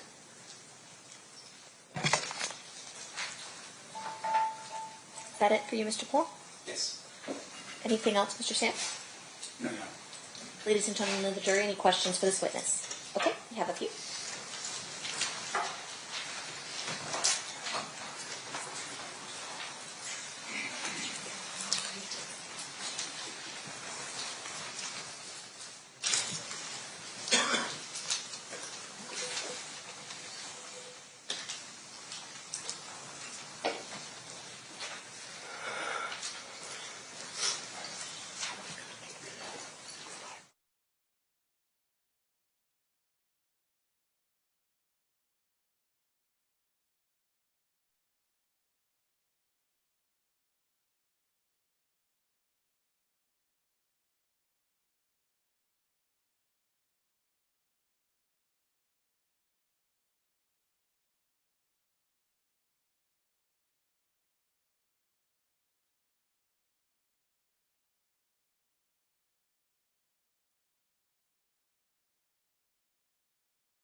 All right, a couple questions. You got a lot of questions. Okay.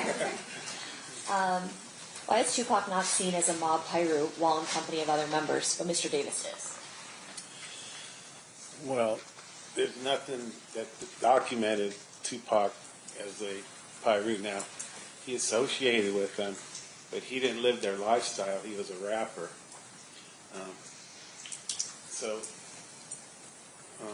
He did show some allegiance to the mob Pyru. However, he wasn't active. He wasn't out in the streets gang banging or whatever. He was this rap mogul, and I think he liked that lifestyle. Okay. From what you have observed regarding Reggie Wright Jr., would he have been considered affiliated or in connection with Mob Pyru or any other gangs?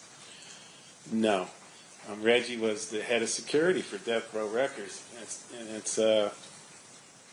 he was actively employed, and the difference is the entourage, they were paid by Suge Knight, but they played a different role. Reggie could carry a firearm like the rest of the people that he employed, but the entourage, not saying they didn't carry firearms, but they couldn't do it legally. So there's a big difference there. Is it fair to assume there wouldn't need to be orders from Mr. Davis for members of the Crips to carry out retaliatory shootings, considering there was an active war between Mob Pyru and the South Side following the shooting of Tupac? In other words, is the order implied even if the shot caller does not explicitly say shoot? Yes, if the shot caller is not there, gang members are going to do what they do. If they're going to go out hunting, they're going to go out and shoot, even though it might not be sanctioned by a shot caller. But if he's present, they're most likely they're going to do what Mr. Davis tells them to do. But if he's not present, then they're going to do what they do. Did Orlando get permission to have that shootout at the car wash, seeing that he was a gangster and not an OG? No, it's like I said, Mr. Davis wasn't there. These guys are gangsters, and when they confront somebody, I mean, it's on. It's going to be on. He doesn't need to be sanctioned by Mr. Davis. Now, if he does something wrong and when he gets back, if he brings heat on the neighborhood or whatever for doing something stupid, then he'll be disciplined for it. But when they're out in the street gangbanging, it's a whole different story because Mr. Davis is not present. Did the Las Vegas Metropolitan Police Department ask Compton PD to help them with the murder investigations at the time that Compton searched homes on both sides, or was that something you took your own initiative? We took the initiative to ask them to come down, and once they were down here, they never asked us for help. Okay. Any follow-up based on that, Mr. Palal? Yes, Your Honor. With regards to the distinction of whether Mr. Shakur or Mr. Wright were gang members, is it fair to say that you don't become a gang member by hanging around other gang members? That's correct. Like you had mentioned earlier that you had to put in some work in order to become a gang member. Yeah, you have to live that life in order to be considered mob pyro. And with regards to putting in work, what are some activities that one does? Not specific to mob or Southside, but just in the gang culture. What type of work do you have to put in order to be considered actually a gang member as opposed to a guy who hangs around gang members? You're going to be out there being active, doing drive-by shootings, getting in fight with other gang members, carjacking, anything that's going to get you some respect within the gang. They're going to be out there doing it. So you had mentioned acts of violence, primarily shooting. Is that Yes. fair? In fact, that's how you had mentioned how Orlando Anderson got put on is by being part of a group that shot at you. Is that fair? That's correct. And then you would also, with being part of the narcotics trade, and I guess that's too of a lawyerly word to say, selling drugs, is that one of the ways that you get considered putting in work to become a member of a gang? Yes. And as long as that money is going towards the gang? Yes, because money made from the sale of narcotics is the lifeline of every gang in Compton. So the money that they get from selling narcotics, of course they buy more drugs, they buy more weapons, but most of these guys don't work. So the money made from the sales of narcotics, they buy cars, they pay their rent, everything that they do is generated from the sales of narcotics, the money made from that. And so while Mr. Shakur or Mr. Wright Jr. may have been around the mob pyro, is there anything to suggest that they were putting in work to become members of the mob pyro? Definitely not. And let's contrast that with Mr. Davis. Was it, in your observation, training, and experience with Mr. Davis, engaged in the narcotic sale for the purpose of benefiting the Southside Crips? Absolutely. So pass the witness. Okay. Any questions based on the juror questions, Mr. Sand?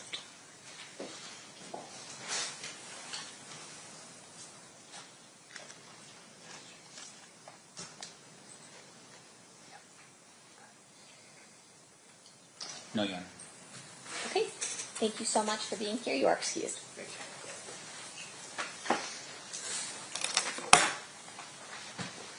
Last witness for the day? Yes. Ladies and gentlemen, this is our last witness for today.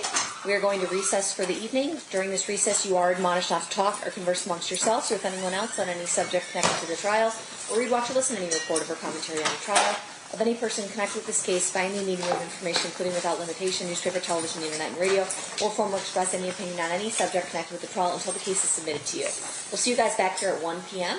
For further presentation of evidence. Please rise to the jury.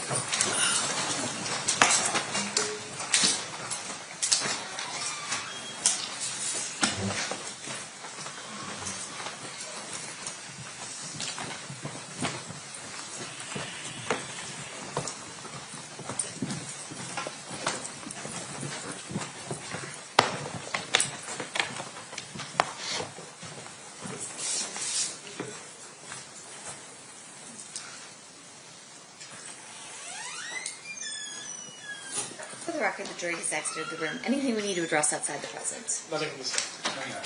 Well, one thing.